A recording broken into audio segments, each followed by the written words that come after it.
morning to everybody joining us here in the room. I know many of you have traveled a long way to get here, so we really appreciate that indeed. And also welcome to all of you joining us on the live stream throughout the day. We have a wonderful agenda, a packed agenda, and a great audience here for some questions. So I'm hoping speakers will also allow some time for questions from time to time. It was lovely to meet some of you last night. We had fantastic conversations, a range of topics, obviously on the topic today, but also some lovely pizza conversations with Elia from Roche, who is just there. So if you want the best pizza recipe, it's no more than 3% yeast, I think was the conclusion of that. But you can talk to... You can talk to Elia during the coffee break, and you will come up with the best pizza recipe. But on today, we're going to talk, of course, about global partnerships in brain research as part of Brain Awareness Week 2023. And we're going to look at it from many, many angles with a diverse list of keynote speakers. Some of the topics will include the global burden of brain disease, neurological and mental conditions, research and innovation, treatment to enhance brain health and well-being of all people despite societal challenges, and how to foster, most importantly, global research collaboration, knowledge and data sharing, public and private partnerships, funding and policy. And the aim is to generate today and continuing on from today more ideas together to cross-pollinate so that people can thrive for longer. Today's event is being organised by the European Brain Council in collaboration with the Federation of European Neuroscience Societies, FENS, and the International Brain Research Organisation, EBRO. But of course, to welcome you all formally, please welcome to the lectern Professor Juan Lerma, the Vice President of the European Brain Council. Thank you, Lisa. Just take a minute to say welcome everybody and to thank all the speakers and attendants for coming and for joining us today. I also wanted to thank our sponsors, of course, and particularly from a personal point of view, the EBC staff for putting together this great program to study or to address the problem of brain diseases or brain research or neuroscience, whatever you want to call it, in terms of global vision. So I must say that this is within the Brain Awareness Week program, and this was just, say, invented by the European, DAN Alliance for the Brain, based in the United States, and also for the European DAN Alliance for Brain Initiatives here in Europe. And this is already a 27 years old activity. So, and this Brain Awareness Week became global in that, for instance, last year, I think it was celebrated simultaneously in 45 countries, including the US, and in the US, I think it was in 33 different states. So that's a global activity, and EBC has been engaged in this activity for a number of years, and in this occasion, we thought that studying or addressing brain diseases or brain research from the global perspective was a good idea.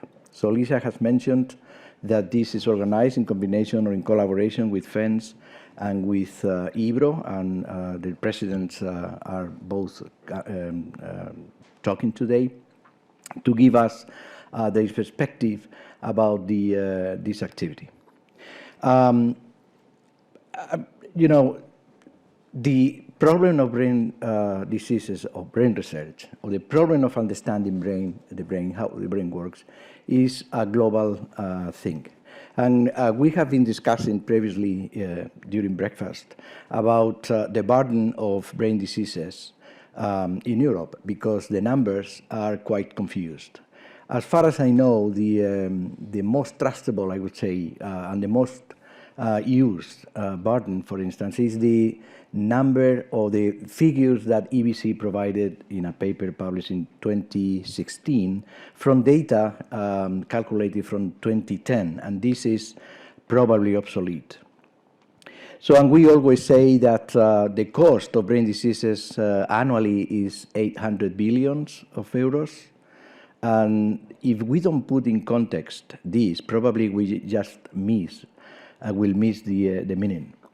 So 800 billions is the amount of money that the European Commission put during the crisis, the COVID crisis, to save the European economy.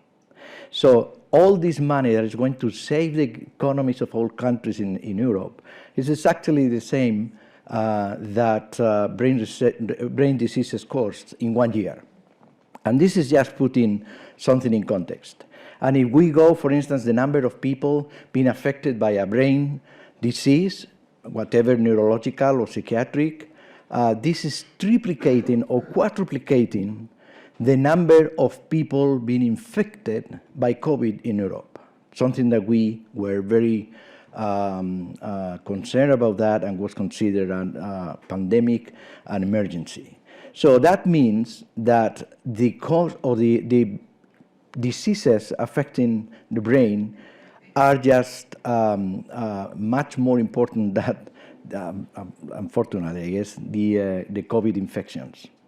So this is a pandemic, and this is a pandemic that has not finished. This is still going on because, most people, fortunately, from COVID infections recovered, but people having anxiety or having migraine or whatever is difficult to cure because we don't have cures about that.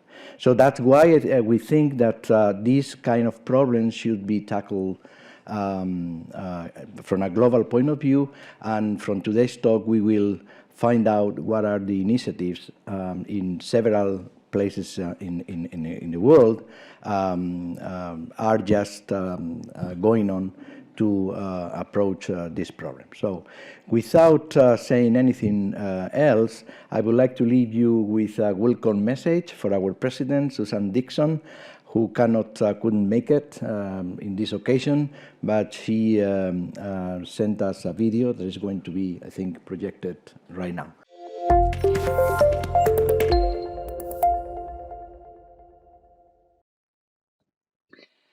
Hi everybody, my name is Suzanne Dixon and I'm President of the European Brain Council.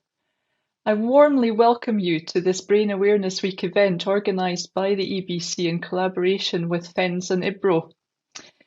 It's so unfortunate that I can't be with you today as you explore how global collaborations can support research, promoting brain health and preventing and treating diseases, both mental and neurological. Promoting and advocating for brain research is, of course, a core activity here at the European Brain Council, where we support patient research and other professional organisations, as well as industrial partners.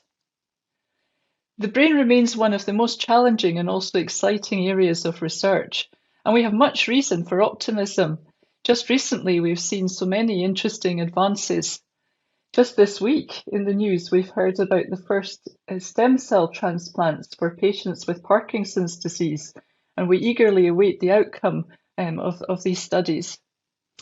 We've seen the FDA approving a new treatment for Alzheimer's disease, improving both cognitive or slowing down the cognitive and functional decline in these patients. There are amazing things happening at the computer-brain interface where thoughts are being turned into words, and that's of course of benefit for those who have lost their ability to speak.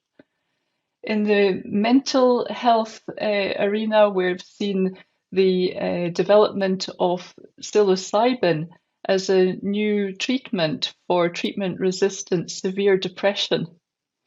The list is long. I've only touched the surface, and I think you're all probably thinking of your own examples. Folks, love your brain. Have a tremendous meeting. I wish you every success as you discuss this global partnership in research.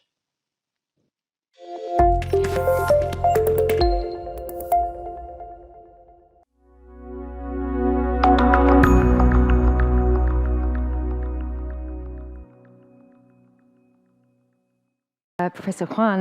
The first part of the morning is going to focus on brain health, the burden of brain disorders, and the way towards better brain health globally. Our first keynote speaker, we're so glad the plane arrived on time, is on global brain health, and it's going to be given by Tarun, head of brain unit, the Brain Health Unit, the Department of Mental Health and Substance Use at the World Health Organization. Hi, good morning, everybody. And so let me see if I can get this going. Right, brilliant. So my pleasure to be here, and thanks to the organizers for having World Health Organization give this keynote speech on global brain health. And what I'm going to focus is, as we think about brain health, there are many concepts, many issues, and I'm going to focus from the angle of public health, because as the WHO, as the health technical agency on health, I think that's very important, that as we think about all the basic science research, as we think about new treatments, how are we going to get it to patients across all parts of the world? And I think that's where the importance of public health comes in. Now, this will be preaching to converted, but much of it is that how our understanding of brain has evolved over time, but still we don't know much. It's scratching the surface, as we think about it, starting from 335 BC on what the Greek philosopher Aristotle thought about it, how Leonardo da Vinci drew it. I used a Belgian anatomist example just because we are here in Brussels, no specific reason, but just to say that quite a bit, there has been a lot that's going on in this space, but it's like the tip of the iceberg, that there is much that we need to do, because as we know, it's important if we take care of brain health, and you will hear more about it, how this is important for all the various physical and health and social and economic outcomes. And I think this is an important public health message that we need to use as we talk to different policymakers, as we want to take this forward. I thought I'll show the Brain Health Unit, and the reason is that why I'm showing the Brain Health Unit in World Health Organization, because it's a new unit that has been established. While brain health and neurological conditions have been a priority, even in our organization, it has taken many years for such a unit to be established. Elena tells me that there's a nice piece on the unit in Lancet Neurology, so she'll circulate the link to all of you. I haven't yet read it, but I think it will give you a flavor of how do we want to take forward the brain health in terms of promoting optimal brain development, cognitive health and well-being for all, preventing and managing neurological conditions across the life course. When I use this slide, people point to me the lack of gender diversity, but rest assured, I'm working on that.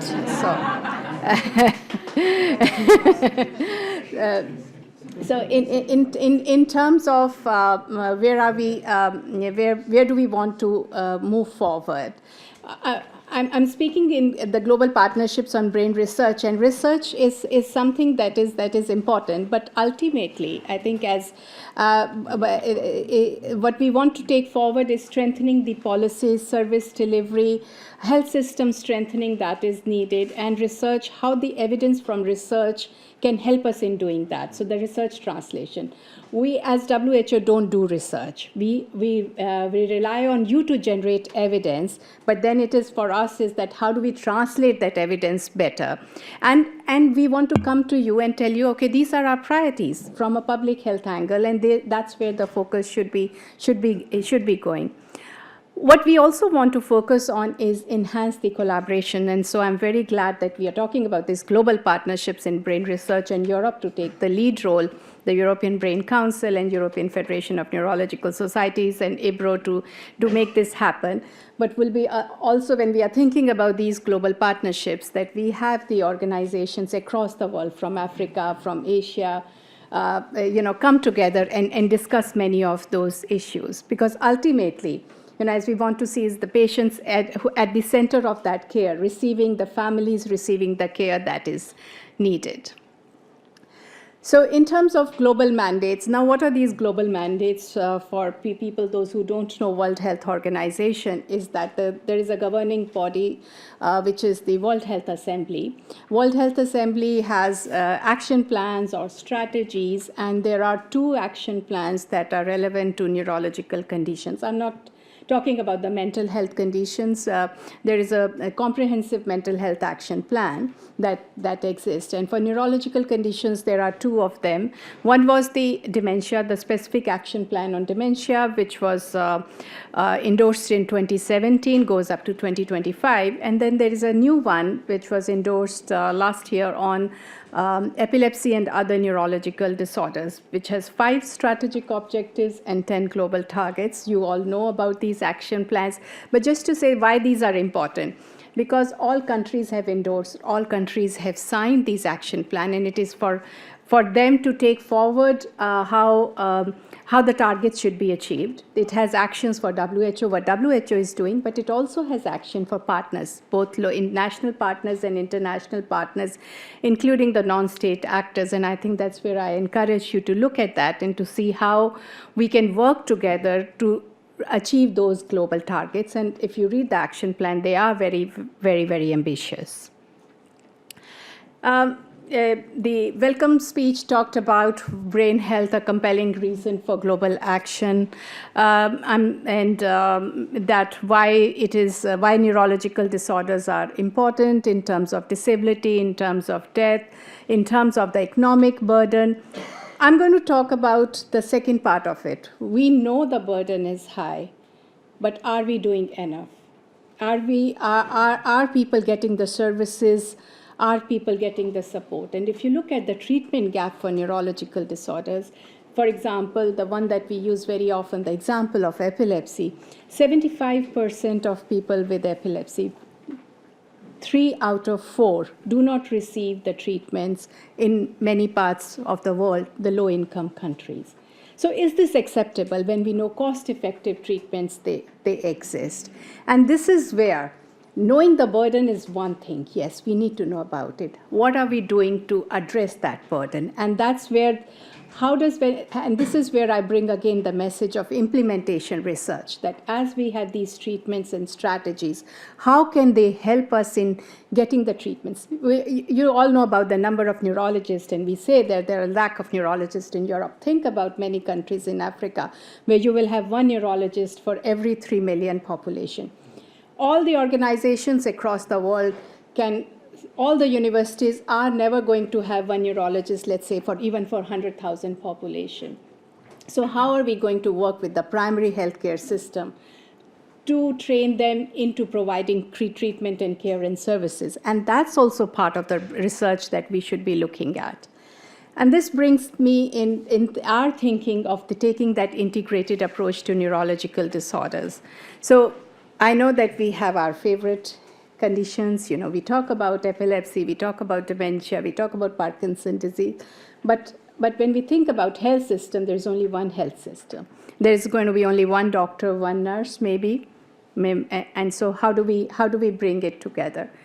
When we talk about these neurological conditions, there's a continuum of pathway, and we need to keep the aspects of the rehabilitation, the aspects of all aspects of health and social care together. We need to take that life course approach, not to forget the children, not to forget the older adults. And how do we take the various opportunities that exist in countries? For example, the universal health coverage. Is it part of the UHC benefit packages in countries? And that's one of the targets of the action plan. And so this is an example of some of our thinking about brain health across the life course. Within our unit, we work on issues related to neurodevelopment in children, issues related to older adults, for example, in dementia.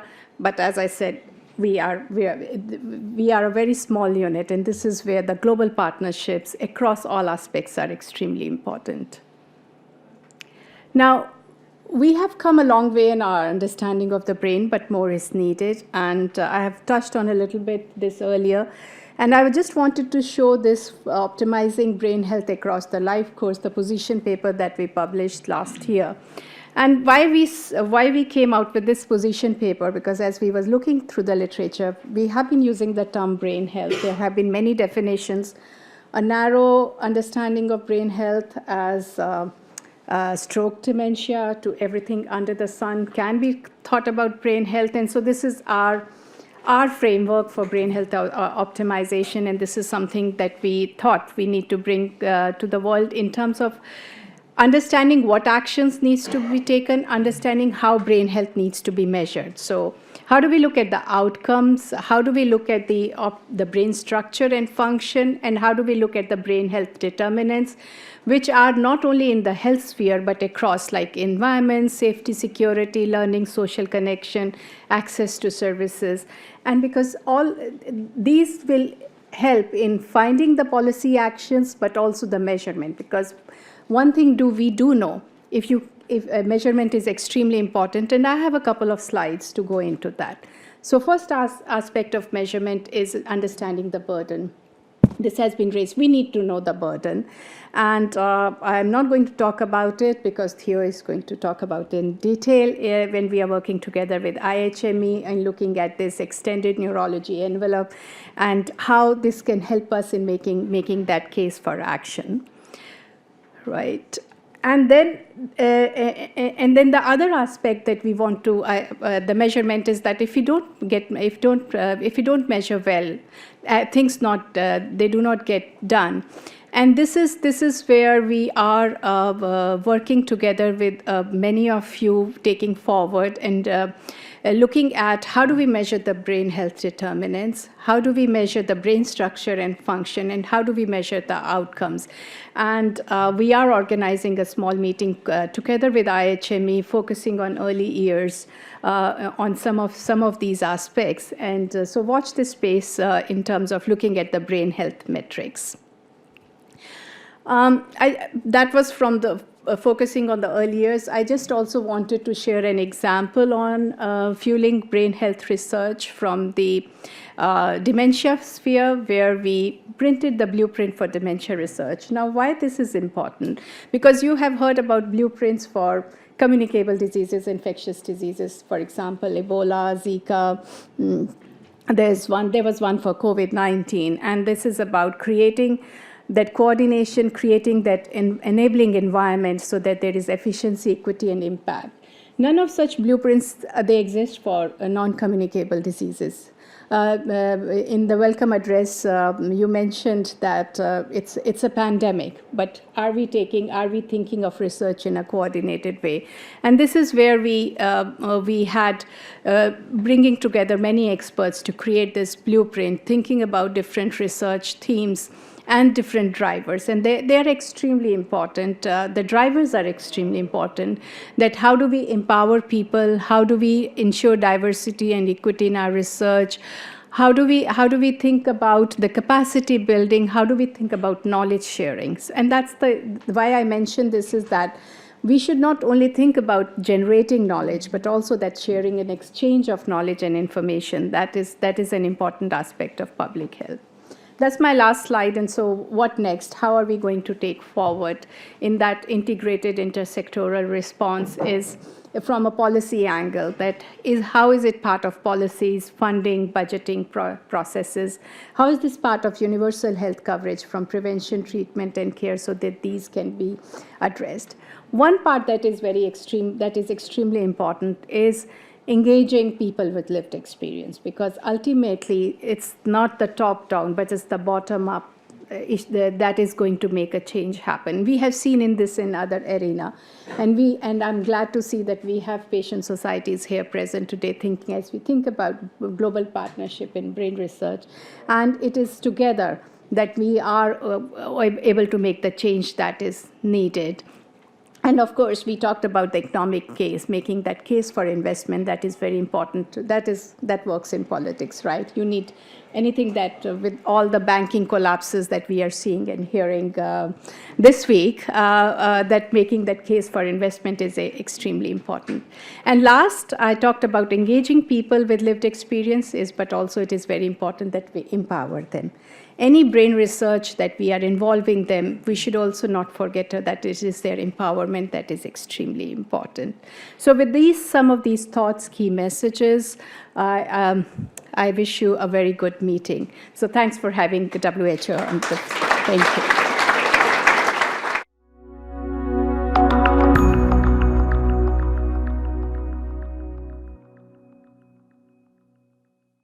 Our next speaker is Professor Irene Tracy, who's going to talk about discovery, research and brain health. She's, of course, President of FENS, the Federation of European Neuroscience Societies, and also the Vice-Chancellor of the University of Oxford. Good morning, everybody, and thank you so much, Juan, for the organisation of today and for everybody else that's been involved, and thank you for the introduction. Already my visit here has been made well worthwhile. Tarun, that was just terrific. And I think it speaks hugely for just what the opportunities are for us to work together, which of course is what today is all about in terms of where we can find common ground and we can think in very ambitious ways about how we want to work more collectively. So thank you so much for enlightening us about all the wonderful work that you're doing and plan to do. I'm going to speak on behalf of FENS in my role as President of FENS, but as mentioned, I'm currently Vice-Chancellor or President of the University of Oxford, and I've spent part of my career as a pain neuroscientist, neuroimaging, running one of the clinical neuroscience departments in Oxford that combine neurology, anaesthetics, ophthalmology, and basic neuroscience. So what I'll speak about today on behalf of Tasha Asakawa, who's our the person who does all the work at FENS, the Executive Director, and some of our members here, is how FENS can play its part in this very important space, and in a way quite different angle to how you've been speaking, Tarun. So thinking about how as a federation we bring the people together who are doing the front line, more on the discovery side of research, less on the translation, if I had to sort of make generalizations, but not excluding, of course, that translational bit. But as I often say to the funders, you've got to have something to translate. So please do not forget the blue sky discovery research, because that's the pipeline.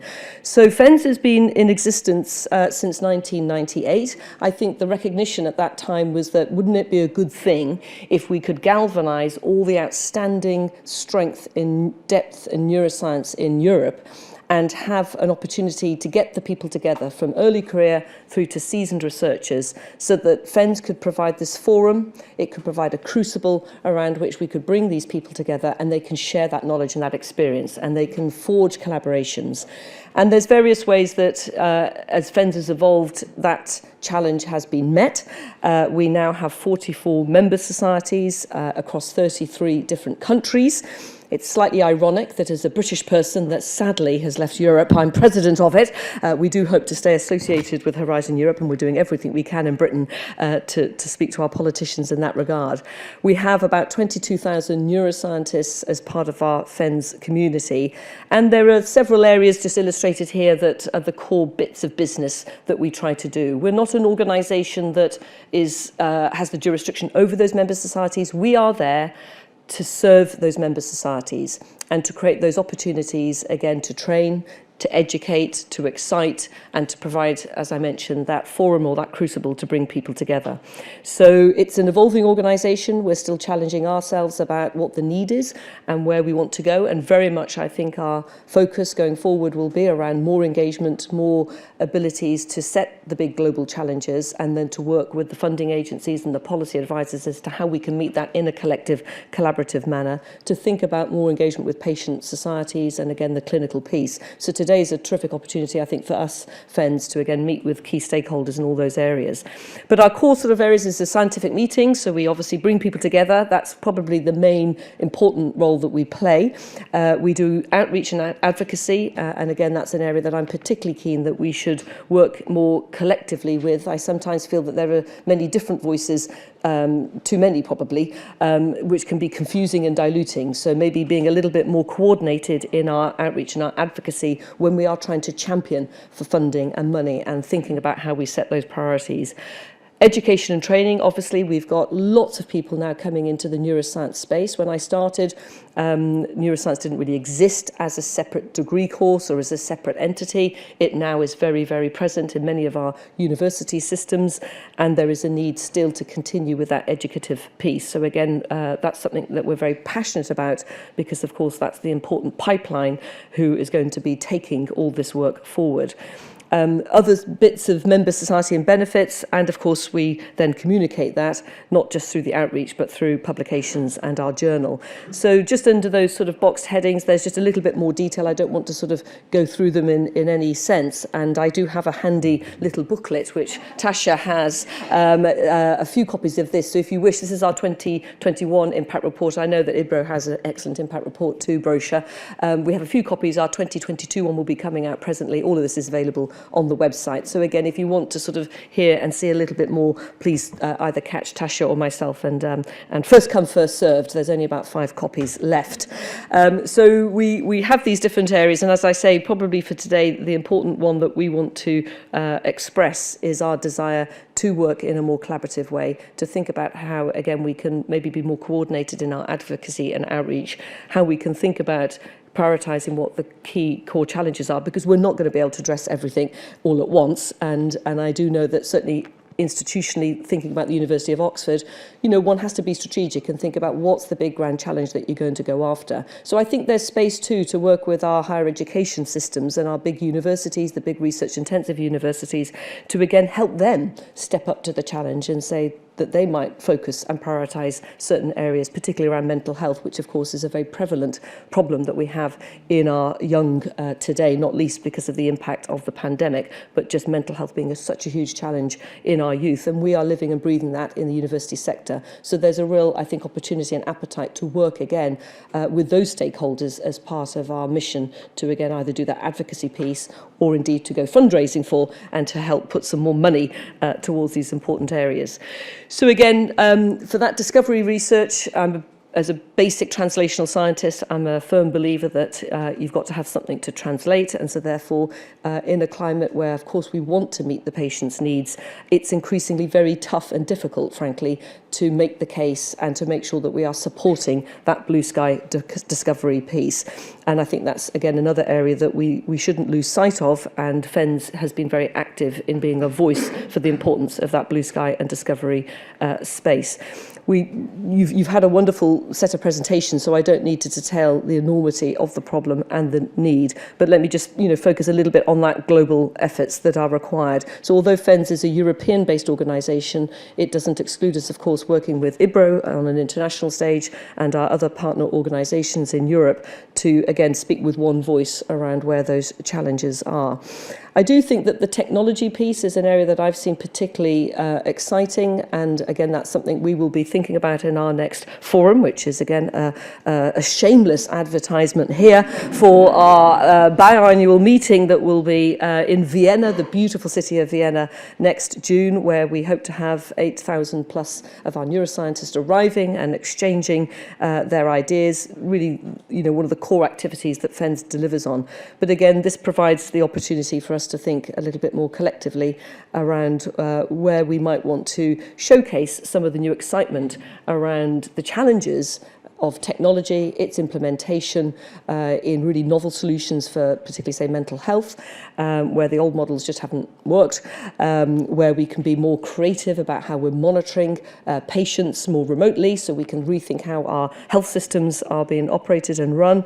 There's lots of opportunities, I think, and again, what we hope to do in our forums is always be state-of-the-art, showcasing, presenting lectures, debates, panel discussions, forums, where we're taking on those new opportunities and we're thinking about them. And another big one is around ethics, as I often remind my cardiology friends who work on the other organs that are less interesting and less relevant, that the brain is special. It's not just special because, of course, it unfortunately has all these things that go wrong with it, and the spinal cord and the peripheral nervous system. We mustn't forget those bits too of the neuraxis. But the brain is special because it makes you who you are, and it fundamentally is the piece that makes societies the way they operate, and it makes the politics of our world the way they unravel. And understanding the brain in that context is hugely important. And often, as you know, as scientists, we're just driven by the curiosity and the excitement of the science. And then we suddenly realize, oh my goodness, we've let this sort of thing out the bag and we haven't really thought about the ethics. And because of the importance of the brain in this completely non-disease related space, which is huge, absolutely huge, and we shouldn't forget that. And again, that's different to the discovery piece. That's just a standalone specialness about the brain. There are some really challenging issues around the AI and the ethics piece of that and the governance of that and the regulation of that. So again, you know, one of the things that we hope to do, and I know that the other organisations are very active in this space too, is think about how can we have those discussions, how can we have them early enough such that we are training the right set of people who can take forward the thinking in an appropriate way and in a responsible way for our society. And so again, I just wanted to make that slight extra little point here. I know today is mostly focused around the more disease-based and neurology-based, but there is something very separate and different that we shouldn't lose sight of. And a lot of the challenges that we have in the world will be really centred around some of the governance issues around AI and some of the ethical issues. And I think that's a challenge for us to step up to and meet. So with that, I will hand over to the next speaker. Thank you very much again for the invitation.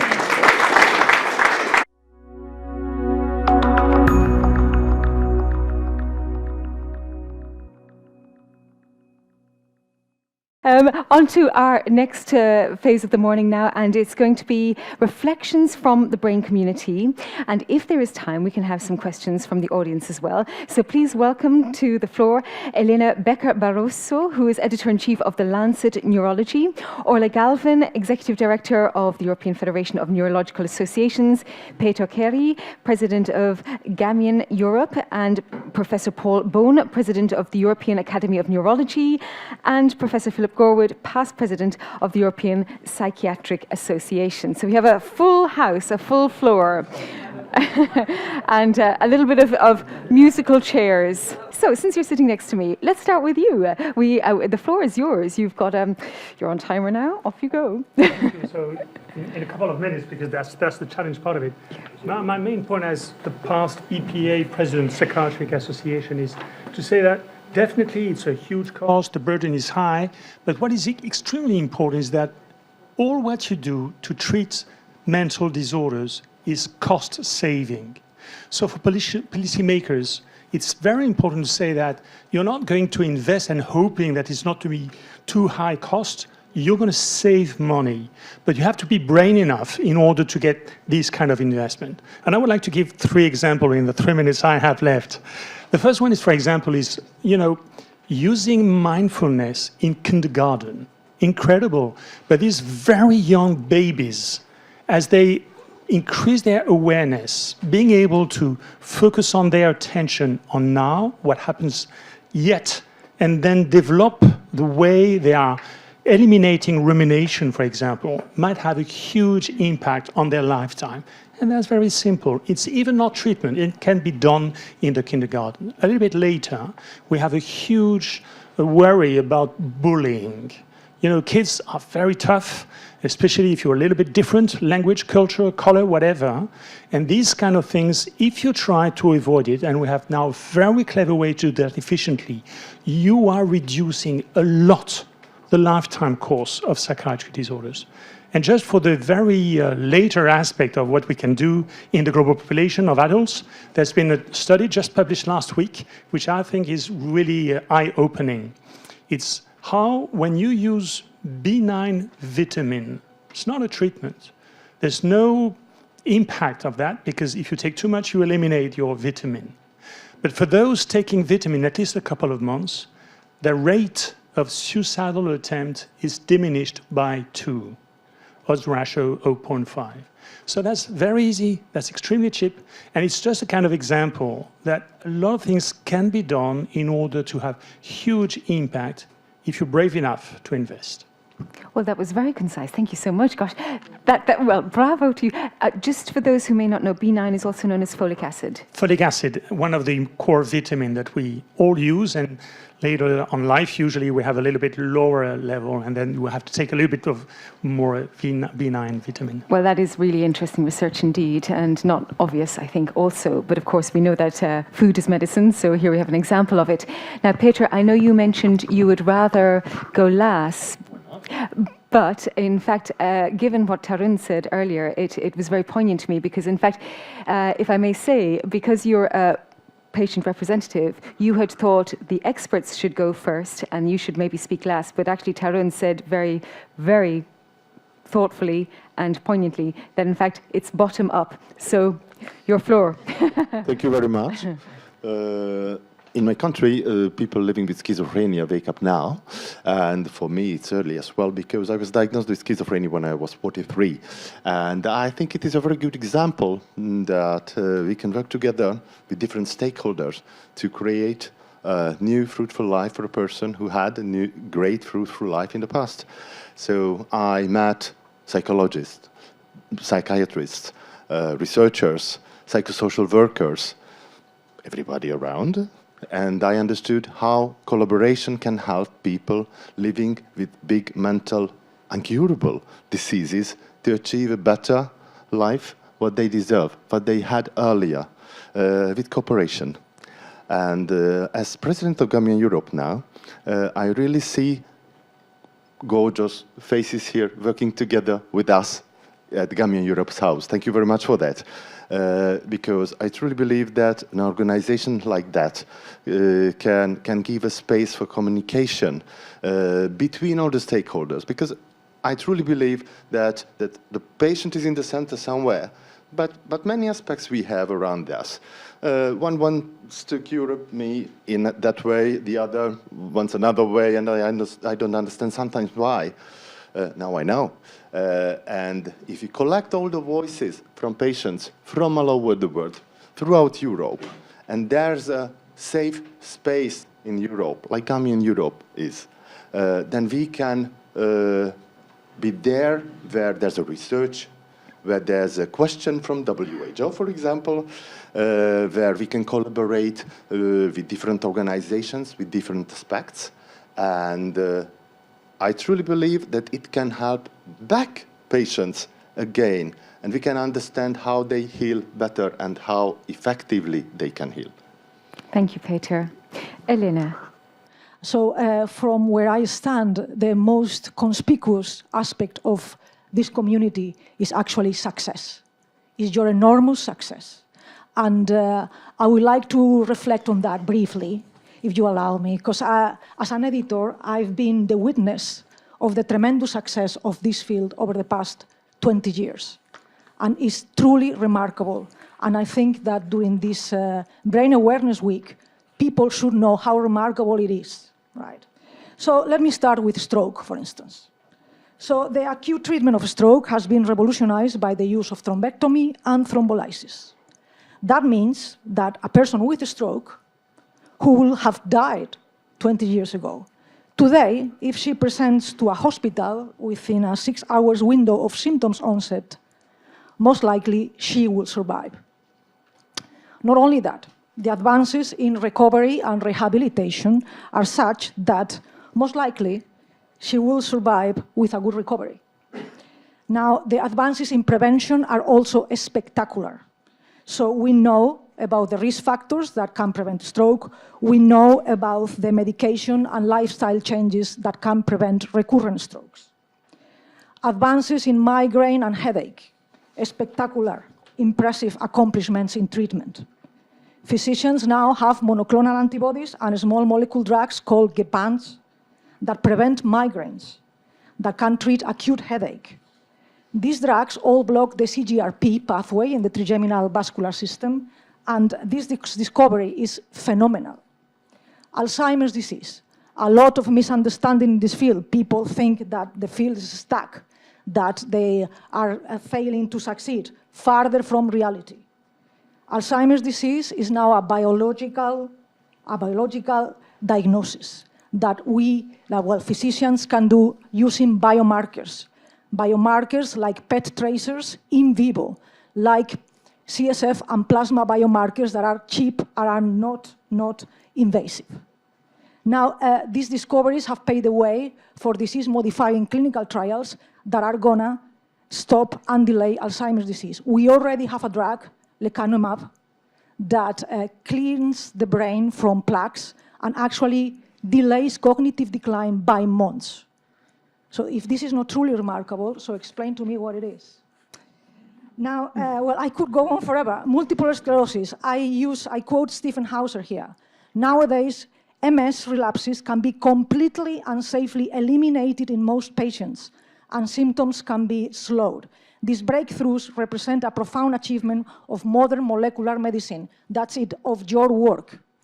Rare diseases, what could I say about the gene therapy in spinal muscular atrophy? This is a life-changing history. And finally, to just reflect on the bidirectional nature of clinical research and basic science, I would like to notice about the discovery of NMDA receptor encephalitis, which is an inflection point in our understanding of autoimmune disorders of the CNS, but also of the mechanisms of schizophrenia and psychosis. So in a nutshell, neuroscience can save lives and lead to better lives, and I hope that our politicians realize this as quickly as possible.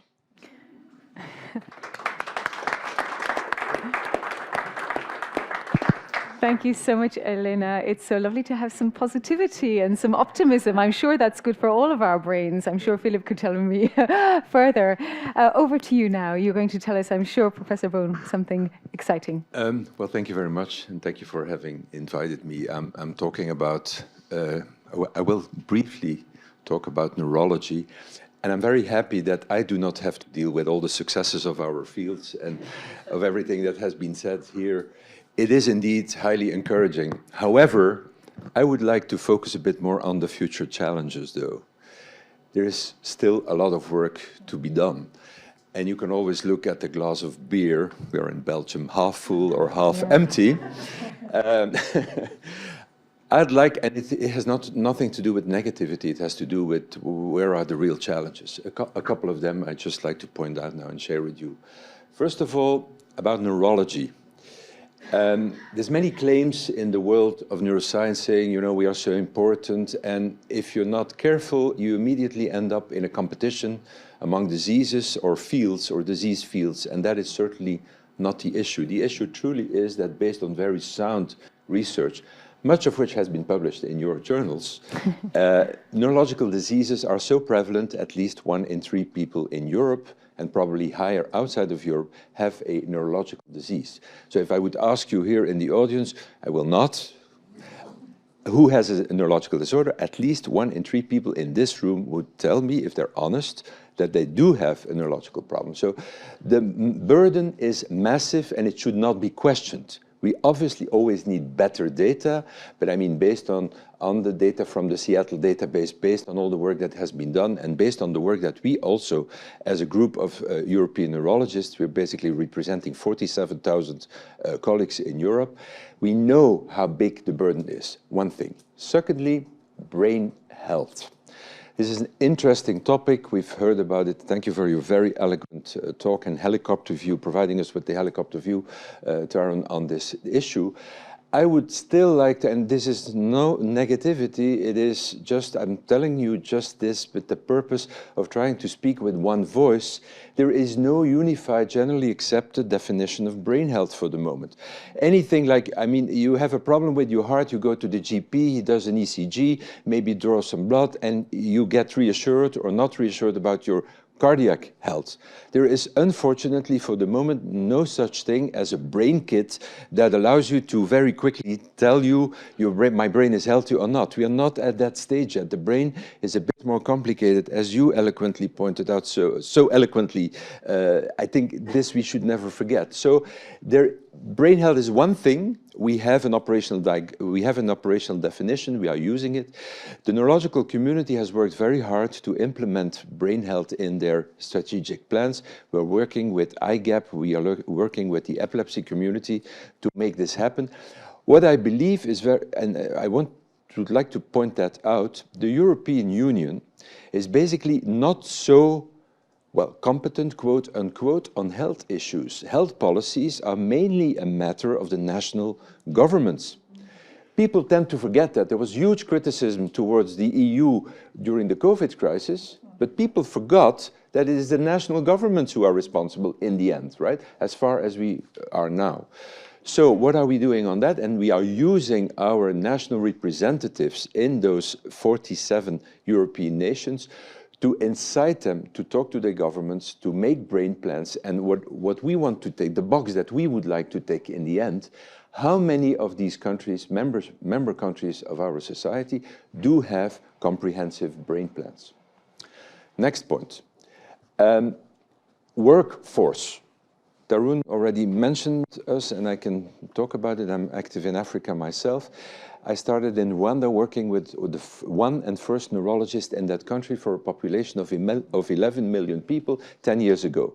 Now we are 6 neurologists, and we are having a capacity building program that will allow them to have like 25 neurologists in 4 years. It's still underserved. You know how many neurologists or how many people an average neurologist has to serve in Europe? It's about 15,000 people. It's not enough. And if you look at the European Union, half of the countries have not enough neurologists. So I do not want to spoil the festivities here by rightfully saying, you know, it's wonderful, we are doing so much research, the research is wonderful. Yes, it is. It's very encouraging, it's very promising, but there's lots of work to be done. So the job is not over yet. Last but not least, what is the European neurological community do? What do we do with research? We have welcomed the wonderful efforts, among others, by EBC, publishing the Zebra document. However, we felt that, and the neurological community and our patients feel that some of these policy documents are not concrete enough, are not really reflecting the clinical needs of the patients.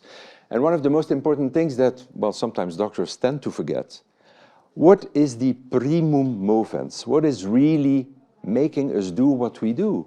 It is the patients. I mean, what is the difference between a translational scientist and a basic scientist? Well, I think many basic scientists may be driven by the ultimate welfare of their fellow human beings, for sure, but the key point of a clinical neuroscientist is the clinical driver, the main driver, is that the research is aimed at fast translation. That's really what we all want, and that's really where there still is a problem.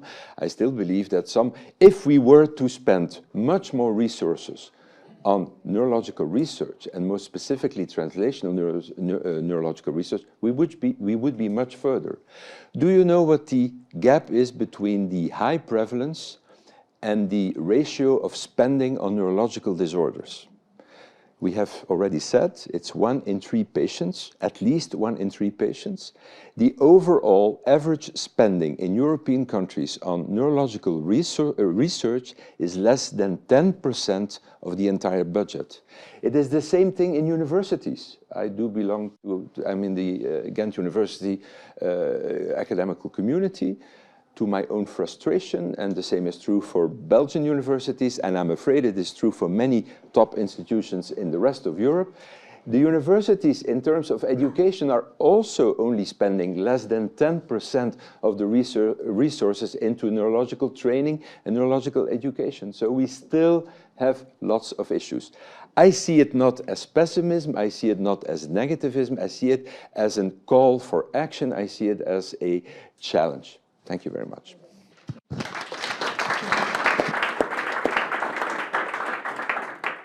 Now, Orla, let's hear from you. Hi, to follow all that. Sorry. Well, first of all, I'd like to thank Fred and the team at EBC for giving the patient voice an opportunity to join its partners here. While there are many challenges that we face, I think research is the one thing that gives so many patients hope. Although I can also tell you that we do have a grave situation across Europe for neurology patients. Only 1 in 5 have access to affordable therapeutics that satisfactorily manage their condition. So it doesn't cure it, and we also have significant issues around access, affordability and availability. So there is that challenge that we start with. If we reflect on the conversations that were held today, we do have a huge opportunity and a huge momentum behind the adoption of the IGAP. So earlier this week on Monday, EFNA launched its position paper on the first 2 targets that our community would like to prioritise. So the first is around the development of national neurological or brain health plans. So that is uniting the voice of the patient communities, of the clinicians, of the researchers to address the politicians. Now, I know, Tarun, you've said the IGAP is not a legally binding document, but you remind any politician of something that they've made a promise to and they haven't delivered on it, they're not going to like it very much, and it will make them act even just a little bit. So we have that opportunity. The second target that our position paper addresses is the need for awareness campaigns. So a national awareness campaign around at least one neurological condition. So another major issue that we have is stigma and discrimination. So we know that 92% of people living with neurological conditions across Europe live with stigma. And I think thanks to COVID, we all know what isolation is as well. Isolation is something that people with neurological conditions face every single day. So I would ask you to take some time to follow us on social media, click into our website and look at that position paper, because we're receiving requests every other week at this stage about what can we do with this global action plan. It's a huge piece, but where can we start? We also have national alliances contacting us, recognising that yes, a rising tide will lift all ships, and yes, we can act together to ring fence some funding through our governments with national neurological or brain health plans, but we need the support of the clinicians as well, because it's very much easier, if I may say so, for the head of a department in a hospital to pick up the phone to talk to the health minister than to your average Joe Soap living their everyday life trying to advocate for access to diagnosis, treatment and care. So while we have a number of challenges, there is a huge opportunity. Another opportunity is with the NCD Healthier Together initiative.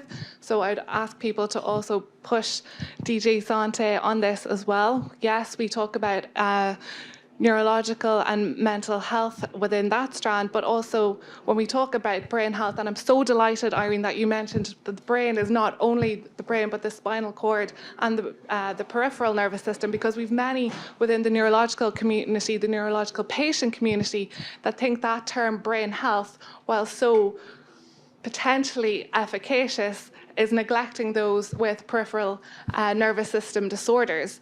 The advantage and opportunity that we're trying to promote and create through EFNA when we talk about brain health, so two words that are very common, probably a lot more common than the word neurology, is that it's something that people can get their head around and work towards, but it's so important that all of neurology is maintained and referred to under that umbrella. For EFNA as well, I also want to make the point, I think someone mentioned earlier that today we might be a little more focused on neurology than mental health. For many living with neurological conditions, mental health is a real issue over time. Chronic conditions, living with any chronic condition, but particularly neurological conditions, it can lead to the development of mental health conditions as well. By contrast, or similarly, whichever way you want to look at it, people living with mental health conditions, if you're managing a mental health condition, it can also impact on how you manage your neurological condition as well.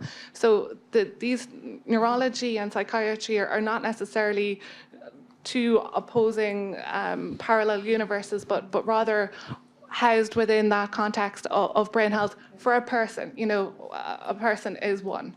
So I would just like to make that point. But you know, without all of the stakeholders that we have here today, without the advances that are being made, you know, the future of everyone, as you've mentioned, of 1 in 3, and probably as time goes on, closer to 1 in 2, our future is in your hands. So keep up the good work.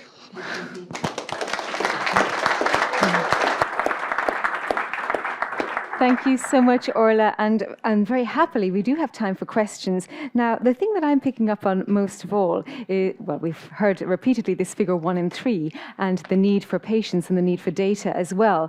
But in order to get the data, you need a diagnosis. And you said yourself you weren't diagnosed till you were 43, and that's probably not uncommon. And I'm sure there's many of us sitting in the room here, if we're 1 in 3, we don't know what conditions we have. We don't know what state our brain health is in. So how do you get the data? How do you, I'm going to turn to you, Philippe, because maybe you're on the front line of that. I mean, first of all, a person has to go to somebody, and you've mentioned the ratio of 1 to 15,000 in Europe, and that's a good ratio compared to Africa, Rwanda, for example. we don't even know who to go to. Obviously, the first practitioner would be our local doctor, and in many countries, even ones with free, in inverted commas, health services, psychiatry is not free. Absolutely. Thank you for raising this point, because that's what we call the problem of access to care. And before getting the proper care, you need to have the proper diagnosis. So it's mainly in our rich country in Europe a question of how the GP, the general practitioner, is being trained for that. And usually the training of GP for mental health is relatively limited, couple of hours throughout 10 years of studies. So usually they're not sufficiently trained. But whatever, we are sufficiently rich to have GP, and if they are not feeling too comfortable, they can send the patient to a psychiatrist when there is one available. And there's been huge discrepancies, even in Europe, for the number and the density of psychiatrists and neurologists. We lack psychiatrists much more than we lack neurologists. That's my point of view, if you may accept. The other aspect is that definitely worldwide, the problem is incredibly heterogeneous. And as in some countries, I've been working in one country for Africa a couple of weeks, and the number of psychiatrists in France is 12,000. In this African country, it was 12 altogether for the whole country. So there's no question of having access to a psychiatrist. It's really training nurses that are being supervised by a GP, that are being supervised. So creating a network that facilitates access to care. And the last point would be, when the image is very negative, it's a huge stigmate. And then they are too shy to talk about that. And they might have also other ideas of the origin of such a mental health. We burned patients before in our history in the Middle Age in Europe also. So it's very important that sharing information, increasing knowledge, sharing this information together will facilitate whatever the care that you offer to patients. I mean, I didn't think about it in those terms, but given Elena gave us such an optimistic view, we have moved on since burning patients in the Middle Ages. That's quite an improvement, I think. Yeah. You yourself are a patient. You eloquently spoke about that, of course. And with the work that you do, with the patients that you meet, what can be done to improve those numbers going towards diagnosis? Who do you talk to try to get the metrics that are so very important? What I believe is informing the huge population about the different aspects of diseases, for example, of conditions, of psychosocial dynamics properly, bravely, honestly, can reduce stigma, can fight stigma about mental illnesses. And for example, I think the first help should be the family and people around us, friends who are informed about conditions. And sometimes, sorry to interrupt you, but sometimes family are not helpful, Surely. And sometimes they can cause problems with brain health. Certainly, but finally, it is the worst case when you feel totally alone at the end and you don't have anyone to talk to. For example, organizations like GAMIA in Europe, we are there to prepare great information materials for all those who are in need about the most stigmatized mental health issues as well. And I think this work is very important because these materials, these, I don't know, easy to read materials should be reached by anyone all over the world easily. And there should be teams to prepare these materials properly together based on the needs of the patients and based on the perceptions of the patients, because I know how it started. I know what kind of stigmas I had to survive with schizophrenia. And I know the difference between normal life and abnormal life at the end, you know. So many patients in different areas should be collected, should be together to prepare the community for accepting mental health issues. I want to turn to you, actually, Paul, because you represent University of Ghent as well, and you've mentioned, and you're not the first person to mention today, that there are not enough neurologists, and so we're talking about a pipeline system here. Therefore, we need to delve into the educational system. So it's lovely sitting here in a room with your peers, but what is being done to target younger people in order to raise that pipeline? I mean, actually, my 16-year-old has stumbled across neuroscience and is very interested in it. I'm very happy. I have had no influence on that, and I will encourage her, and I'll tell her all about today, but she stumbled across it. Well, maybe two things. A reflection on reality. Again, a bit frustrating. giving an example of this country, which is not really among the underdeveloped countries of Europe, I would think. The number of hours taught in neurology, clinical neurology, has diminished under my watch rather than increased. This is the same for the 8 other university hospitals and university programs in neurology in this country. And I know from the studies that we have done that in many countries it is the same. So it is like a contradiction, and apparently based on a general lack of awareness, not only with the general public, but also with academical authorities, within the field itself. Neurologists do not seem to be aware of how important they are and which important role they have to play, and how big their impact is, and how big the impact of the lack of neurologists, as a matter of fact, is. They're basically so busy trying to run the waiting lists and not thinking really about, the bigger picture. That's the one thing. The other thing, and on the positive side, what we are trying to do, and this is something that we are trying to reach or to achieve on a European level, the idea would be that the best medical student, that the best students in nursing school would go for either a training as neurologist, psychiatrists will do too, I have no problem with that. And I would certainly agree with you that apart from increasing the workforce, increasing the level of the quality level of the training programs, nurse specialists and other, let's say, supportive staff that could allow or that could increase access of individual patients to neurological care is really important. So these are positive action points that we should work on. If I may add, not just the nurses or the various medical students, but also science students, more generally, perhaps. Clearly, but I mean, well, in that sense, I should nuance. If you look on average, and I mean, my colleague from FENS will not contradict me, the typical person who endeavors into a basic neuroscientist profile is usually among the top students. So I mean, the level, the field in itself and the content of the field... Not the top students also. Well, maybe that I'm not competent to comment on. But I mean, it seems that the content of what we are doing is highly attractive to bright young people. There is no question about that. But I mean, in order to make them choose for a profession that takes care of patients is another issue. Thank you very much.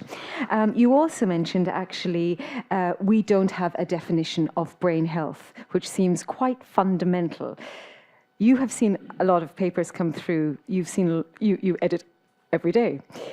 What would be your, sorry to put you in a position here, but what would be your definition of brain health? And I'm going to ask you the same question, Orla, so you can just prepare your answer. What would be your definition? I think we already have a definition that has been provided by WHO. And at all effects, the definition that my journal will use for brain health will be the WHO definition. That definition, we all agree in that it will be difficult to operationalize because it's quite broad. So it includes multiple aspects to work on.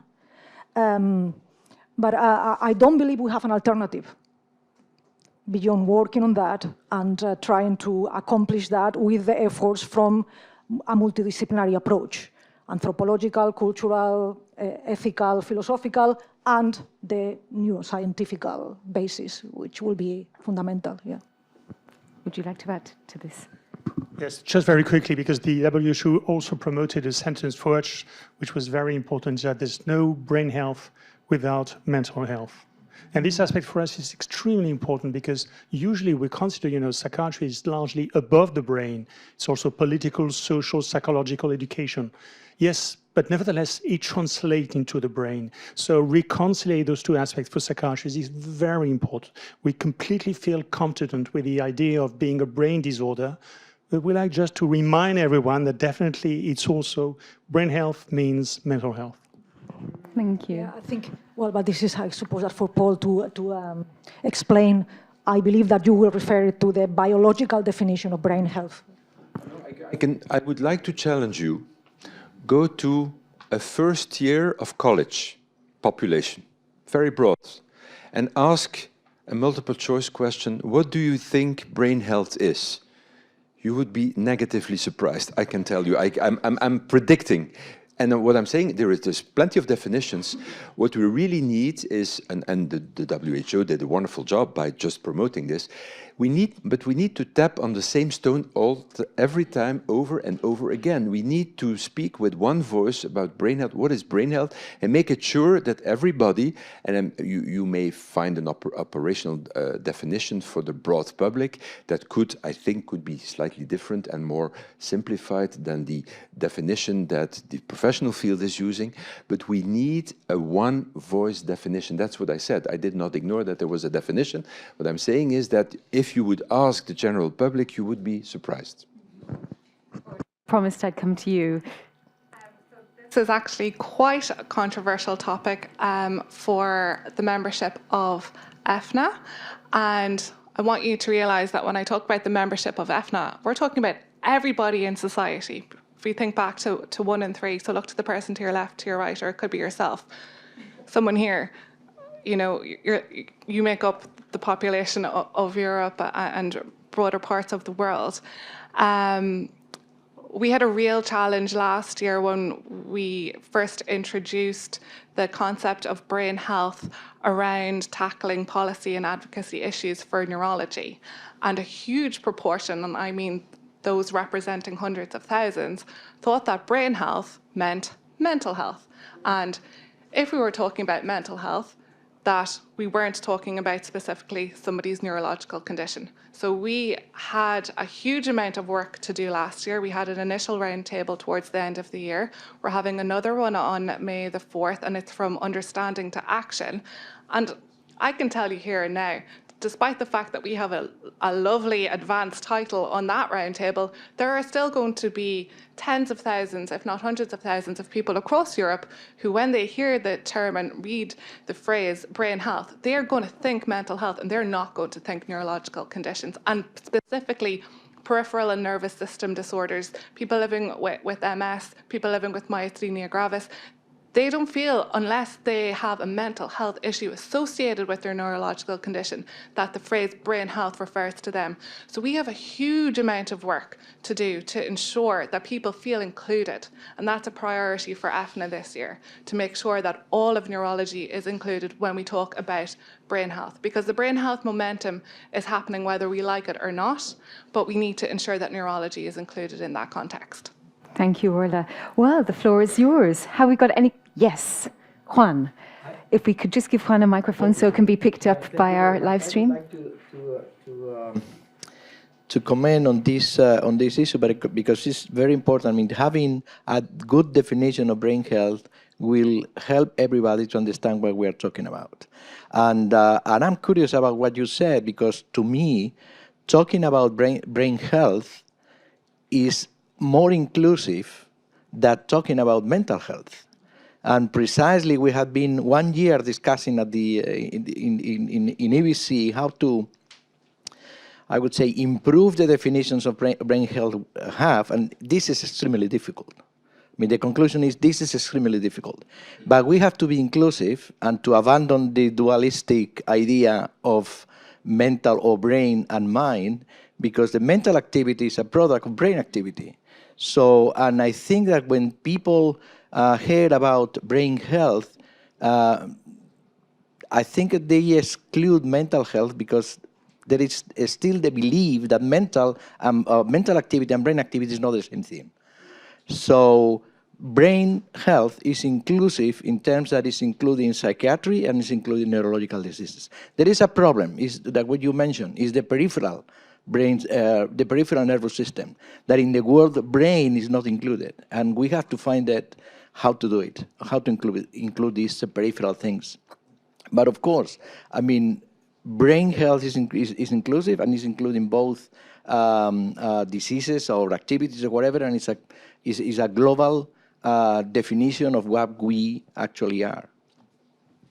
Thank you. And I would like to say something else. Sorry, thank you very much for being so optimistic, Elena. Because you are putting the finger in something important, is that, believe it or not, we are progressing thanks to the that's right. So we don't have to be so negative because there has been a great advances over the last year product of brain research. Thank you. Juan, you can send your microphone back to Mahmoud, and meanwhile we'll have a question from Tarun. So not a question, since we have been talking about the definition and giving the perspective.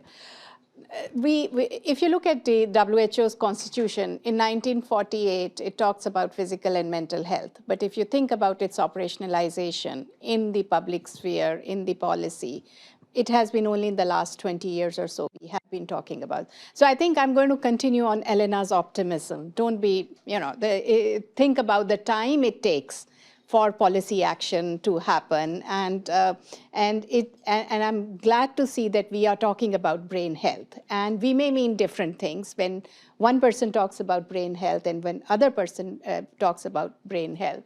But there is still, even in those differences, there are commonalities, and I think that's extremely important. Sometimes what also happens is that as we think from a perspective of specialities, psychiatry, neurology, we forget about the importance of keeping the person in the center. You may have more than one condition. We talked about the comorbidities, and ultimately that is extremely important. Sometimes the operationalization are done for policy. So for example, non-communicable diseases. You have those 4 non-communicable diseases, 4 risk factors. Is that non-communicable disease in the precision of medicine? No, the non-communicable diseases beyond cancer, beyond cardiovascular. There is so much that goes into it. I think the one thing I would say is sometimes perfect is the enemy of good. So let's not only aim for perfection, but for that 70% policy action that is required, and we would be able to make a change. We would be able to make a difference.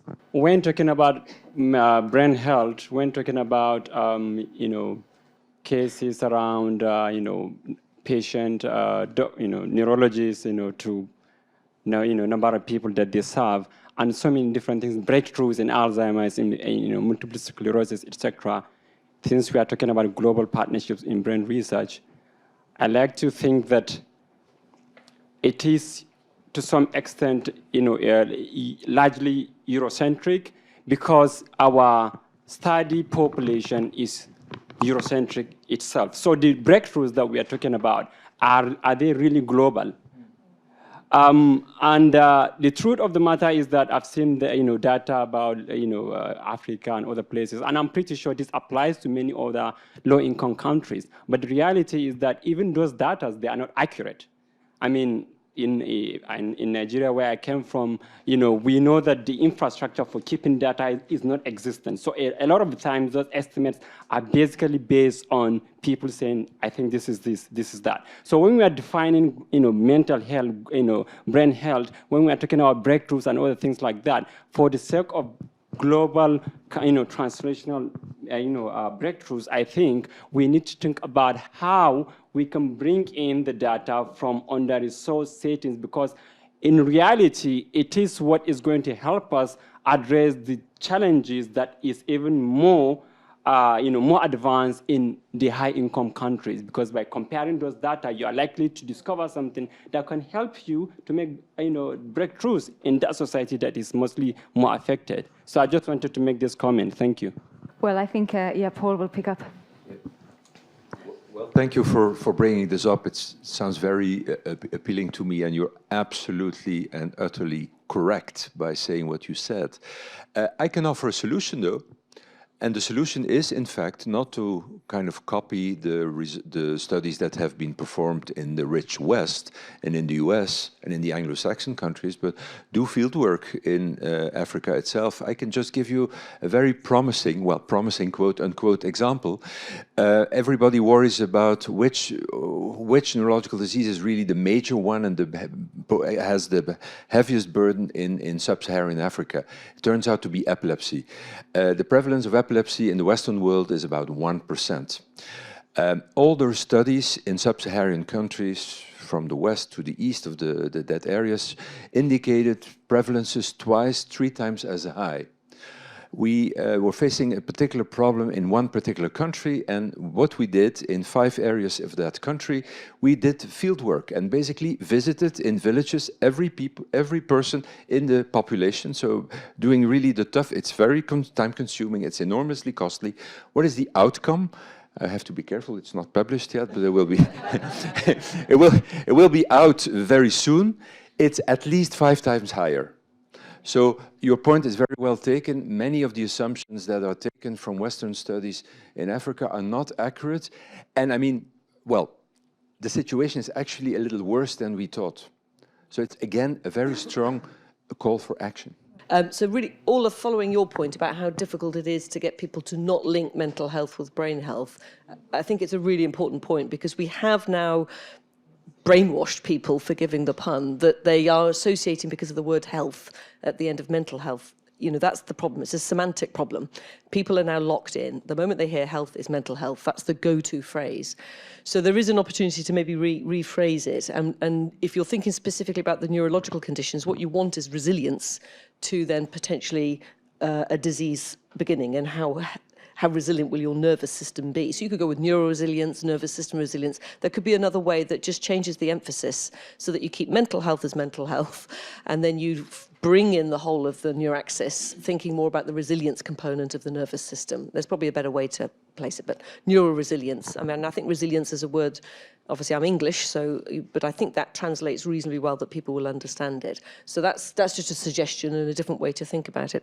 I was really struck by your point about how unattractive, to put it a blunt way, neurology is for young training medics to come into. And I just wonder whether you could comment a bit more about 2 things that I've observed as maybe contributing to that. One is a gender-related issue that for women, I think there's a issue there, and that's interesting compared to other areas of medicine. And I think there's a whole raft of things that, you know, again, one could discuss and think about why it's potentially off-putting for women to go into.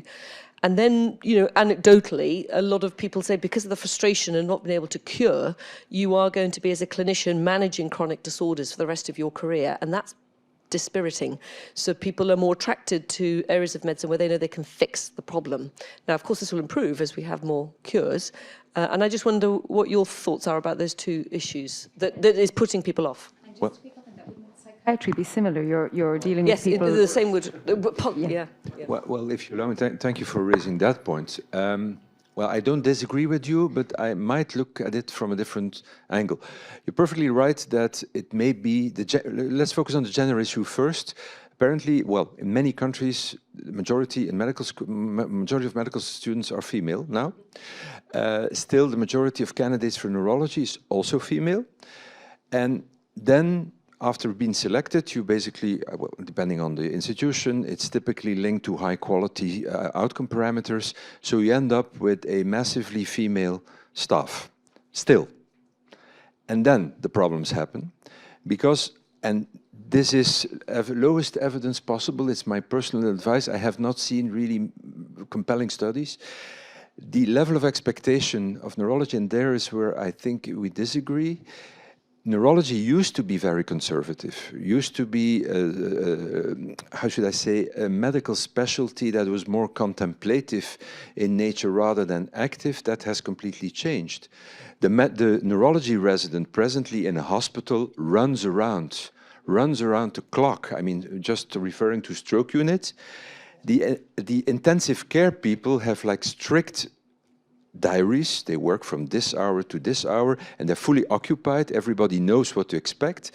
Young people, young medical students, young residents, when they enter the program, they're sometimes surprised, negatively surprised, by the very interactive level, the level of activity that they have to do. And this is maybe one of the reasons why burnout is so frequent among neurology residents. So I think while I agree with your first point, I tend to disagree on the second one. It may be a difference of expectation, but the other way around.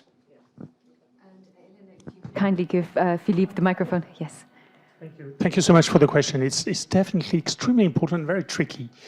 My point of view is that probably the European Parliament is much more interested in health rather than disorders. And resilience is connected to disorders. And because they want to promote health in order also to avoid this kind of fights between different specialists in the field where everybody says, well, my specialty is so important. So I understand the political point of view. And my idea is that we have to be clever enough in order to deal with this aspect. There is one very nice example for mental health and promoting the idea of health instead of the disorder. It's very good to have a little walk in the wood, meeting trees. We all know that. That's very good for your health. But the point is, we now demonstrated that the more trees you meet, the less depressed you get. So promoting health also has an impact on disorder.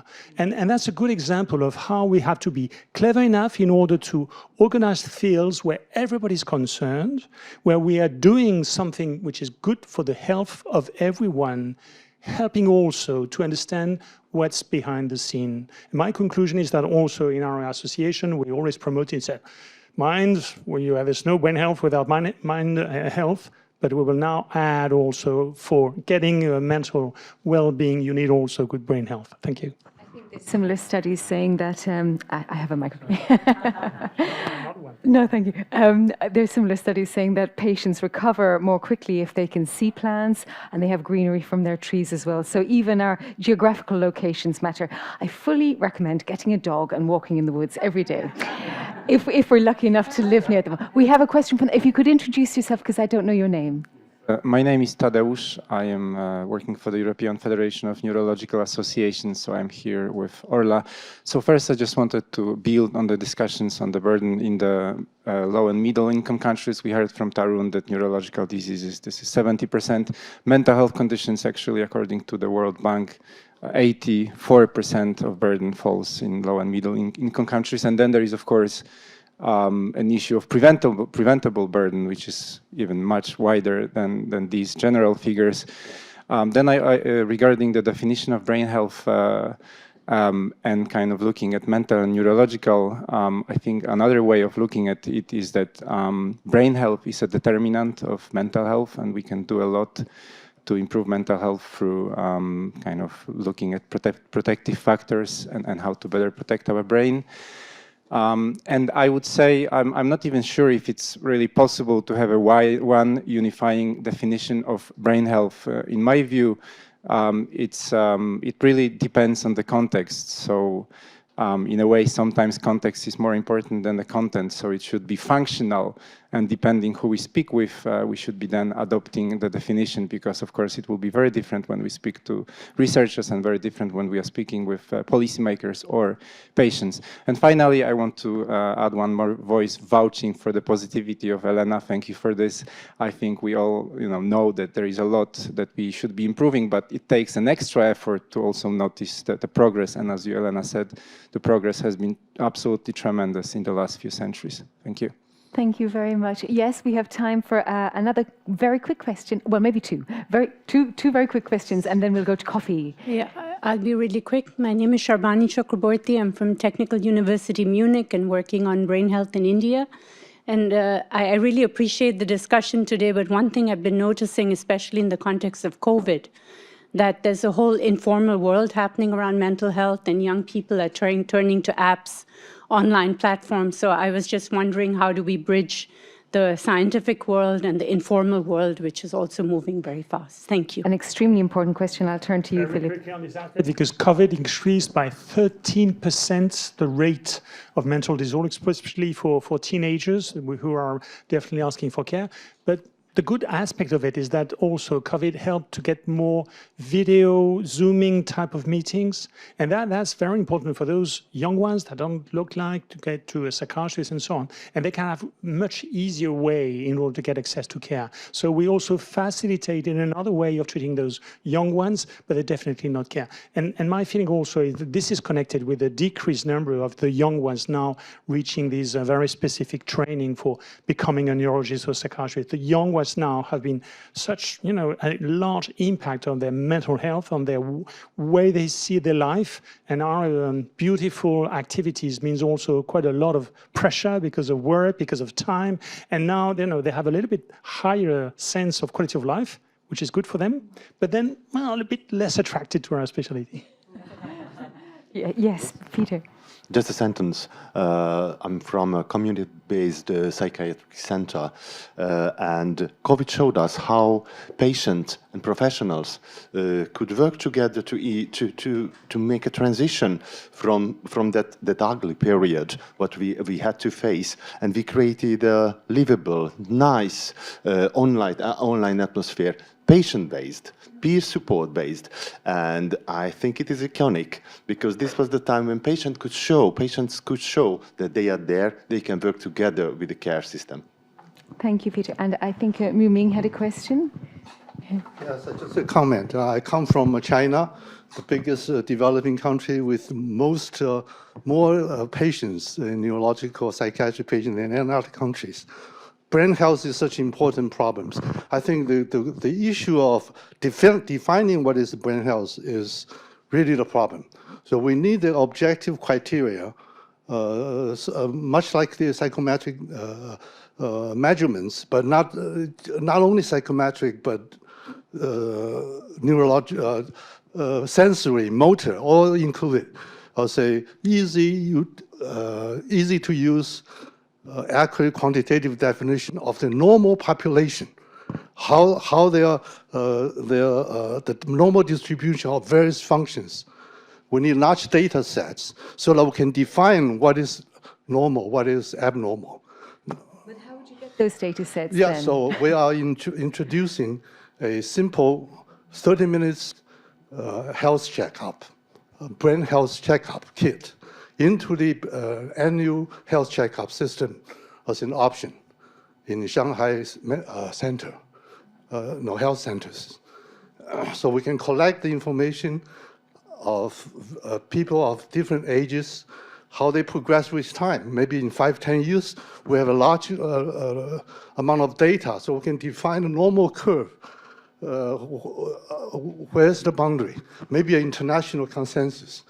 A normal curve above certain limits, we said this function needs care, it needs intervention.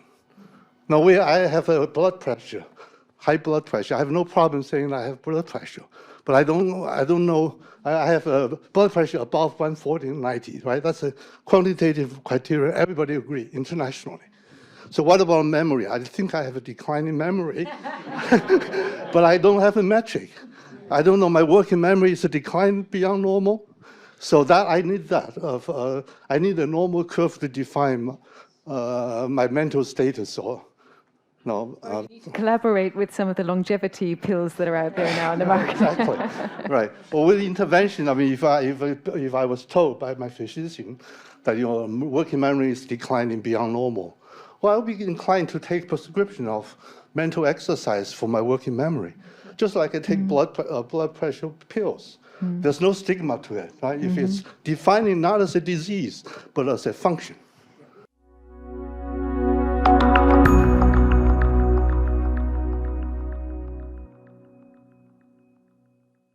We do have now a keynote presentation on new and emerging trends in brain disorders. Our next speaker has already been alluded to by Tarun. It is Professor Theo, who is Professor of Health Metrics Data Sciences at the Institute for Health Metrics and Evaluation, IHME, at the University of Washington. And so, Theo, the floor is yours, and I'm quite sure everybody will be silent once you stand. What I plan to do is to show you the best sort of cobbling together of all these estimates that we make under the umbrella of the global burden of disease to best inform what the size of the burden is of conditions that have a link to brain health. And as you've heard in the room next to this one, there's a setup where a prototype of an online tool of brain health is being shown that encompasses the estimates that we make and that I'm presenting here, country by country. So IHME was founded in 2007. to standardize measurement of health outcomes worldwide. And that leads to the estimates that are being made regularly. We used to say annually, but because of the pandemic, we are a couple of years late with our newest round of estimates on the global burden of disease, injuries, and risk factors. It is a huge undertaking of trying to find all relevant sources in the world on a list of more than 370 diseases and injuries currently, in lots of detail, by age, by sex, over time. And we try to do this by synthesizing all available information. And when you make that your principle, you also take upon you the duty to make all these disparate health data sources more comparable. So we do a lot of active tossing up data, understanding what potential biases are, and we make lots of corrections to data sources that are available in order to make them all measure the same construct in the end. We've been promoting the use of summary measures of health, measures that combine health loss due to death and health loss due to non-fatal conditions, disabling outcomes. And that complements the more traditional measures of estimating prevalence, incidence, and death rates condition by condition. And by putting it all into a same metric, and the common metric we use is the disability adjusted life year, we allow comparisons to be made between very different sources of health loss, whether it is road traffic injuries or depression or meningitis. Some with very high risk of death and mortality being the main component of the disease burden, and others where there is no direct mortality burden associated. Now, we started doing this work in the early 90s. But in much more earnest, this has been done since the foundation of IHME, and with a much broader reach, making estimates country by country over time, and for many countries, certainly all the bigger countries, making estimates for subnational units, the provinces of China, of Nigeria, or Ethiopia, or Kenya, or the states of India. And increasingly, our estimates are being used by researchers, by policymakers, but also major philanthropists in making decisions on how they spend their money on health, as well as companies around the world. So we endeavor to give decision makers timely, relevant, scientifically valid, and actionable evidence to improve health policy, practice, and outcomes. So key streams of work that contribute to this is following the demographic trends. And when we talk about brain health, much of the estimates and the course of the estimates until now and going into the future is very much determined by demography. The extended life expectancy that we're experiencing in many countries, but this general shift to much lower fertility and aging of populations puts a much bigger onus on health systems to deal with conditions of older age. And many of the brain health disorders affect people at older ages more than at younger ages. So that we couple with this detailed assessment of the disease burden. We also have a stream of work on how much health expenditure is there by disease. And not just direct health expenditure, but also trying to look at the indirect expenditures, but with a big focus on what is actually being spent within health systems. We also want to quantify access and quality of healthcare, and we have a index of healthcare access and quality that is enormously predictive of many, many diseases. Then we also quantify exposure to, I think it's by now 87 risks to health, and quantify based on careful examination of the scientific evidence of a relationship between a risk factor and a disease outcome, what proportion of a disease could theoretically be removed if the exposure to a certain risk factor was reduced to a minimum level. Now, for smoking, a minimum level would be 0 exposure.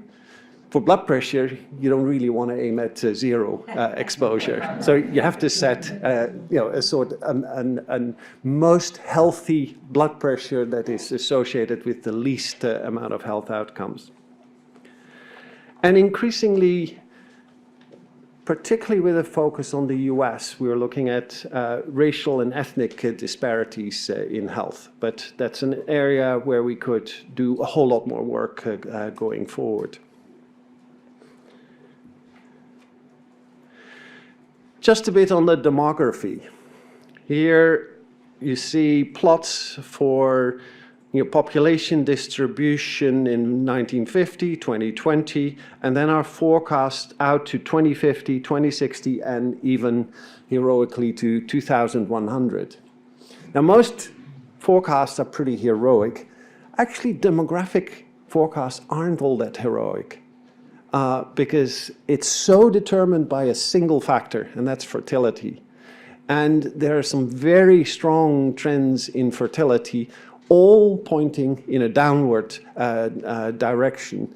And the few examples of where countries have tried to reverse that trend, sometimes at enormous expenditure, like in Sweden, we know that those trends are really, really hard to change. That I think Sweden managed to push up fertility by a few decimal points with billions and billions of expenditure. And so what you see here is that the age composition of populations is going to change dramatically, as well as the total size of populations. Very strikingly, populations in Asia, South Asia, East Asia, if you look at 2100, look at how relatively small this will be. The population of China, we project, will halve by 2100. But even India will see a large reduction in population size, and at the same time a shift towards many more people living at these older age groups, with all the consequences of what that means for all the brain health conditions we're interested in, and the need for healthcare for all those different conditions, as well as being able to provide that healthcare with a diminished section of the population that is of working age.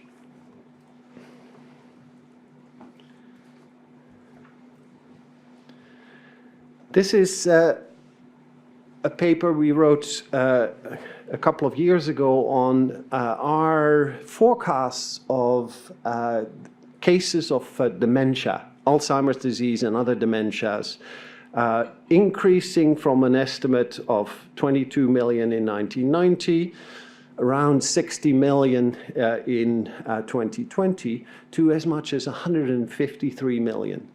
And all of this is demography, or almost all of this is demography, as I can show you here. Here we've by regions of the world, and at the top you can see the global figure.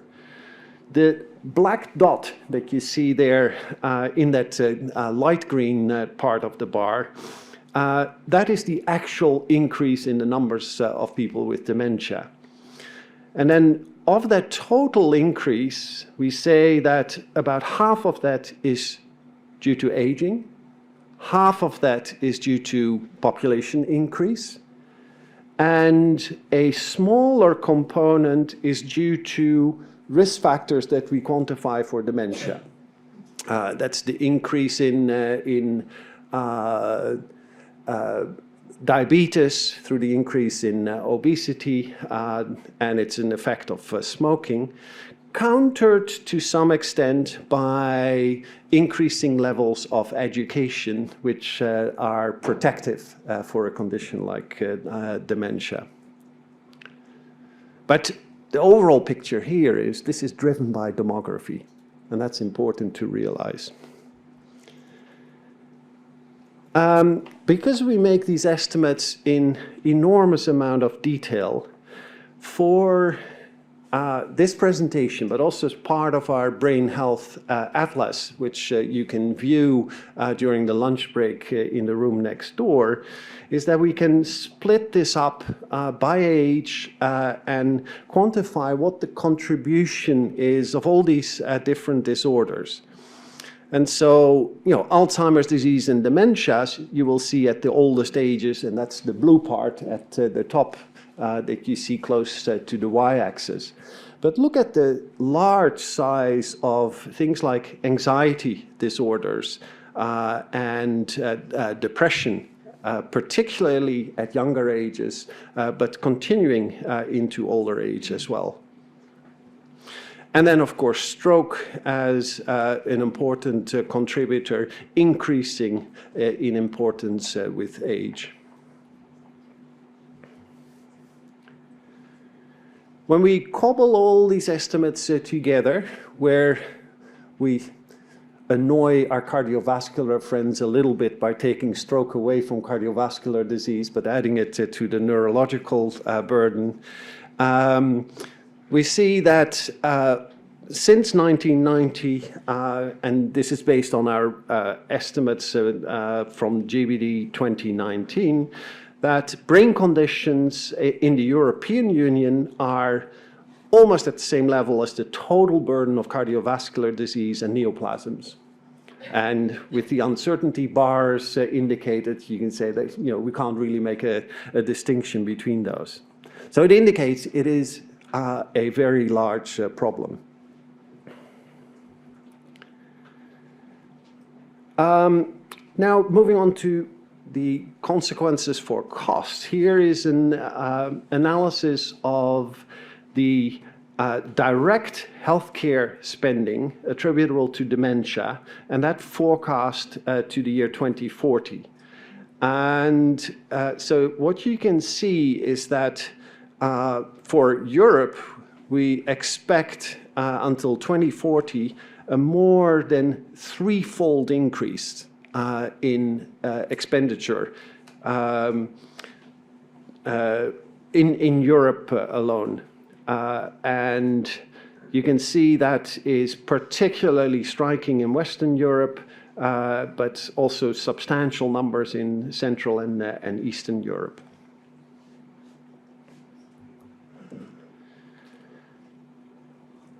Now, in this area, there's a lot of new work, particularly also under the heading of a brain health initiative, to quantify also income and productivity loss from these brain health disorders.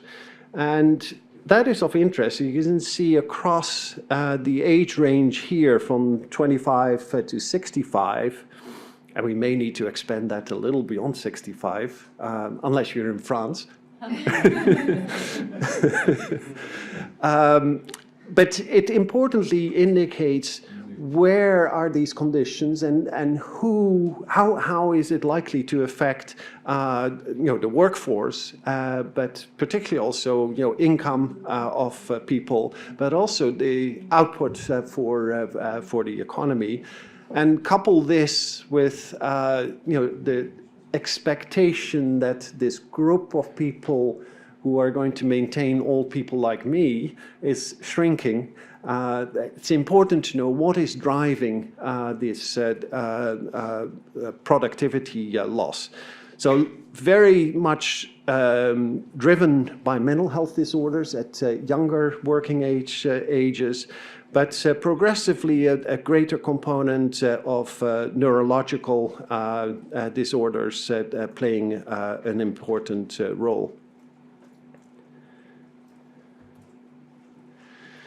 So our vision is for a world that is prepared for these health and economic challenges that are contributed by brain health disorders.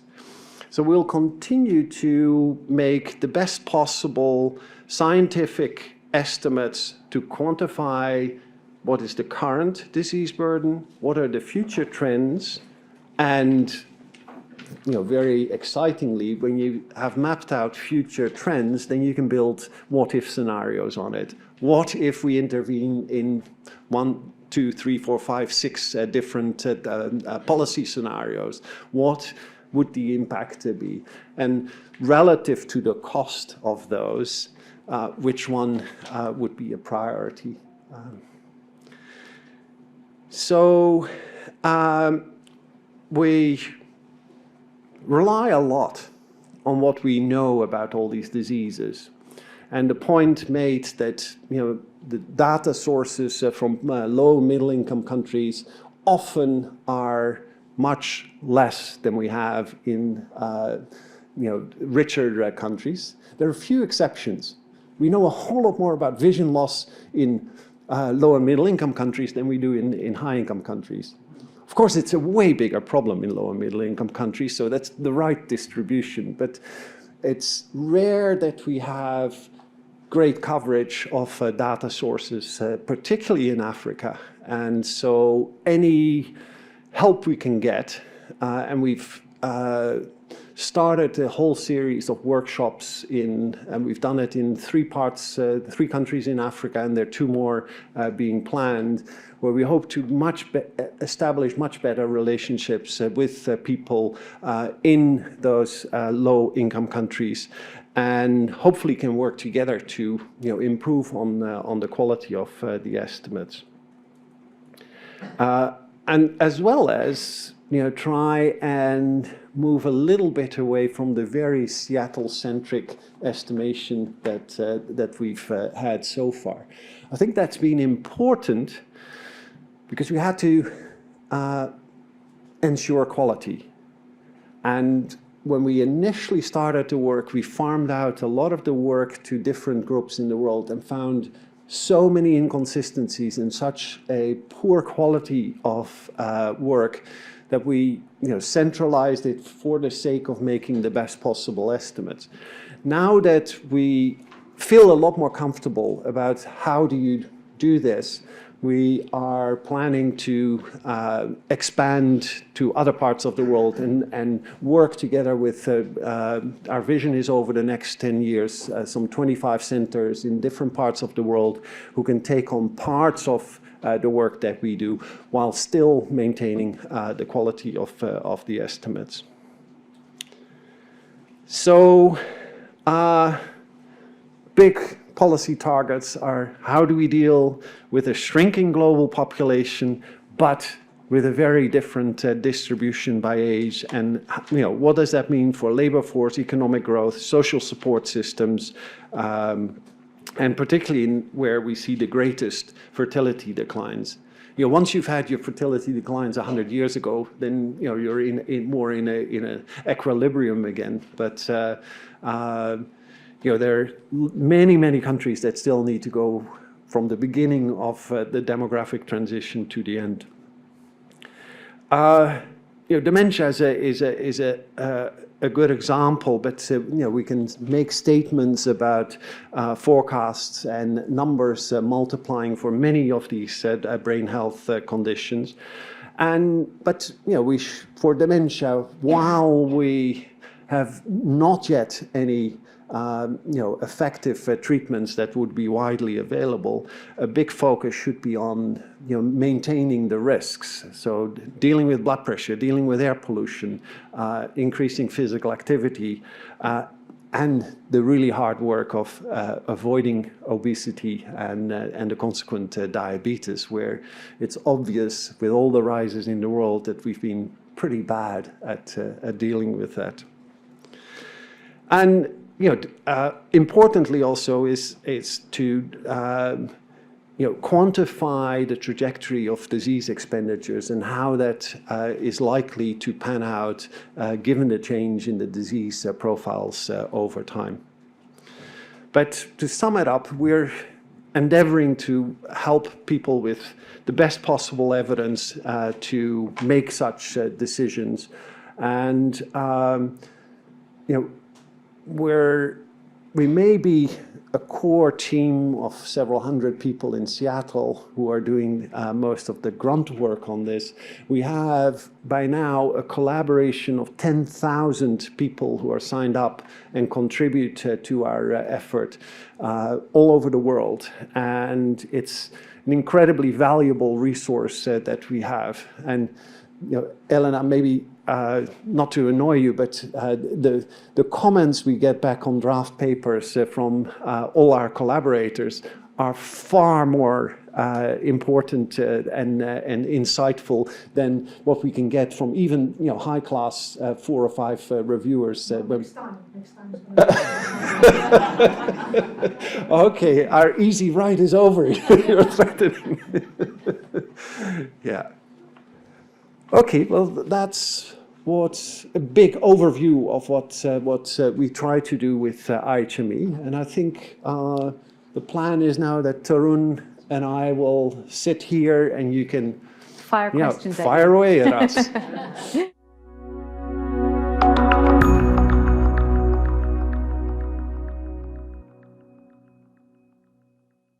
And I recently read your last in the psychiatry paper on mental health disorders, and the sex differences, they were impressive. How women suffer more from depression and anxiety. And I was wondering if you also collect data on different sexual orientation or gender identities, transgenders. Do you also collect this data or not? Not yet. Okay. I think we'll have to. It will, really depend on how many primary sources can inform that endeavor. But yeah, I agree. That's if because when we talk about sex differences, is something more common or less common for men or for women, then the question is what is driving that? And is that a biological sex difference, or is it informed by gender roles and identity? So, I think it's a very valid point, but challenging. Thank you. Also because, of course, culturally, you're dealing with a global set of data here. And in some cultures, it's not even allowed certain options. Yes, I must go to this corner here. We might need to eat into the... Have we got a microphone in this area? Oh, yes, there's one over here. If we can just pass them... Sorry, yes. We'll shoot them out with quick fire round answers. About this work, Theo. It's fascinating, it's thrilling. I think as a brain health community, we're sorely needing this type of profile with IHME, so thanks for this. I have a brief comment and a question or two, which might expose my ignorance perhaps, but I will take a risk.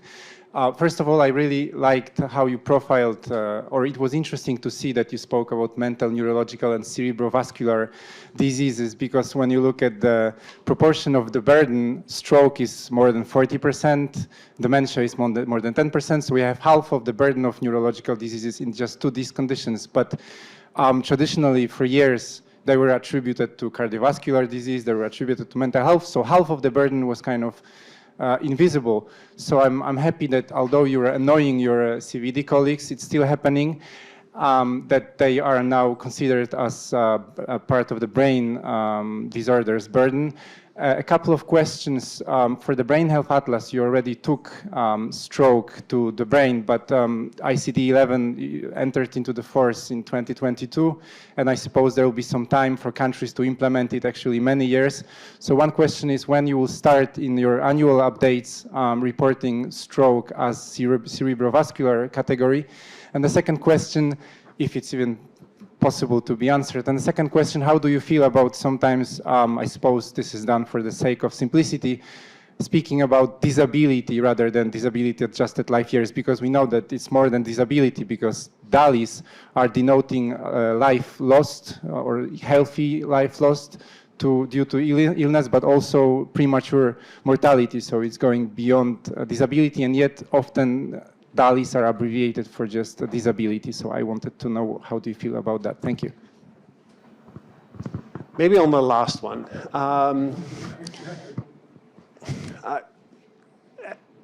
We've been attacked a lot by using the word disability, because in our use of it, we mean with disability any departure from full health. So a day with a common cold, you have a tiny bit of disability. That has not gelled very well with communities that have a very different definition of disability. Interestingly, in Australia, someone gave a concise definition of disability. It's anything you can get a pension for. So I think it's important to realize that. It's also important to realize that we focus on health loss, not on general welfare loss. And there are a whole lot of reasons for that, and you can challenge those. But we think it's for a measure that's related to health, it's most important to concentrate on health loss and not weave in all sorts of social consequences of that. Yes, they are important, but they probably benefit more from a very specific focus on health that you can then associate with all those other outcomes. But can I add on to something like this? And this attack on the use of the word disability, I think this is becoming important. And in field of neurology, at least we are hearing more and more from especially people with lived experience about this concept of neurodiversity.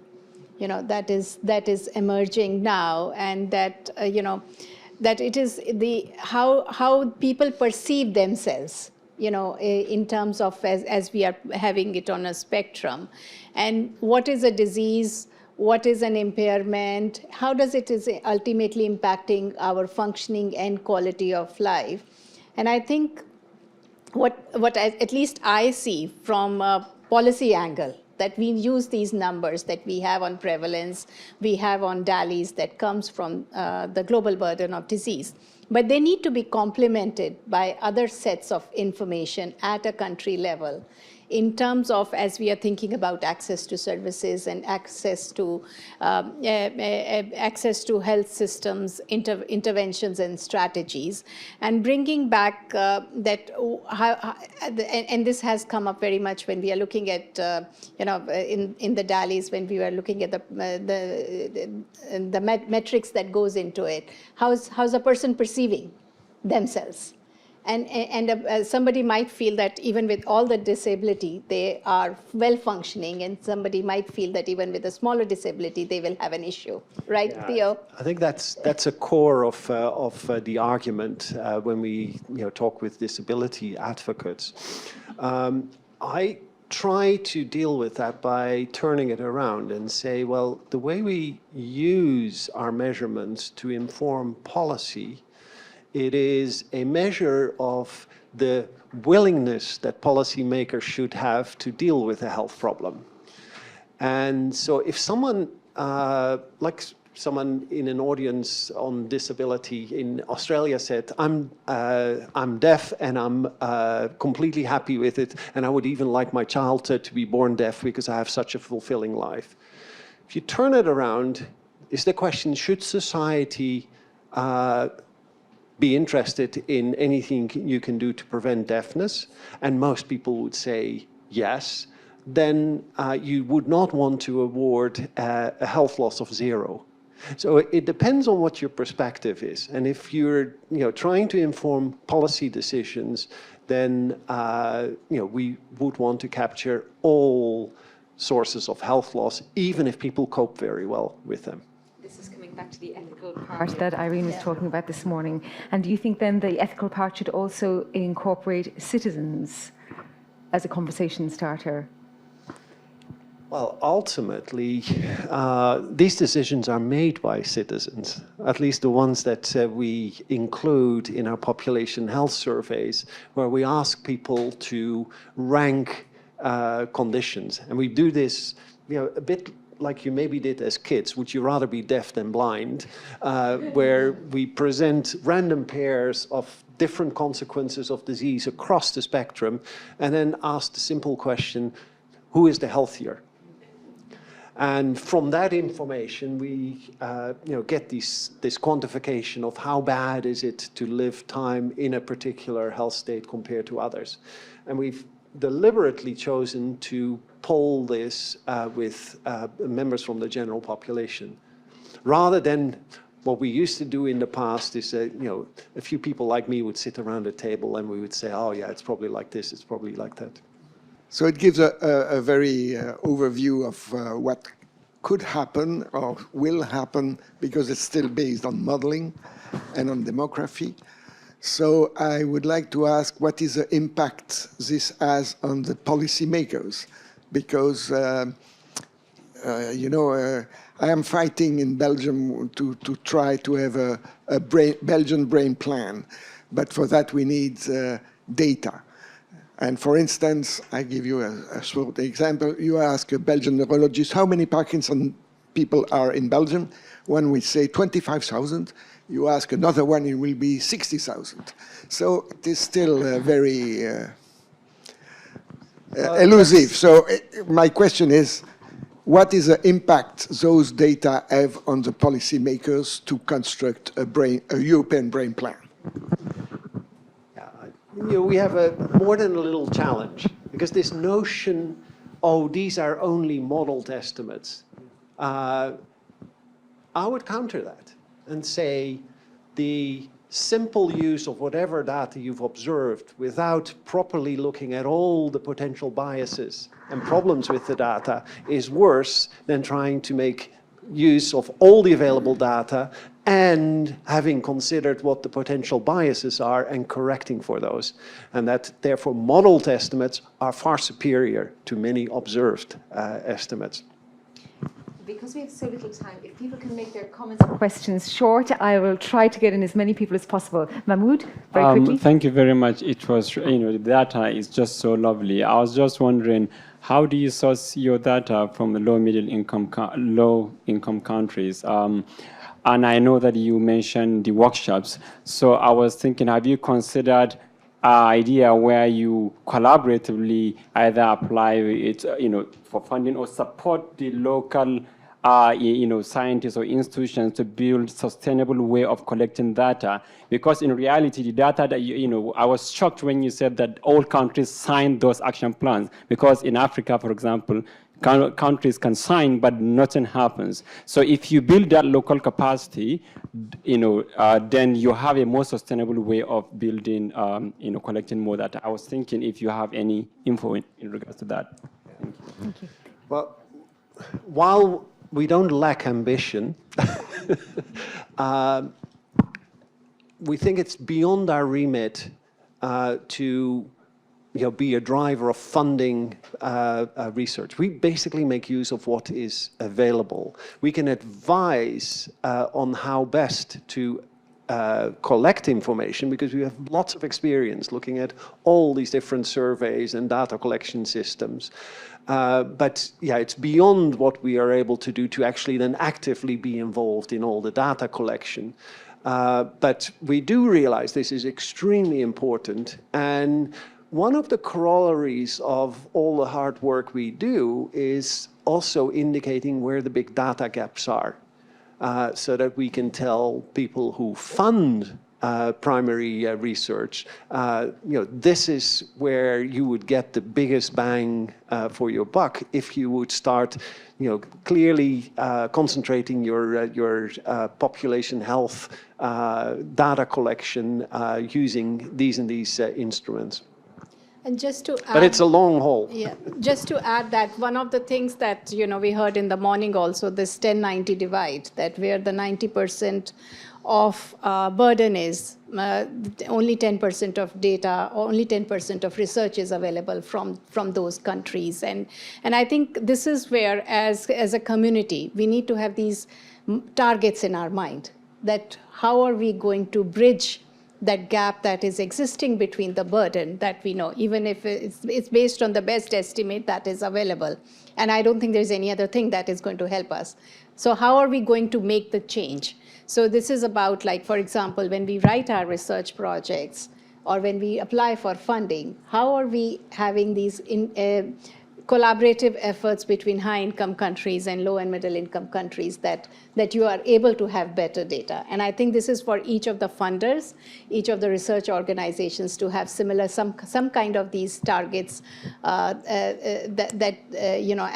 you're looking at your investments in future. Thank you. We have 5 minutes. I'm going to allow 3 more questions, 1, 2, 3. So, yes. My name's Dan Mannix. I'm from a slightly different background. I'm from institutional investment management. And I'm very encouraged by what I hear today in terms of the aggregation of data to describe the socioeconomic and productivity consequences of mental health in all the forms that are being described today, and the realization of new technologies and new solutions to enhance people's health, but also productivity of society. And I think that the data that you're describing in the route to policy is critical to beyond policy, which is the application of that to society through commercial channels.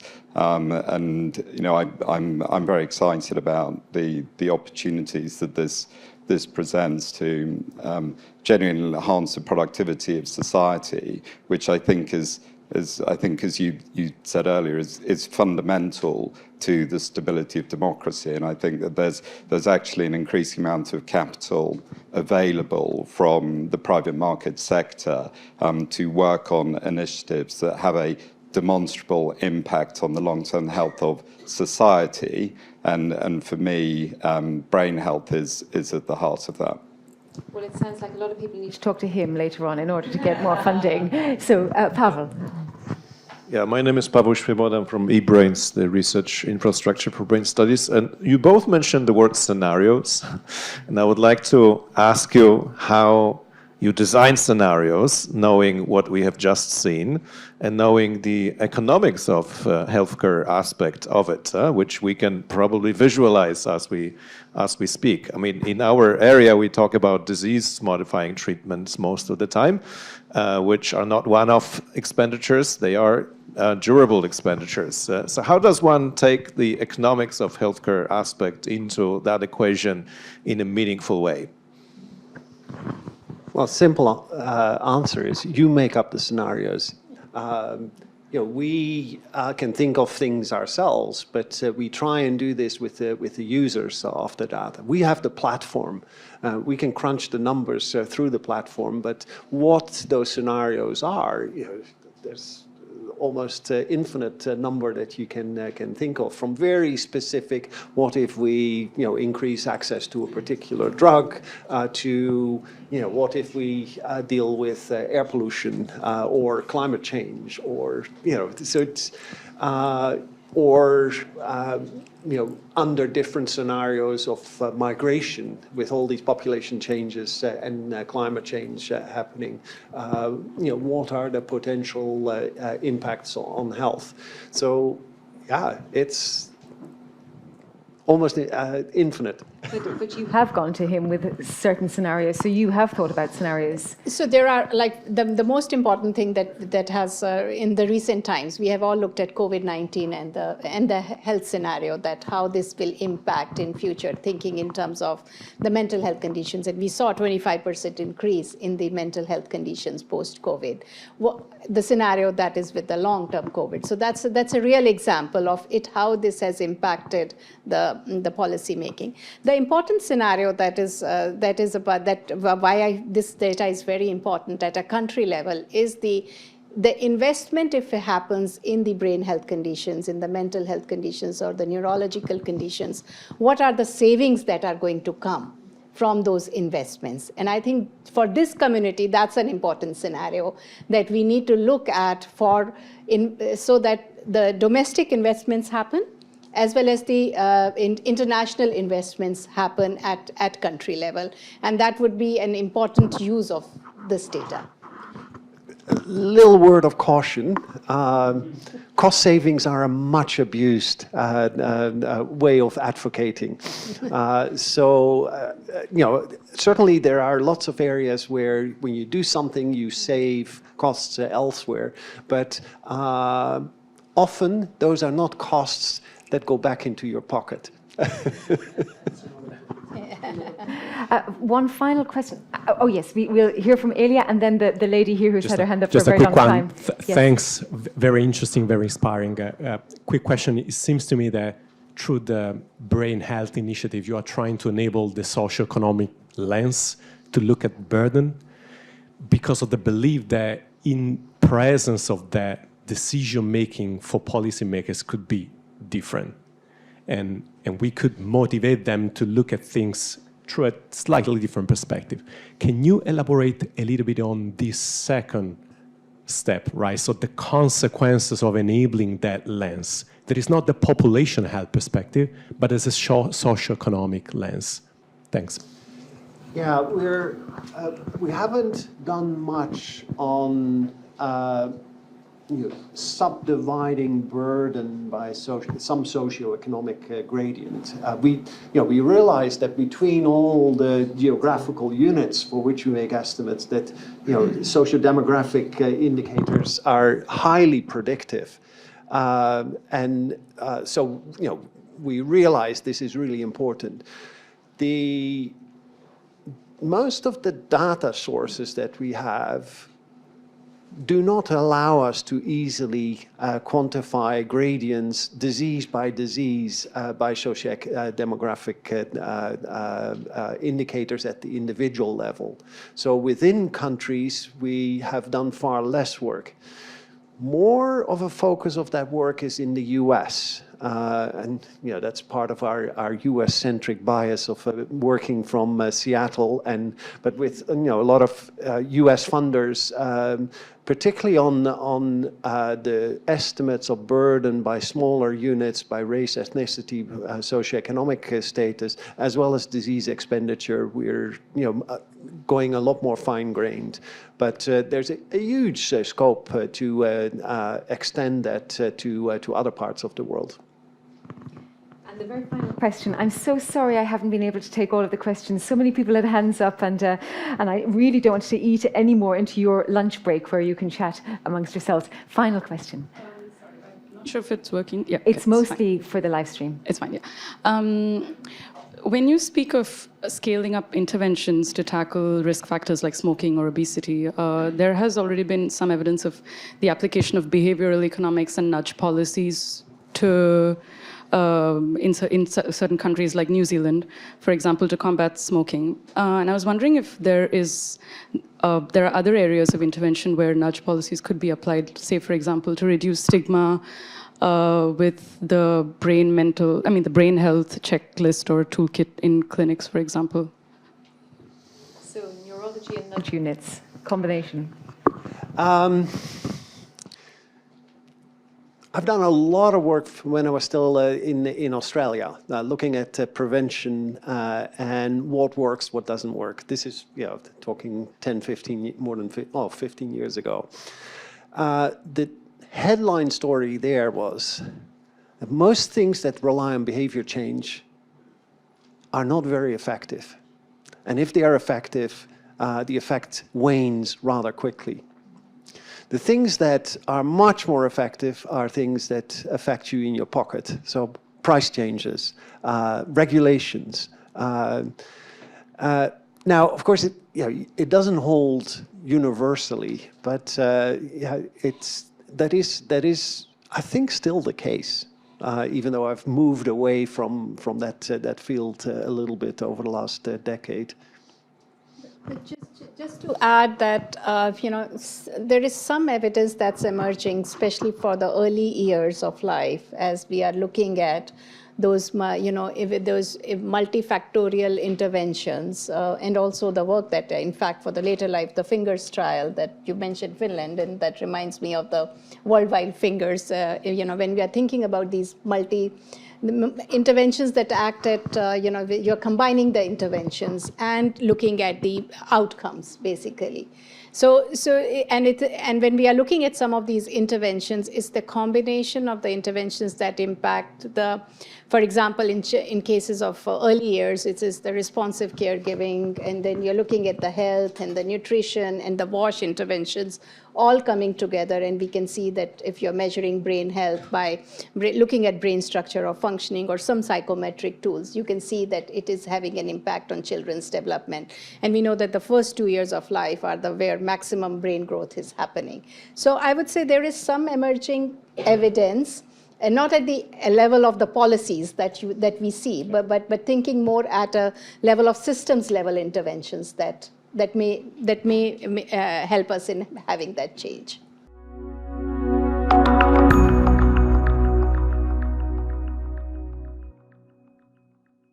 Let me introduce to you, the next session is going to be on capacity building and keys to action at the global level. I can see that we've lost a few people at lunchtime, but I'm sure the conversations are going on upstairs and they will return. Now, Dr. Harris Eyre, Brain Capital Alliance, OECD Neuroscience Inspired Policy Institute, the Baker Institute for Public Policy, and the Meadows Mental Health Policy Institute. And the talk is entitled Brain Capital, Moving Beyond the Burden. And the thing I like most about your CV is that you have been awarded America's EB1A Green Card, an honor typically reserved for Nobel and Pulitzer Prize winners. So you are in that elite, esteemed society. Well, we're very grateful to have you with us. Harris, the floor is yours.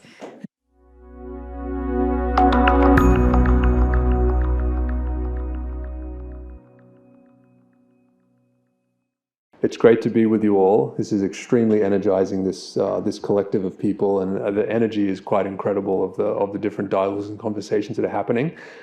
Today, I want to get to the point. I want to talk about the value of economics in the field to help us move forward. And I want to also talk about optimistic and hopeful narratives in the future, moving beyond the burden. So those are the two things, economics, and let's have some hope and try to do some things at scale. My basic argument is that we have many brain challenges. We've talked about many of the ones on the left already this morning and early this afternoon. And on the right, we have non-clinical brain challenges, but these are certainly significant. Mis and disinformation, nanoplastics, which are leaching into the water supply. They've been found now in women's breast milk and associated with knocking off IQ points of children.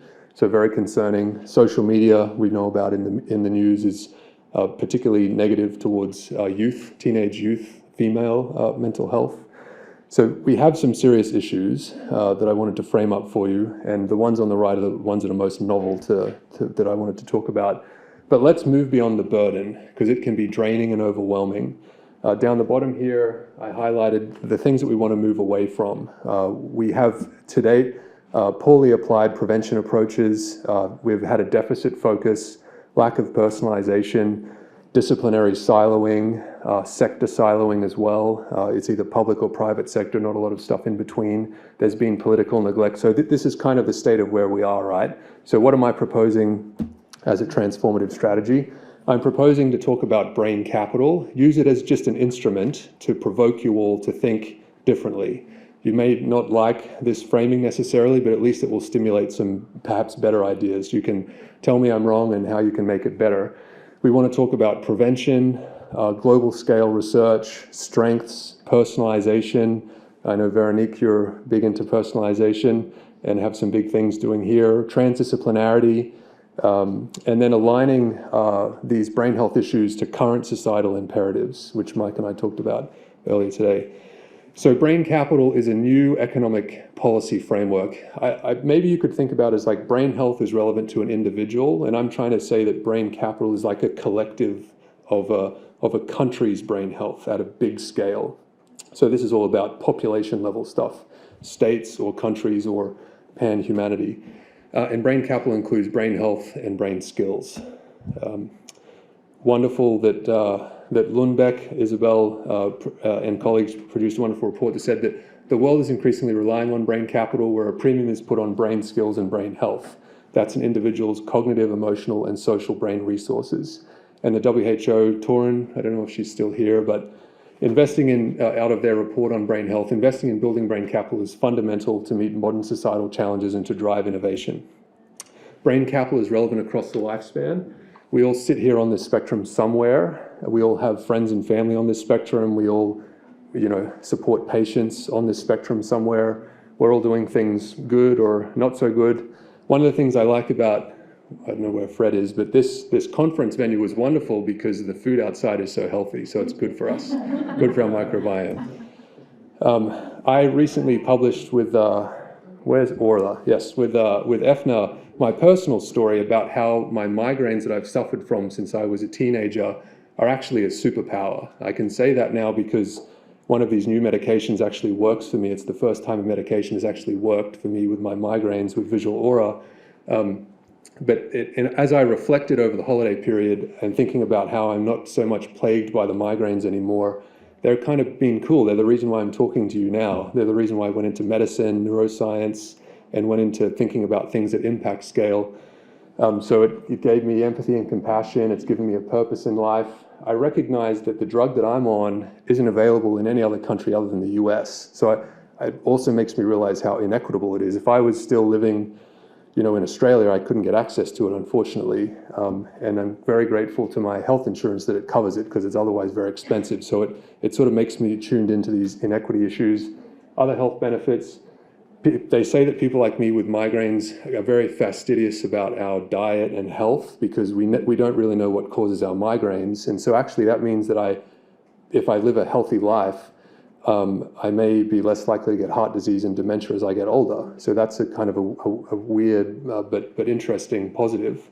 I'm very creative. I have a lot of. I'm not very creative. That's not for me to say. But I do my best to have intentional creativity practices in my day, because I don't want to really work super hard because it might trigger a migraine. So therefore, if I can have a creative insight, if I can go for an all walk in a forest and connect some dots, then that's helpful. And then obviously working in teams is critical, because I also don't want to get too many migraines, so I sort of working in teams is important to me. So there's just some interesting ways that I thought to frame up how brain disorder, I'm a neurological patient, I guess, but it can be positive. The Brain Capital Grand Strategy we published a couple of years ago now. It includes a dashboard looking at policy innovation and investing innovation.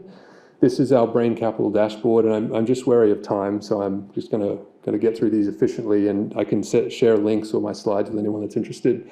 The Brain Capital dashboard, we've been developing over the last couple of years, which includes brain health and brain skill factors. This is country-level data, country by country. How can we compare countries' brain capital against each other and over time? And the thing to mention is there are environmental drivers here of brain capital that we factor in. We have a beta version up on the internet. This is the URL. If anyone's interested, I can send it to you. It's great to see it take shape. And then some interesting policy advances that I wanted to talk about that are relevant to brain capital. There's a fascinating program out of Australia that's all about autism prevention, particularly using structured video feedback for autism prevention and more early detection of autism and remediation and rehabilitation. The reason why I present this is because they have 2 RCTs and an economic analysis study. So it's kind of interesting. If we could do this at scale, it could really help a lot of people to remediate their autism symptoms and help them to live a better and more healthy life. Interesting work coming out of Alberta here. How do we train people in sort of understanding brain story development over time, particularly to frontline healthcare workers and frontline emergency workers? They have, and school teachers, 50,000 people in Canada, in Alberta in particular, have done this brain story certification, which is all about how you build a brain, stress in the brain, all this kind of stuff. So it's a large-scale thing that's being done. HKS, an architecture firm, recently released a report on creating brain-healthy workplaces, which I thought was super interesting. It just came out a couple of weeks ago. Then they said that it's time to change the narrative and make sure that we leverage brain capital and improve brain capital in the workplace, because it's fundamentally good for a business, good for the business's revenue and productivity and all that stuff. These are the kind of things that they talked about, which you may or may not agree with. This is a result of a 12-month study, starting with start your day in the office with arriving and having breakfast with your team, make sure that you give people breaks throughout the day and cool places they can relax, give people opportunities to connect during the day, to do some joy, fun, game type stuff in the workplace. It's just kind of interesting when you think about the workplace and talk about how can we improve brain health. You get some interesting innovations. This is a wonderful paper from Nature Aging from an AARP executive, which is the American Association for Retired Persons. They talked about population-level dementia prevention. So being social, engaging your brain, managing stress, exercise, sleep, eating right, produces all these benefits on the right to the economy. So again, linking brain health at scale to economics at scale is kind of a new vector that we can get more policymaker attention. We've had wonderful pickup of brain capital over the years from policy sector, private sector and media. And then on the investing side, there's actually been a venture capital fund mooted on the topic of brain capital technologies, mental health tech, neurology tech, ed tech, things like that. It's wonderful to see that they're paying attention. We've also seen Andy Kellermay talk about this, my colleague from Texas who leads the Meadows Mental Health Policy Institute. We're working in Texas on a bill to get an extra $3 billion of neuroscience funding in the state of Texas. And there's an interesting equivalent from the cancer field that's determined that if the state government of Texas has funded cancer research, it's generated a 2.5 to 4x return on investment. So in Texas, it's meant more jobs, more outside investment into the state, intellectual property development and tax revenue. So again, using economic narratives to convince policymakers to invest more in brain stuff. But Andy will talk more about it because Andy's much more intimately involved in it than I am. So next steps for us to get to the point here, we're thinking about, and I'd love people to come up and talk to me about it, developing a brain capital task force in the lead up to the Belgian presidency of the European Commission. Could we do something at scale to look at policy change in Europe heading into the Belgian EC presidency? This would be interesting. Well, we need to talk about this later as well. We want to do a yearly monitor on the brain capital dashboard, so a sort of audit and account of the brain capital dashboard and discussion of it. I think that will be interesting. So look, comparing countries, US versus Germany, Australia versus New Zealand, things like this would be, who knows what kind of insights we'll get from comparing brain capital data between countries.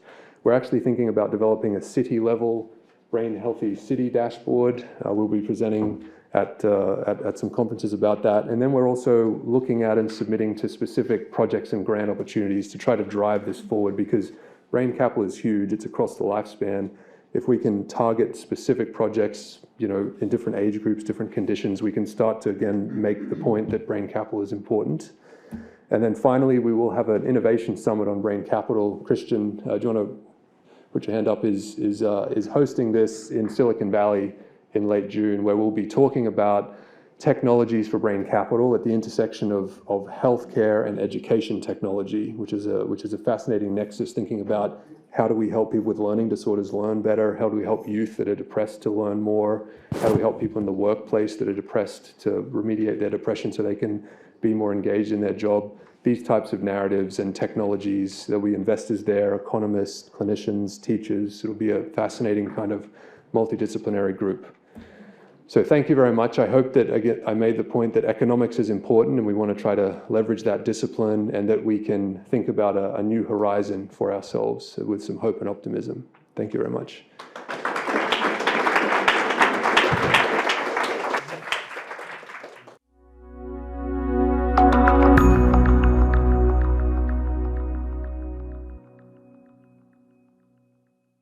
Please welcome Professor Anna Janssen, who's going to talk about reflections from the brain community. She heads the Advocacy and Collaboration Committee of the European Pediatric Neurology Society, and she is herself a neurologist and pediatric neurologist by training. Hello, everybody. I'm very pleased to be here. I apologize for not being able to join you this morning, but I indeed am here to put the spotlight on the brain capital of the future generation. And so a healthy brain starts in childhood. And as a representative of the European Pediatric Child Neurology Society, which has the emphasis on education and training of the future generation of pediatric neurologists, on science and research, and also on developing partnerships with other collaborations and breaking down some of these silos that you mentioned. I think it's also therefore an important opportunity for us to be able to connect with you today during this Brain Awareness Week event. So I'm here to raise the voice for children with neurological disorders and neurodisability, a neglected group often, the one that the WHO felt suffered most from the health inequalities through the pandemic. And these children and young people have no voice, and parents and carers are very often too busy looking after the children and very often also exhausted to advocate. So that's why also we take up this space to advocate along with them. So why is it so important to consider children when talking about brain health and brain capital? To briefly set the scene, globally, over 50 million children younger than 5 years have developmental disabilities, and the large amount live in low and middle income countries, a large majority. And I thought I briefly spotlighted or highlighted two very large groups within this population, and that's based on an analysis of the rehabilitation database of the global burden of disease and the WHO for neurological and mental disorders. And when we look into this, we see that 8 million, or that's almost 1% of the under 5 years old, are estimated to have cerebral palsy, and that's something that's present in very young age and will last throughout the lifetime. I don't have slides. No, you will just be enforced to listen to me very carefully. So that's cerebral palsy, and it's double the number. So it's 16 million, or almost 2% of children under age 5 that have intellectual disability. And that also will persist until adulthood, until late in life. So children with developmental disabilities, be it congenital or acquired, are associated with a higher risk of poor school enrollment and educational attainment without timely and appropriate support. And also children from underprivileged households or ethnic minorities or refugees or migrants that are also present in our higher income countries, they are also at higher risk of experiencing disability associated with neurological disorders.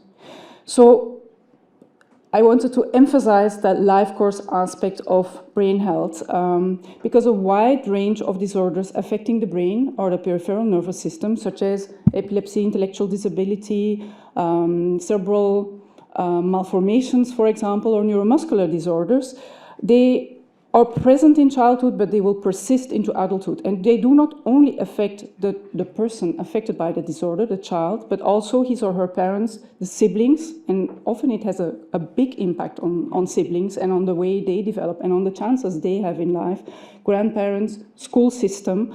So caring for a child with a neurological disorder often forces one of the parents to work less or to work not at all, to be able to organize the medical and paramedical care and to advocate for the child and family. And this is something that we see in everyday practice. And this often means a long-term financial disadvantage for the entire family. So not just for the parents and the child, but also for the siblings and their chances later in life. And there's also a high risk of family breakup when a child has a disability. So therefore, we advocate for prevention, and it's a mantra that is also there also for adult neurological diseases, but also in childhood. It's very important. So many neurological conditions that occur in childhood are preventable, including 25% of the global burden of epilepsies, and also high rates of traumatic brain injury that occur in childhood. And I mainly wanted to, as an example, reflect on the fact that approximately 60%, so that's really a lot, of less than 18-year-olds suffer some form of a mild traumatic head injury. It could be not so severe, short loss of consciousness, but up to 5% of this whole group have symptoms that persist and will affect their later abilities in life. And so that might sound trivial, but it's a lot. And that is something together with good pre- and perinatal care, non-accidental injury, head traumas are preventable. But not just these acquired conditions.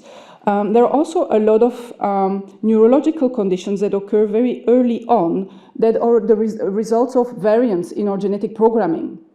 And so this is something congenital. And although gene therapy is still in its infancy, but it's on the horizon, timely genetic diagnosis and appropriate counseling of families so that they can think about family planning and what option would fit with their family plan could prevent the recurrence of a certain genetic disorder in that same family and also lower the burden for them.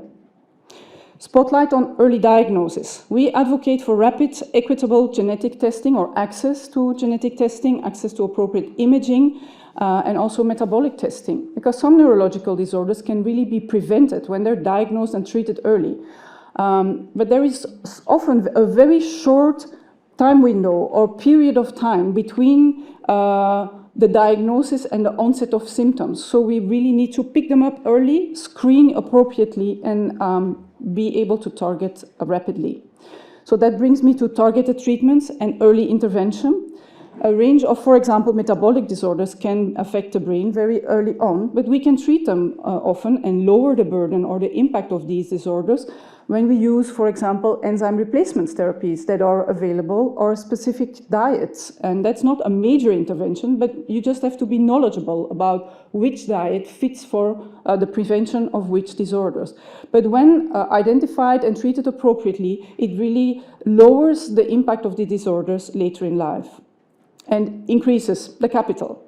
So the same applies for certain genetic disorders for which gene therapy has now become available. And a notable example in this regard is that of children with spinal muscular atrophy, who 10 years ago would have died in infancy and are now developing to sit and walk independently. And so that's a huge leap forward. And also very recently, in the field of epilepsy, we've now dosed our first anti-oligosense nucleotide for Dravet in the last month. And so child neurologists will really also be gatekeepers of some of these very expensive disorders, and that brings us back to the economic aspect of the challenges that lie ahead of us. And this will also change our profession, and we can already see that with a bigger emphasis on screening, on the prediction of certain phenotypes, and of delivery of precision therapies. Other conditions such as developmental delay or cerebral palsy or autism cannot be prevented, but outcomes can be improved through early and adequate intervention programs and appropriate guidance and support. And so this, again, is only possible through early access and to appropriate care. So access to expert care, there is a huge disparity in disease prevention and diagnosis and access to early treatment. And this has, for example, been demonstrated for epilepsy in detail. Also in the child neurology sphere, there has been a lot of research performed that really shows the high prevalence in low and middle income countries and the lack of adequate treatments, but also the lack of trained neurologists, and that also counts for pediatric neurologists. And so for the European Pediatric Neurology Society, training and education is key to make sure that the future generation of physicians is able to recognize these disorders and treat them appropriately. And so there are a lot of initiatives developed within the society to also facilitate the access of trainees from low and middle income countries to participate. And in order to monitor the quality of the training, a European exam will now be organized as of this year to also try and encourage equal quality of training across the different countries. So in summary, we need to take care of brain health and safeguard brain capital across the lifespan, since every event to the brain, congenital or acquired at birth, in infancy, childhood, or adolescence, will mark the lives of those affected and their loved ones for the rest of their lives. So thank you for your attention.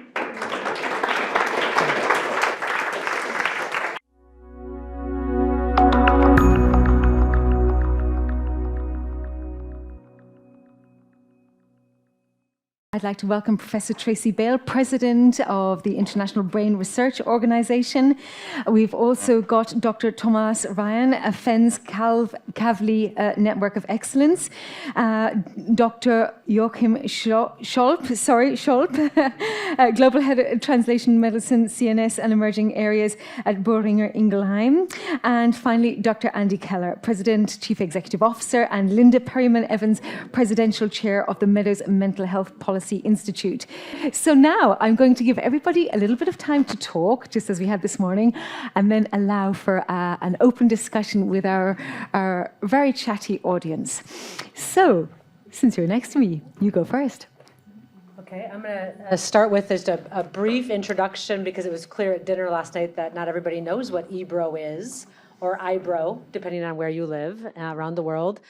The International Brain Research Organization is the oldest neuroscience organization in the world. It is now 63, I'm looking at Natasha to correct me, I think it's 63, 64, we'll just round up, 64 years old. It was originally formed in Canada and then moved its home base to Paris to be more centrally located.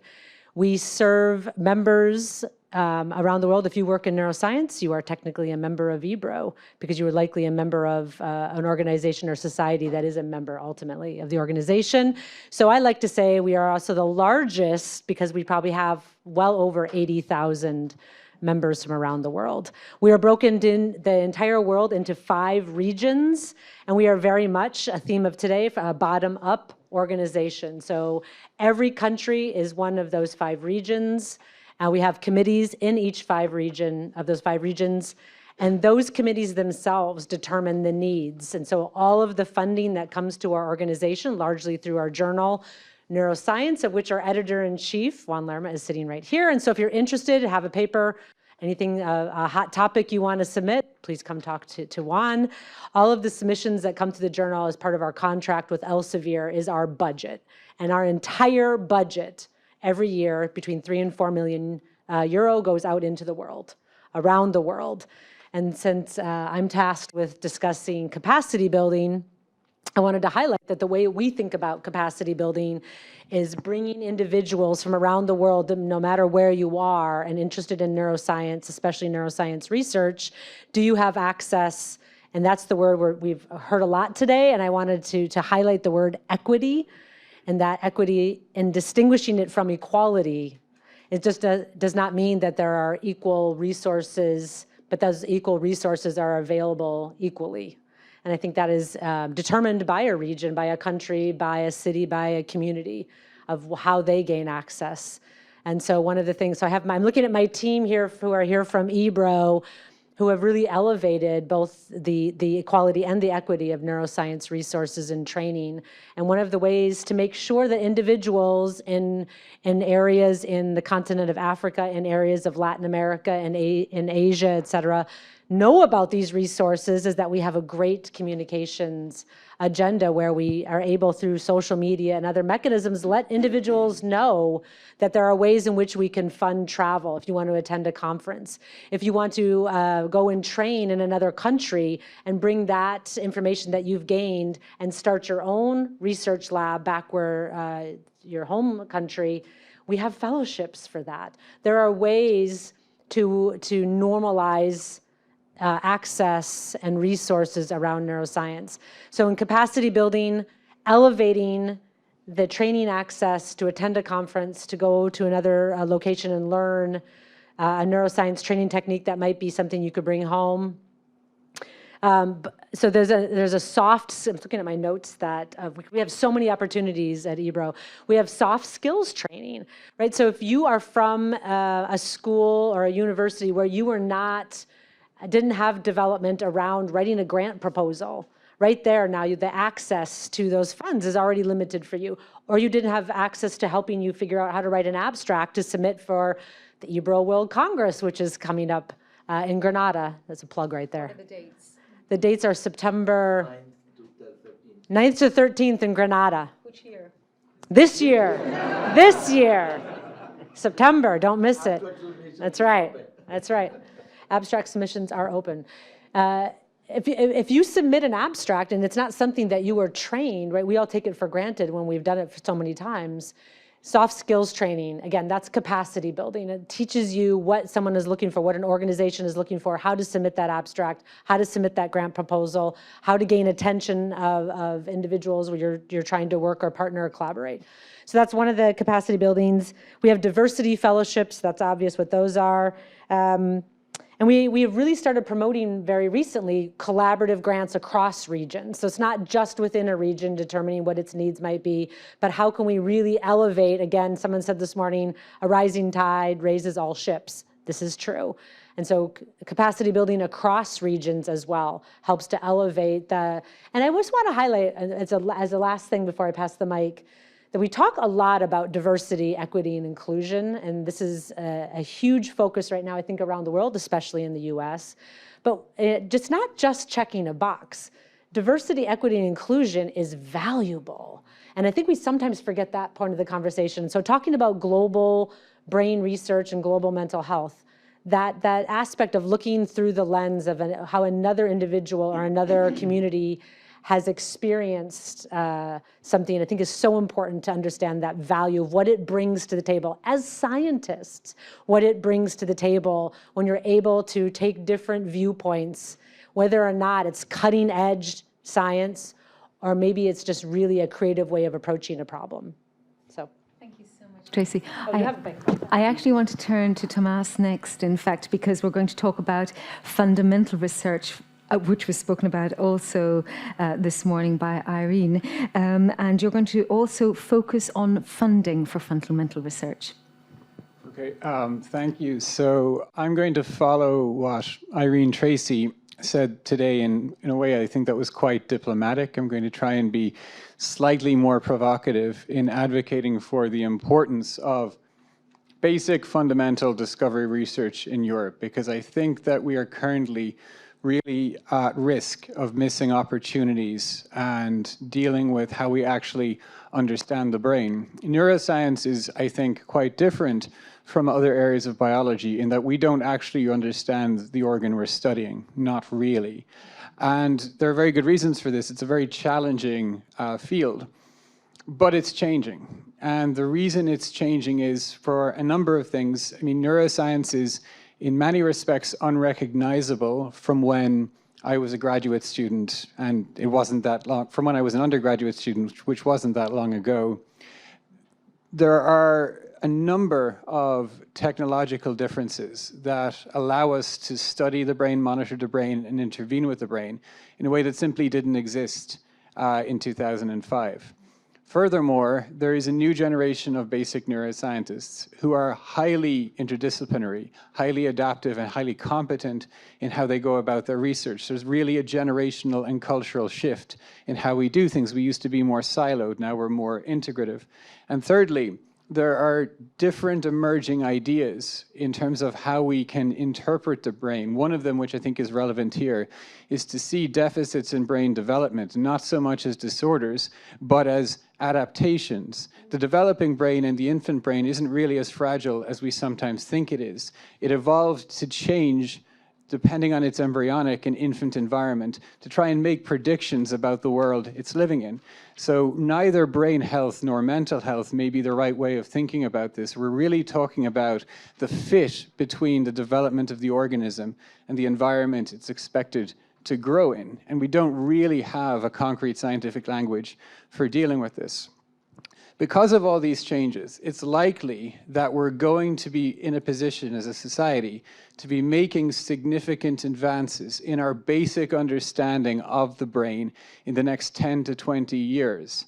And this is going to depend on investment in basic neuroscience research. Now, I represent the Fens-Kavli network, which is a network of 30 early to mid-career European neuroscience PIs, not necessarily European, but working in Europe.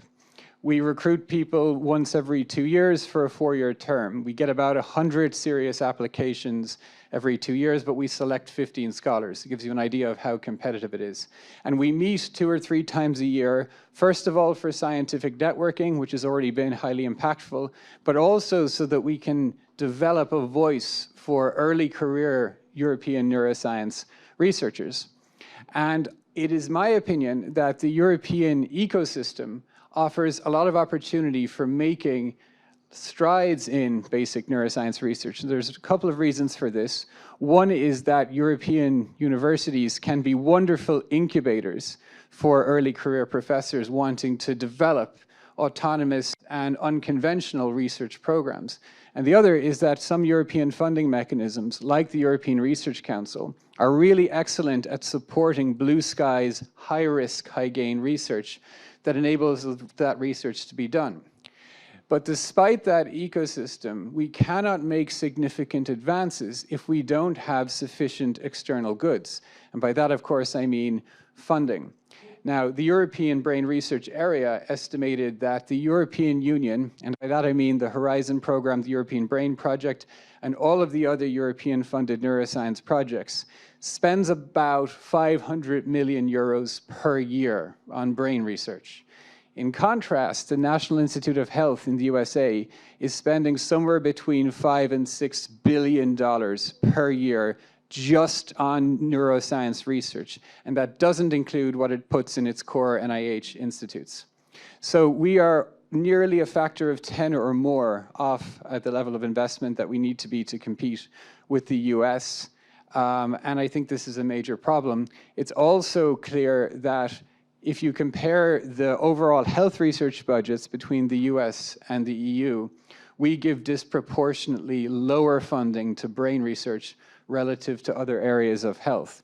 So we have 2 comparisons we should be looking at. One is American investment in neuroscience. The other is European investment in cancer and infectious diseases, who are doing a better job of making the case for how they should be supported in terms of their fundamental research. So in the spirit of this community, which of course includes patient organizations, neurological organizations, psychiatric disease organizations, and so forth, we are all trying to deal with the 800 billion euro cost that brain disorders are putting on us. But that 800 billion euro does not include what COVID is going to do to us and is doing to us. And it also doesn't include all of the costs that damaging or not ideal developmental outcomes that are occurring all the time that aren't necessarily quantified as disease is also happening. So I think that when we're having this discussion about how we're going to be a broad tent that is representing brain health in Europe, but also a tent of very different things, it's important that we keep policymakers and decision makers very aware of how all of what we are doing necessarily stems from basic discovery research. That is understood in the American Congress. I don't think we have yet arrived at a stage in Europe where it's understood in terms of the decision makers that are concerned with health. And that's all I want to say. Thank you very much, Tomas. You've put it very eloquently as well. And I know we're going to hear from Australia quite soon in the next panel, and we'll hear about what they're doing there. In fact, I'm going to turn now to you, Josh, because we're moving on to the translational drug discovery part now. So tell us your 8 minutes worth. Right. So first of all, it's great to be here, and everything I'm going to say, of course, it's it's coming from somebody coming from the pharma industry. So please keep that in mind, right? So we heard a lot about the burden of mental disease this morning, and I was very happy to hear that actually it has two components, right? There is the medical burden, there's the burden to patients, there's the burden to caregivers, there's the burden to families. That's one thing.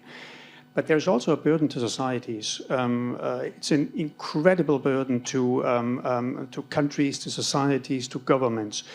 While I read estimations that there's about 1 billion of people worldwide with a mental health issue, and I also read estimations that there are what governments, what societies are spending on mental health, it goes in the trillions. So it's a really huge burden. It's a really huge issue. Now, what we also were discussing this morning is where are we in terms of innovation? I would like to make a statement now. I think, and again, please forgive me, I'm coming from the pharma industry. I think there's a lack of innovation.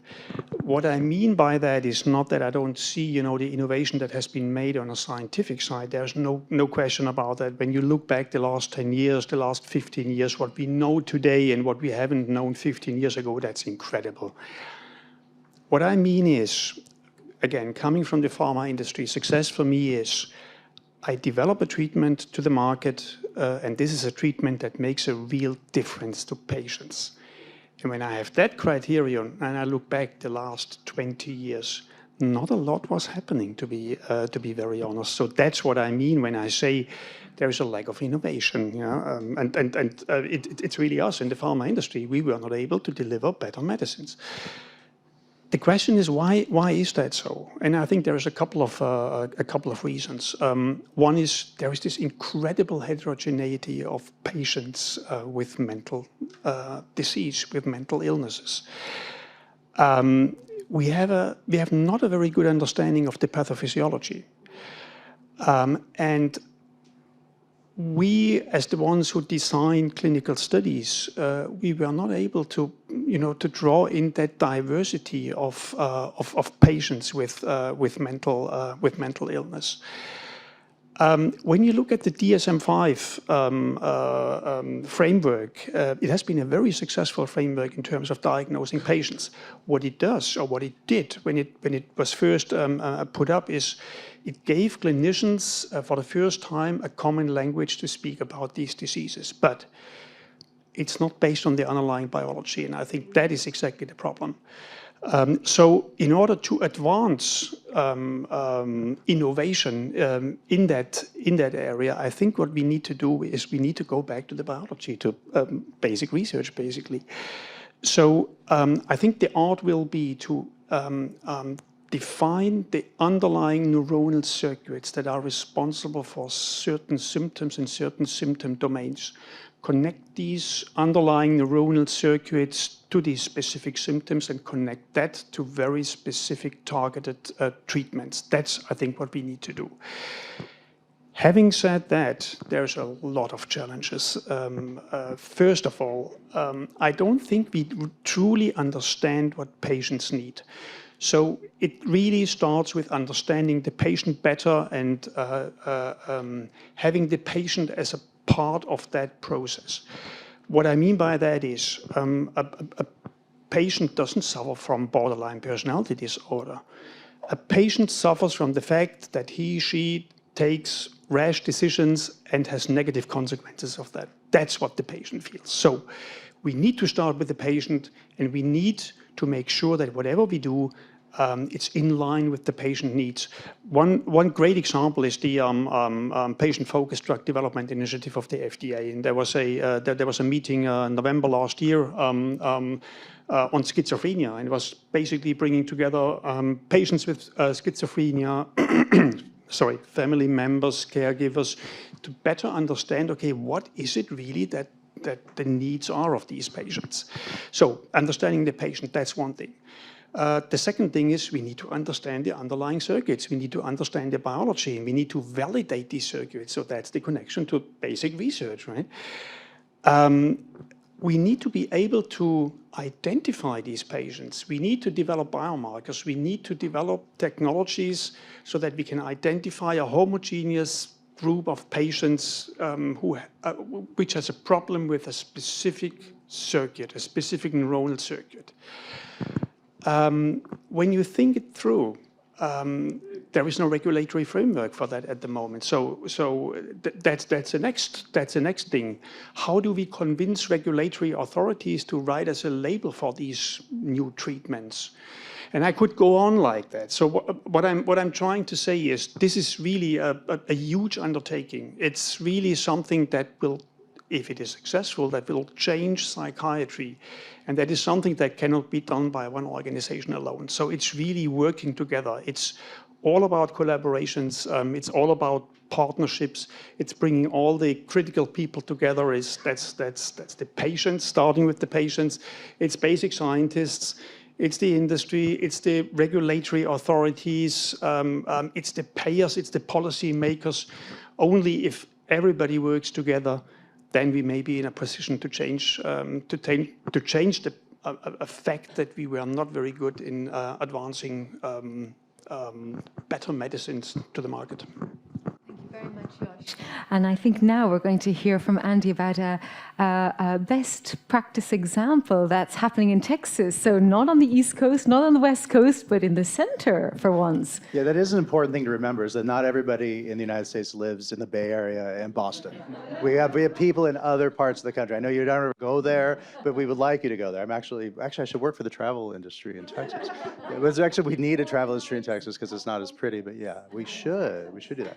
Yeah, well, it's the right time of year. I'm not going to get into that. So the fun thing about being on this panel and going last is I could basically just say, do what they said, because that's what should be done. I mean, it's a wonderful overview that my colleagues just gave, but the question is, how do we do that? How do we create an ecosystem where that can happen? And I would argue that we can't just have an ecosystem in Europe. We can't just have an ecosystem in the Bay Area and Boston. We need to have an ecosystem that really is global, because we don't have enough resources. And I love, Thomas, the comparison. It's good to compare to the United States. I'll talk about that in a sec.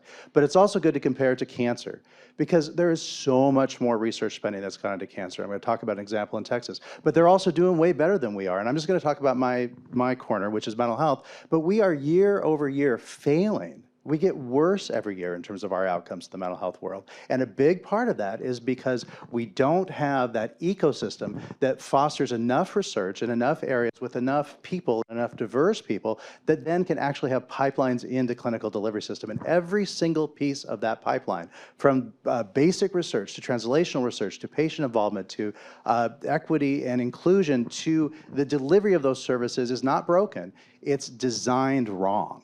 It's designed around outdated ideas that we propagate sometimes when we say things like mental health and physical health. We need to quit saying that. Mental health is actually physical. And when we use language like that comes from an outdated, outmoded, non-science-based framework, we actually undermine the building of this ecosystem. So how can we build this ecosystem?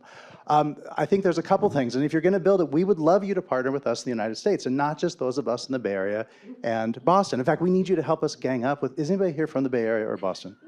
Okay, good. Okay, we need you to help. But we need to all gang up on them. Because when those resources that Tomas was talking about in the United States go out, they do not go out equitably. They go out to the Bay Area and Boston. We get about 1.5% of NIMH funding and substance use funding out of the NIH in Texas. We have 10% of the people. We're punching under our weight. And that's not just true of us. It's true across most of the country outside of these areas, because the natural tendency is to have, gravitational pull, to have people pull the research where the research is happening. So if we're going to create a more global, more inclusive infrastructure, we're going to have purposeful investment in other places. And so we're doing that in Texas. And I'm going to talk in a bit about how we are doing that in Texas.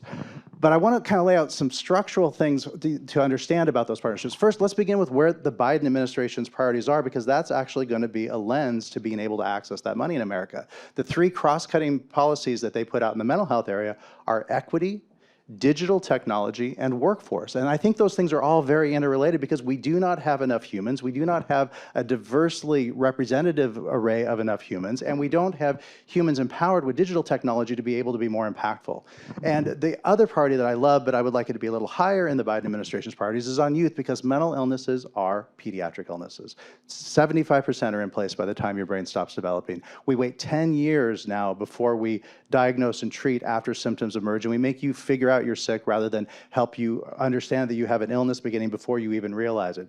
So the ecosystem around that is going to take some intentional investment. It's going to take intentional investment in areas where we're not doing that research currently. So in Texas, what we did, we put together a consortium of our 12 medical schools, and we purposely included all of them.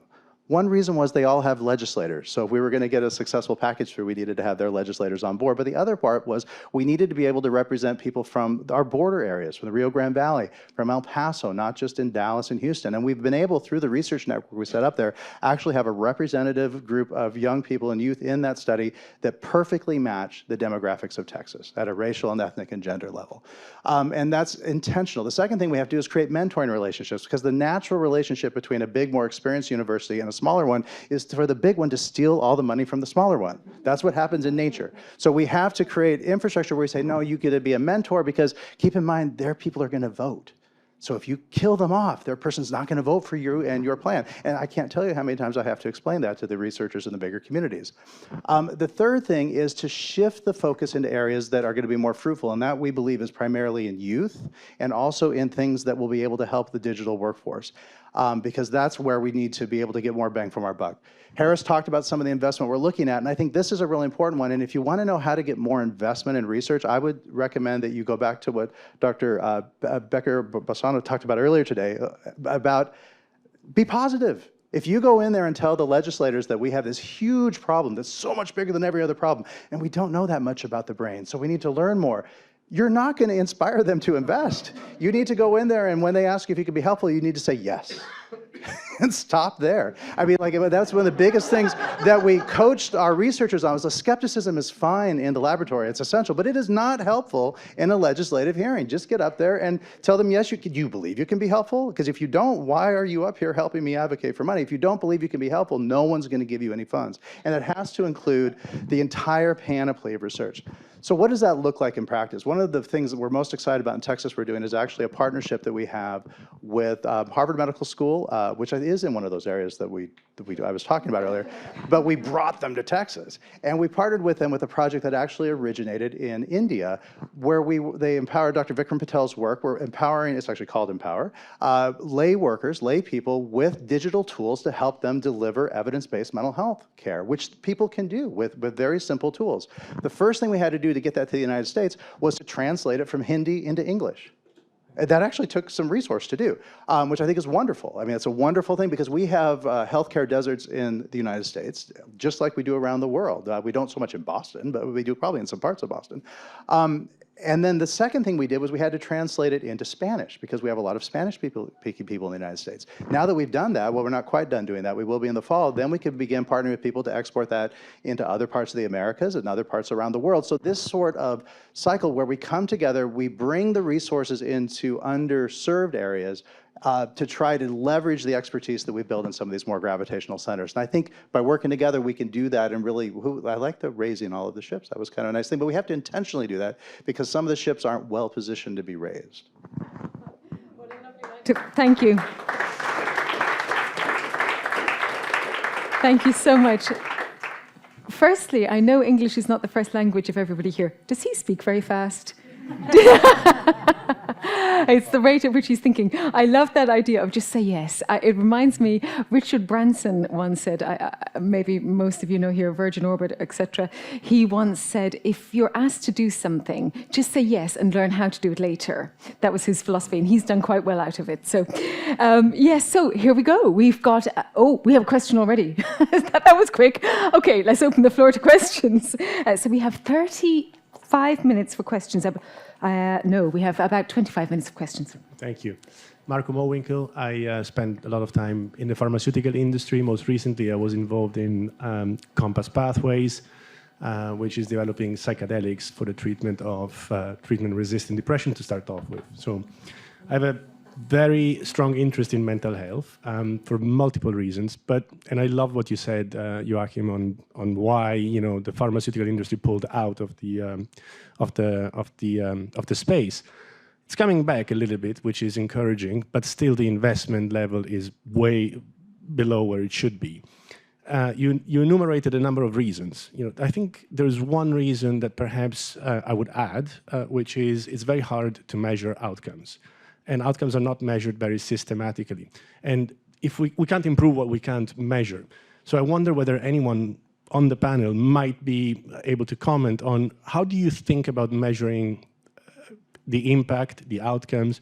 And we talked about brain capital. Do we need a new metric? We use very outdated scales. They're very subjective.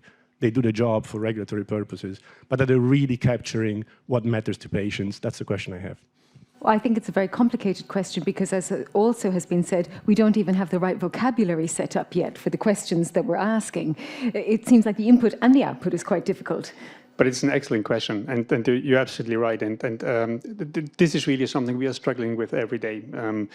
Now, for us in translational medicine, because of course we would like to have readouts, a means to test if a compound does what it's supposed to do in a setting of limited studies, small scale studies, just a handful of patients basically. But you're absolutely right. So when you look at the readouts, as you say, it's self-assessment or it's scales that are being used by physicians. Now, number one is they are not very precise, and number two is they usually go back one or several weeks. And now, if somebody asks me, okay, how did you feel 3 weeks ago? I would give you an answer, but how exact that is, I don't know. So that adds to that variability. The readouts are not very precise, and it spans quite some time in the past. There's two dimensions, I think, in terms of improvement. One is when we take that notion of precision psychiatry more serious, meaning we develop treatments for specific symptoms and symptom domains, we need to assess, we need to develop tools that assess specific symptoms and specific symptom domains. That's one thing. The other thing is, it's probably not the best thing to do, or it's probably not the best situation when you have to wait until a patient comes back to the center, and you ask that patient, how did you feel the last 2 weeks?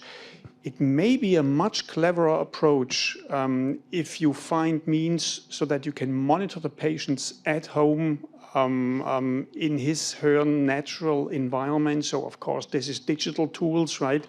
Remote monitoring of patients, because that will give you a very dense data set, a very rich data set over time. Number one. Number two is you can online track the patient. So these are two possible solutions, two thoughts, but it's not an easy one. And then, of course, now again, coming from the pharma industry, there's two levels. One is the level I'm dealing with, that's translational medicine, that is exploratory. We can do basically everything we think is right. We trust in from a scientific perspective because it's for our own decision making, right?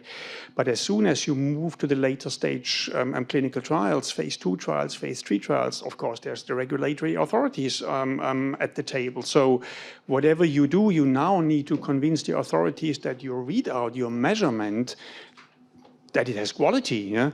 And that's a totally different issue. But I mean, we are still at the point that we have to say, okay, now we are in the exploratory stage, and even though we don't have to worry about FDA and EMA, we just have to worry about that we are convinced that we measure the right thing. It's difficult enough there. What do you do in order to measure the effects of your new treatment? Yeah, but yeah, well taken. I give an alternative view on that though, because my whole career we've been waiting for like better metrics or better ways to measure, and we're still waiting. And I mean, I want to go back to what you said earlier about not letting the perfect be the enemy of the good. And I would say not even letting the good be the enemy of the less bad than what we're currently doing. And, think about the evolution of cholesterol testing. I mean, the initial cholesterol test that looked at high cholesterol, we now know we're not all that meaningful without some of the more targeted things that we're now able to do by looking at triglycerides and whatnot. So the PHQ-9 is pretty good.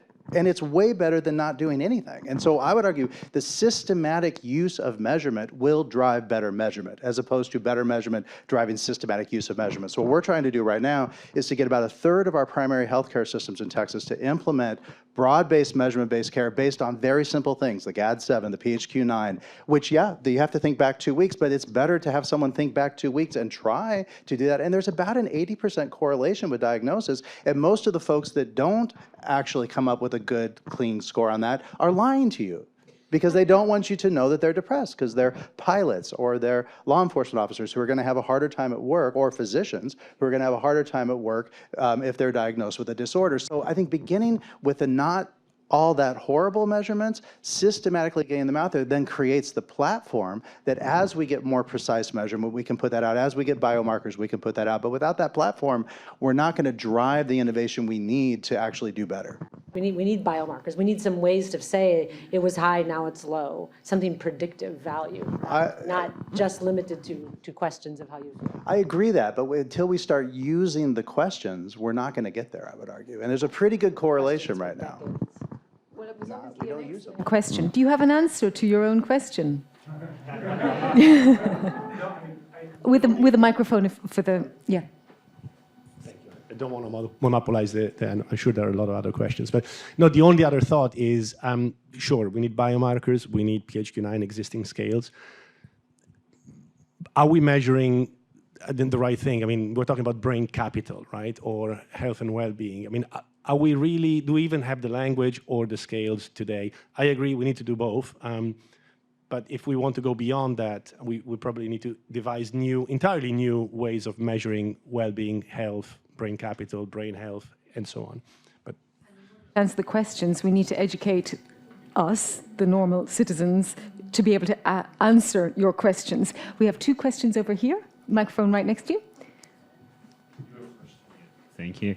So it's really in continuation of the previous question. My name is Mehta Serafian from Alpha Brain Technologies, and I'm representing the underrepresented group of neurotechnology people. So we talk about translation of neuroscience, but we only talk about translating it to pharma, but never talking about how to translate it to medical devices or software or app or anything related to that while we are closing this circle of the ecosystem. So it's kind of comment, but also could be a question. How can we fix this? Because as you see, there is, since morning, there has been no talk at all how to bring it to a technology, while we know only there are like 3 to 4 US-based companies build everything neurological, brain implant, anything related to nervous system built by those companies. And we have like maybe 1.5 European companies who have a share in the market. So yeah, this is my question. Well, that might be more complicated. We have mentioned technology a little bit about how to bring the access to home, to monitor at home in person setting. But I think we're moving on to kind of the funding and the risk factors here in Europe as well when it comes to promoting such things. Have we any answers amongst our panelists?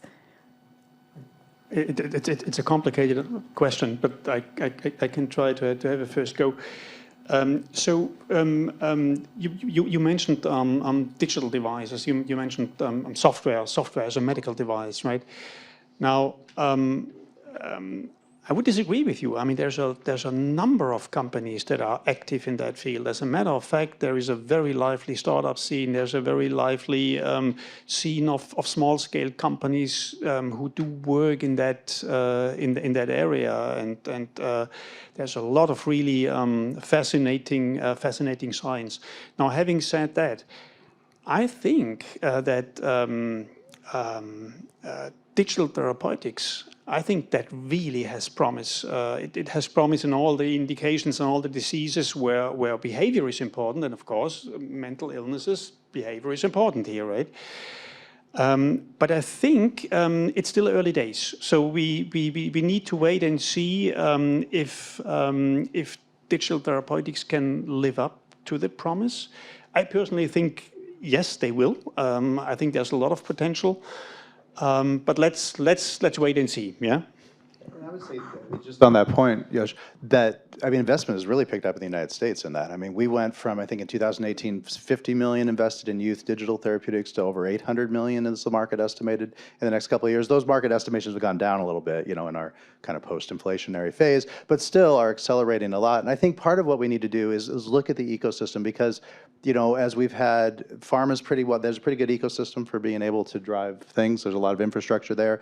The digital software more generally has playbooks for startups. We really need to sort of build that sort of infrastructure so that we have a playbook for folks to get in and tap into the markets that are there, but also have off-ramps from that startup phase into the practice fields, which I think some of these infrastructure issues that affect us broadly also impede development there. So I think that we have to look at the whole ecosystem, and there are places that are beginning to be intentional about that, and I think those are the partners to look for. So actually another follow-up on this, and I think the points are very good, and I understand the need for biomarkers, but sometimes we don't have them, and there are good surrogate biomarkers. And my question, I'm going to ask the question, but then explain why I'm asking it. How do we get the regulators involved in this discussion? Because if we look at pharma or digital health, wearables, companies like Cambridge Cognition and other are doing a very good job generating endpoints and surrogate biomarkers that are better than anything else existing and being used in clinical trials, right? And we need that to approve drugs and to approve digital therapeutics and medical devices for diseases which do not have good treatments currently. On the other hand, I've seen pharma, and I won't mention which one, and patient organizations absolutely livid that, for example, in ALS, the regulators will not consider MRIs as a surrogate biomarker and brain scans, right? So how do we, so we've got healthcare, pharma, patients, neurologists, neuroscientists. How do we involve the regulators in this? Because there's delivery of care, but there's also approvals in some cases. And without the regulators buying in, there are advances that could be brought to patients which can't move simply because they're not considering possible biomarkers that everybody else agrees would, surrogate markers that everyone else agrees would be very useful. It also comes into the ethical questions that have been mentioned a couple of times this morning. And of course, it could lead to medical tourism, which is another issue potentially. And I do realize I'm finding my role here as being the negative person, and I apologize for that. For the regulatory authorities, very easily, what counts for them is that you show a clinical relevant effect for patients, right? That's all that is. Now, that is very difficult to show in mental illnesses because we have these readouts that are not very good, and not rarely we see an effect on these readouts, but it doesn't translate into an improvement of functioning of patients, which is, at the end of the day, that's what counts. Now, coming to biomarkers, and again, sorry for being negative here. We don't have any surrogate biomarkers in CNS. There is no surrogate biomarker. Surrogate biomarker is a biomarker that can be used instead of a clinically relevant endpoint, a clinically relevant readout. Meaning, if I have an effect on the biomarker, I can be 100% sure that I have an effect on the clinically relevant readout. We don't have that. Now, again, what I do and what my team does, I mean, we use biomarkers, right, all the time. Imaging, fMRI, PET, EEG, MEG, whatever, yeah? But the point is, all it tells us is that that compound that we are testing, it does mechanistically what it's supposed to do in humans. That translation then later on into a clinically relevant effect, it's not there. And that is a real development risk. That's one of these reasons why so many companies have moved out of CNS and of neuroscience, because you have this incredible development risk. Only after a large phase 2 study which costs you a couple of million, you do know, well, no, you don't even know then, but you have a first understanding, will your compound work, yes or no? And of course, that's a huge investment. So when we do our small-scale exploratory proof of clinical principle studies, which is, I don't know, something between 3 and 7 million possibly, all we can say is, mechanistically, the compound does what it's supposed to do. Does it translate into a clinical relevant effect? We don't know. So there is no surrogate marker, I'm afraid. If we would have one, that would be fantastic.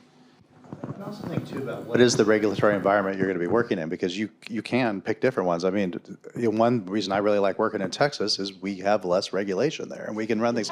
Now we still have the FDA for meds, but for digital stuff, well, but I think how do you? But there's risks in that. I mean, so that's where you have to, I think, have transparency, patient involvement, sort of. I mean, you really have to, if you're going to be in a less regulated environment, you're going to have to, you have the risk we talked about of non-effect, but also of harmful effects. So you just, I think, transparency and whatnot. And there's trade-offs in all this, right? I mean, there's no single path that's going to have the perfect mix. And that's why we need to have multiple research going on in multiple places, I think. So I feel as president of EBRA, I want to make sure we don't have this conversation without looping back into the fact that we have the word global in this title. But again, to the word equity, because psychedelics were mentioned several times today, and I want to use that as the example. Do you have any idea how much it costs? Because several states in the US have approved psychedelics. And so do you know what it takes? It takes an entire day, and 2 trained individuals have to be in the room with you for the entire day. Do you know what the cost? This is not accessible treatment. It's very expensive, and this is the case for a lot of medications in the US. There's a whole thing now about some of the anti-obesity drugs, right, and how expensive they are, and insurance companies. And I wanted to loop back because, one, I think it's important to think about accessibility when we're coming up with these ideas of things that can be, yes, they may be positive outcomes. Psychedelics may be one of those, but it is not going to be easily accessible for many places around the world, or even within certain countries, of course. But that equitability piece, I think, is so important as we're sitting here talking about what the next drug targets and how we pursue them. I do think that it's really important that we keep that in mind. And I also think it's really important on the mental health side. We had a whole discussion this morning. We went back and forth, and I think you kindly pointed out that we talk about mental health or brain wellness, or what do we want to define it. And I think what has happened in the US, by whatever you want to call it, by calling it something else other than just health, is that in the US, insurance companies see this now, and it is well accepted across the US, that somehow your brain is some separate part of your body, and wellness and health that is covered by insurance is everything from here down. And if it's anything related to mental illness, et cetera, you oftentimes cannot get coverage for the majority of Americans. And if you can find someone to see as a psychiatrist, you're lucky, much less you're gonna have to pay out of pocket.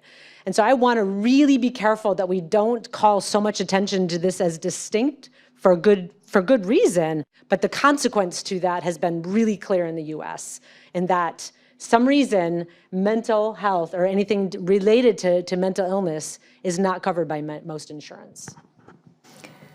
Yes, we have another question here, right here in the corner, and then I'm sure we'll have yes, we have another question there. I know there's no shortage of questions in this room. Oh, already? Yes, already. Yeah, I had a question for the gentleman from Boehringer as well. And that is that somewhere in your beginning speech you said we don't really know what patients need. And as a patient myself, I think one thing that we do know is that we rarely only need medication. We almost always need medication together with talking therapy, or sometimes just talking therapy by itself. And I see a lot of opportunity in bringing those two closer together, because I think the psychedelics research is a good example where you really study it sort of as a combined intervention, but usually it's always a separate intervention. So I was wondering how the pharma, or in general, the scientific world is looking at that. That's another great question, and you're absolutely right. So, you know, in the beginning, I was advocating for, well, what we call precision psychiatry, meaning I have a specific circuit, I have a specific symptom, and I have a targeted therapy for that circuit and for that symptom. Now, looking at a patient with a mental illness, this patient has a lot of symptoms, right? So we cannot assume that, you know, by treating a patient with that very targeted therapy, that all the problems of these patients go away. Yeah, that will not be the case. On the contrary, I think what we need is a holistic treatment. We need a holistic management of patients with mental illness. And talking therapy, cognitive remediation therapy, yeah? I mean, that is something that is that has proven to be very effective. The problem, of course, is the accessibility. But the one does not exclude the other. As a matter of fact, I think at the end of the day, you need, in terms of that holistic treatment, you need different angles to treat a patient. And you need to ensure that there is access to that treatment. Now, that brings us back to the topic of digital therapeutics, because digital therapeutics, I mean, that is a possible solution to give patients access to talking treatment, to cognitive remediation, whatever, yeah? And can you combine that, you know, the pharmacology side and the digital side? Of course, I think we have to. It's now coming to light that menopause, women going through menopause and the menopause transition are likely to experience enormous impact from mental health. There's a sort of 60 to 70% of them have anxiety symptoms. It's often misdiagnosed as anxiety, or it's misdiagnosed as depression and treated in that way. And of course, that has a knock-on effect then on their career progression and them dropping out of the workforce, but also on their children. So we talk about the impact on mental health for children. And having a mother who is anxious, depressed, and struggling to sleep has big impact. So I wonder, you know, is there research, is there work being done in this area? What can we do? That Tomas, in our prep call, you mentioned the rodents you use are almost entirely male as well, or there was even an issue back to the rodents, not even us. The US now has NIH, which has been brought up several times now, has a requirement. It's called SABV, sex as a biological variable, for across human studies and animal studies. Must be included. You cannot submit a grant that does not include. So that has changed dramatically in the US. That's a very short answer. It makes me feel that there isn't enough research, as we sort of know, Andy. What will Texas do? Having the priorities in place. I mean, we've had saying that we're going to do something is not the same as doing it. So we have to build in the infrastructure to do it. And I do think there is a lack of infrastructure. I mean, your chair at Answers, I mean, you guys are one of the leaders in looking at the hormonal variability in terms of the interaction with mental illness. But there's not a network of that built out in the same way nationally. And I think we have to, these are the types of conditions where we have to be intentional if our boats are going to rise, because if there aren't any boats, they can't rise. I'm sitting here as a patient with a migraine right now. But Audrey has come to my rescue, as so has Harris. So I know we have... Oh, you had a comment? No? Mahmoud. Okay. So, you know, listening to all this, I was just thinking, I know that a lot of times with clinical trials, with drug screening and many different things, there are variations, obviously, due to the difference in genetic background. So, you know, even in the case of Alzheimer's, for example, I think there are recent studies showing that, you know, the amount of tau that you pick in the CSF, you know, can vary depending on the genetic background of the individual, which means that at the end of the day, for some, the threshold for diagnosis will be different for others.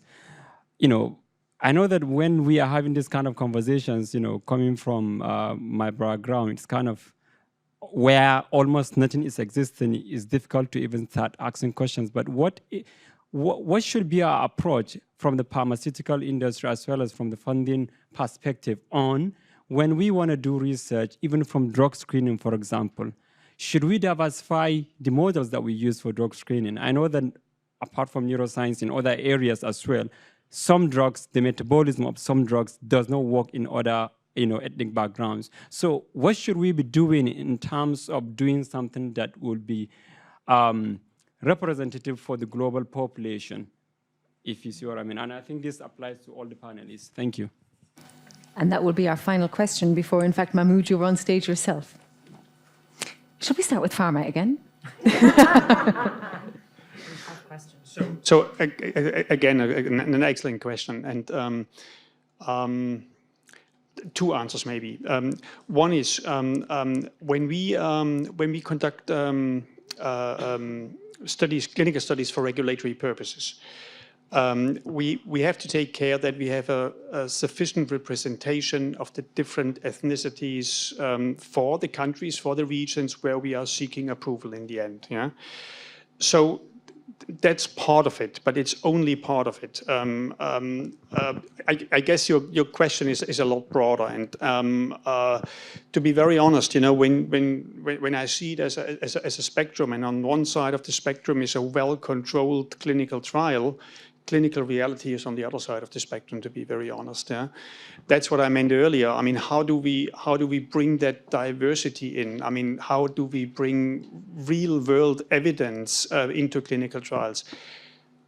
It's not an easy one. I'm not even sure if it is possible, because when you think about how regulatory trials, clinical trials for regulatory purposes, how they are defined, it's all about managing the risk and controlling variability, controlling the risk. And I think there's good reasons for that, because we need to produce evidence that tells us, yes, this compound, from a mechanistic point of view, indeed, it's better than placebo. Yeah? At the same time, of course, you're losing real-world evidence.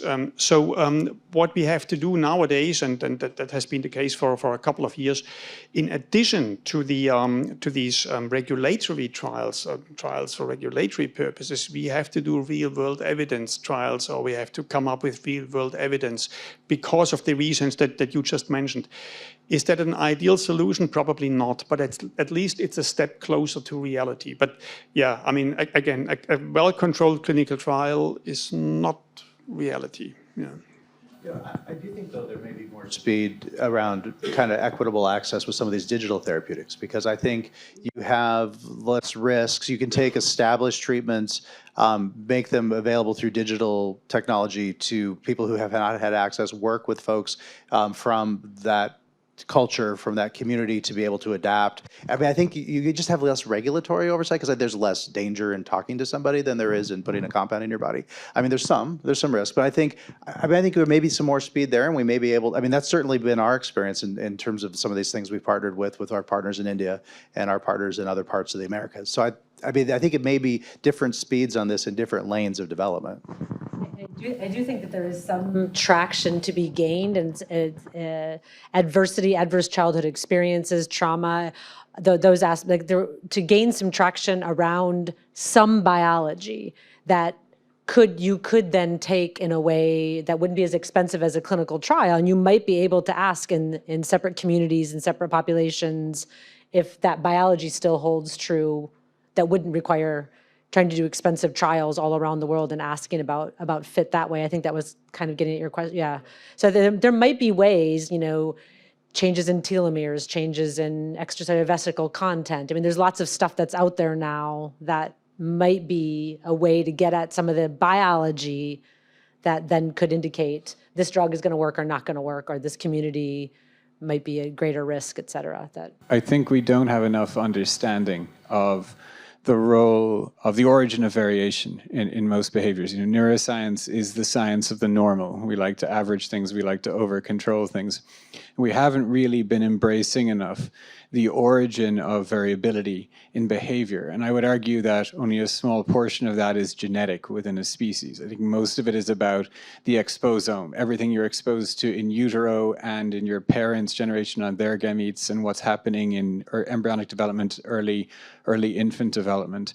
And generally speaking, it seems to me that a lot of fields are kind of isolated in advocating for their origin of influence on variation. And there's been some very beautiful studies that have come out periodically over the past 10 years that have shown that when you control for so many of the things that we're aware of in causing variation, that actually even in lab mice, there's a huge amount of stochasticity in brain development that creates a kind of an individuality between individual mice that increases in the complexity of the environment. And that's what's really happening. And we kind of don't embrace that.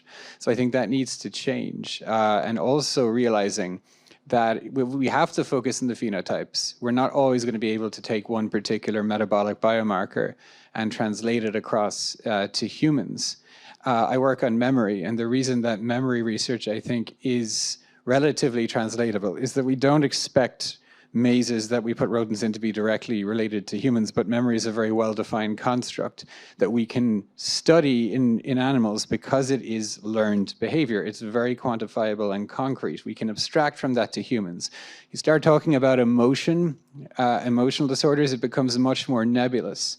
But then recently, there have been many innovative ways of quantifying emotion in animal models using techniques that didn't exist before. Some of it's built on AI. We're able to infer based on an animal's face the type of emotional experience it's feeling and give this construct validity by studying the brain in parallel. So I think a lot of the development is not just about the biology, it's about a better understanding about how neuronal representations translate to meaningful phenotypes, because we can't expect always a categorical one-to-one relationship between humans and mice, partly because the distribution that we see in the human population may be entirely different to the distribution we see in an animal population, which may be over there. So an average for an animal study may mean an entirely different thing than that for a human study. And that's not a problem, it's just a reality, and we need better theoretical models for getting around it. Thomas, and just to pick up on that, it's reminding me the beauty and the complication of language, because I know language is something, we all speak different languages here. There's a whole multilingual audience in front of me, and also our culture. And in fact, I know there's been studies done about how people save depending on which language, and the best savers were those with Chinese and Japanese backgrounds, in fact, due to the way in which language is used in the different tenses. So lots of questions, and emotion is definitely a difficult thing, and changes person to person. Thank you all so much for your time and your expertise.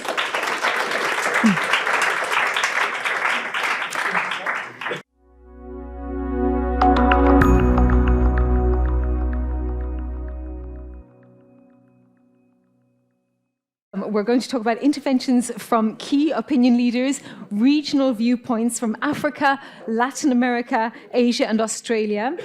Please welcome Professor Muming Pu, who is the founding director from the Institute of Neuroscience of the Chinese Academy of Sciences. If we could not talk, please, to respect the panelists, thank you. Please welcome Professor Muming to the stage. We've also got Dr. Mahmoud Bukar Meina, Independent Research Fellow, Serpil Sussex Neuroscience Team Leader, Biomedical Science Research and Training Center at the Yobe State University of Nigeria. And we've got Dr. George Barrero, Neuroscientist, the Department of Biological Sciences at the University of Galway. And then finally, we have Professor Michael Burke, who is the Alfred Deakin Professor and Director of the Impact Faculty of Health, School of Medicine, Deakin University from Australia. So a lot of people who've traveled from lots of different places. If you could bring your chair a little bit more forward, then I'll be able to see you. So first of all, well, who would like to go first? I would like you to start first, because you've traveled such a long way. The longest way. Yes, probably the longest way. It's a pleasure to have you with us. My great pleasure. I want to introduce you first about the China Brain Project. As you know, in the last 10 years, there's a global wave. At the government level, that are aware of the importance of brain science and to the society. So they're beginning with the European Human Brain Project, followed by the Brain Initiative in the US and Brain and Mind Project in Japan. All this 10 years ago, 2013. Now, the second wave, right? So the human brain project is following up by further extension. U.S. Brain Initiative has a 2.0 version. Japan Brain Mind Project has a Brain and Mind Beyond. It's a continuation. In China, we have been discussing this almost for 10 years, trying to make a plan that's really important, useful to society. So finally, in 2021, the Chinese government launched the China Brain Project, which I wanted to introduce briefly to you. This is a more comprehensive project, with the center of the project on the basic neuroscience, the neural circuit basis of brain function. Right? This is the problem that we're talking about. We need to know the neural circuit basis of all different cognitive and behavior functions of the brain. That's the main body. There are two wings of this project we call the apply wing. On the one hand, there's a study on the brain diseases, the diagnosis and intervention of brain diseases based on large cohort of community cohort and patient cohort to collect enough data to develop effective diagnostic tools and intervention tools. On the other side of applying, we call the brain-machine intelligence technology. That will include brain-machine interface, neuromodulation tools. That's for the neurotechnology that's applied to the brain disease, and also brain-inspired technology, AI, and that includes brain-inspired machine learning algorithms and brain-inspired devices, systems, robotics, and all this that could be applied also to medical applications. And also, finally, the large data. That's really of concern for the information we collect for large population on the medical data and the effectiveness of treatments. All this needs very good methods for dealing with this large data. So that's a one body, two wings. That's the basic structure. So it's a modest investment by the government. It's 2.5 billion euros for 10 years, right? If you calculate it, it's probably equivalent to European projects, but 1/10 of what American is spending on brain science. But no, it's a much more clearly defined focus program. We hope we will have some consequence. So that's the broad scope. Then I want to talk about a little bit of the that relates to brain health issues, that main focus of the present discussion. We all know that the brain disorder is very difficult to treat. Once the patient reaches the final stages, basically it's helpless. There's no effective drugs. And it's all probably generally recognized. Early diagnosis and early intervention is the way to go. Now, if we can detect early signs, good markers for disease, early we can use pharmacological or psychological, physical modulation tools to help to prevent the progression of disease. Now, this is come back to what Joanne was talking about. What we need to do is to aim at a specific neural circuits responsible for that particular symptom, right? In working memory loss, you aim at memory circuits. Motor system deficit, you aim at motor circuits. You don't aim your intervention, especially for general early people with early signs. You don't want to put a label that you have dementia or you have depression. All these labels should not be put on. It should be a phenotype or functional based diagnosis for this early diagnosis. And this is the program. This is not new. Tom Insel at MIH has this research domain criteria, which he wanted to promote 10 years ago. He was promoting that in the US, but he was so disappointed that he couldn't get things moving. He left. He left the government. He went to industry to set up his own company, trying to do this research domain monitoring of motions for disease diagnosis. But this is the I think there's a room for this, especially that we have a need to really define what is the symptoms for disease. I talked about, comment a little bit earlier, that we need a large data sets for normal population, how it progresses with time. Right? For mental disorders, we should look at emotional status, memory status, and also including the many sensory modalities, and loss of vision, hearing, olfactory systems, they all can be monitored. Some of this has been used aiming at a diagnosis of individual disease, and that has been, with all the program, well worked out. But those are all very effective in diagnosing the patient that already has a severe symptom that you can very reliably predict they have problems. But are they good markers for early diagnosis? There are brain imaging tools also in the same vein. Molecular markers in the bloodstream, in the CSF, those are being developed, but it still hasn't reached the stage we can say this is a good biomarker. So I think we are trying to, at least in the brain disease area, to develop a large population, data from large population of normal subjects of different ages. From hopefully right now we are doing with adult patients. We have government workers who regularly go to the hospital for checkup, health checkup. Now tens of thousands in Shanghai, just for that. We ask them to do 30 minutes. It's optional. 30 minutes brain health checkup, and then we collect the data for patients. Benefit for their own satisfaction, they will get a list of numbers. But we tell them these numbers doesn't mean very much unless we know there's a large spectrum, we get a normal curve. But in a few years, we can then gradually inform them that your progression of your loss of your memory is is abnormal. It's beyond 1 standard or 2 standard deviation from the mean. Then you should do something. Now here, I think the digital technology comes in. We have so many apps that you can use now. That you will be encouraged to play a game that helps your working memory. And if I was informed that I really have a problem with my working memory, I would be inclined to play that every day, just like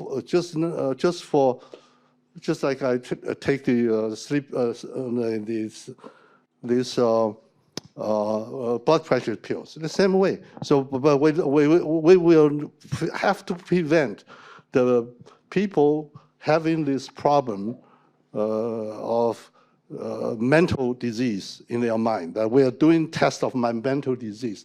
That stigma has to be, is going to be a barrier, right? So I think there's a good potential for that. In fact, I think in the post-COVID era, there's the brain science really has a responsibility, even more responsibility, to monitor the general population. What's the status of their brain, right? And AI technology is going to be much more helpful after, in the near future, in developing nice remote tools, wearable gadgets, that can monitor continuously people. It's going to be cheap. The important criteria is this tool, brain health tool, health checkup tools, toolkits we call, has to be cheap and easy to use and widely can be applied. That's the criteria. And we hope we can do that. Right? So that's keep tuning in the progress in China. Thank you very much. Thank you. Mahmoud, we've heard from you earlier today, but now talk about your subject area. I think for me, one thing that I would like to start with is to point the fact that genetic studies suggest that we are all Africans deep down in our DNA.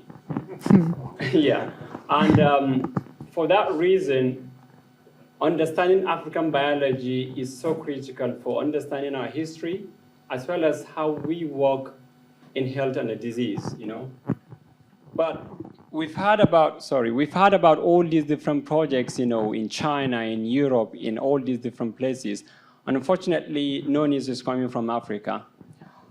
In the last 7-8 years, what we've been trying to do as a community is to understand what are the opportunities out there in Africa, what are the strengths that the African neuroscience community has, and what are the challenges. Obviously, because you could argue that, you know what, I should focus on my population, European population, American population, you know, Brazilian population. So as a community, we thought that the best approach to sell the African neuroscience is to come up with value proposition. I co-chaired a 2-year engagement supported by the Wellcome Trust, during which we worked with different neuroscience societies in Africa, as you know, from early career to senior career researchers. And through that, we identified 5 different domains of distinction. And in the interest of time, I'm probably just going to talk about 2. One of these is obviously the genetic diversity in Africa. And that is so critical for understanding brain health. So as an example, for example, the biggest genetic risk factor for Alzheimer's disease in the European and Asian population is ApoE4 allele. However, in the African population, that is not a significant risk factor. And we know that based on GWAS studies, there are a lot of evidences suggesting that some risk factors within the African population are not necessarily the same in the European or Asian population. So that is an opportunity for us perhaps to dip in to understand what could be some protective risk alleles that we can now use towards global breakthrough in brain research. Second aspect could be the diversity in African flora, fauna, and ecosystem. In Africa, there are a lot of medicinal plants which would potentially open ways for drug discovery. In the area of, you know, there are a lot of animal models as well, spiny mouse, you know, which is an excellent model for studying spinal cord regeneration, you know. Naked mole rat that is being used also widely. They are all African models, and there are a lot of models that have not been studied yet. Now, if I could go on and on to talk about all the opportunities that African neuroscience, you know, can give to global brain research. But then the thing is, if these opportunities are existing, how comes or what is stopping the African neuroscience from utilizing that? And this brings me to the barriers. So again, I've led a study over the last 3-4 years where we analyzed thousands of data on the last 20 years of African neuroscience in order to identify the key barriers, opportunities, trends, etc. And one of the key barriers that came up is the lack of infrastructure. What I mean here is that equipment, for example, for doing research. And in this situation, what we did was we specifically ensured that the thousands of articles that we analyzed actually were conducted within Africa. It doesn't mean, for example, I'm in the UK, doing research and I put my African affiliation. No, we ruled out all papers that had affiliations outside Africa. And based on that, we could see that across the continent, there are only a few hotspots where, for example, equipment like confocal microscope is being used. Clinical imaging equipment, PET scan, it's not something that is widely available. So there's so much heterogeneity in access to this equipment. And obviously that is stopping African neuroscience from kind of taking full advantage of the opportunities out there, And you could argue that obviously funding is a major issue, but having said what I've said earlier in terms of the diversity and everything in Africa, I think it's in our interest, the global neuroscience community, to support research beyond, without thinking of borders. Now, I would like to end by thinking about what do we need to do next. I have 1 or 2 or 3 key points to mention quickly. The first thing is, I think to support African neuroscience, which is obviously supporting global brain research, we should think about community-based approach where either collaborators, funders, or other forces outside Africa should support African neuroscience societies or laboratories to produce a hub or to have a hub model where they are able to engage with local researchers, knowing well their cultural and lived experiences, thereby mentoring them well to become next generation of leaders that can drive research within the continent. Secondly, also, I know that there are a lot of opportunities where people go on to study master's, PhD, postdoctoral outside Africa. But one of the key things that should happen is to have, IBRO is doing that, return home fellowship, even though the return home fellowship isn't really, you need to increase the budget. Yeah, so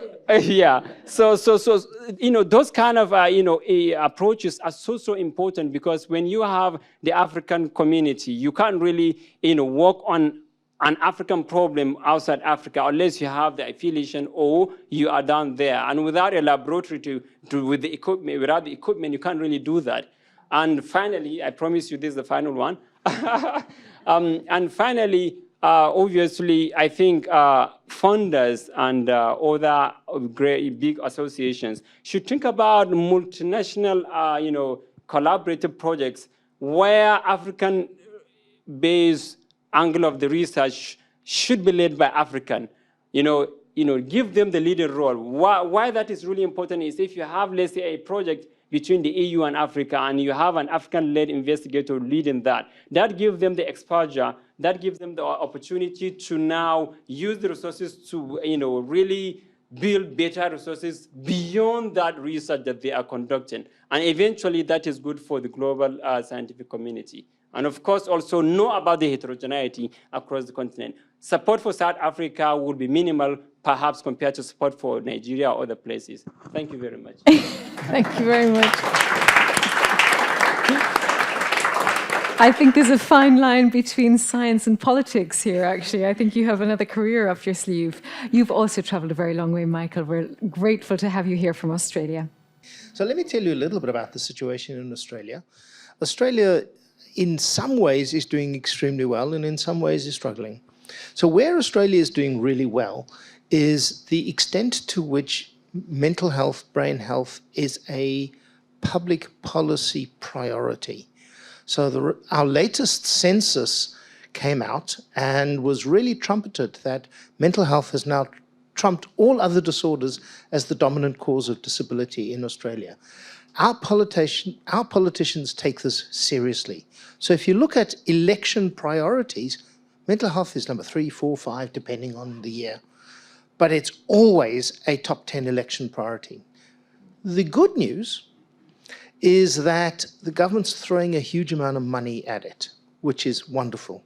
So my own little service has probably increased in the 2 decades I've worked there, a factor of 5 to 10-fold.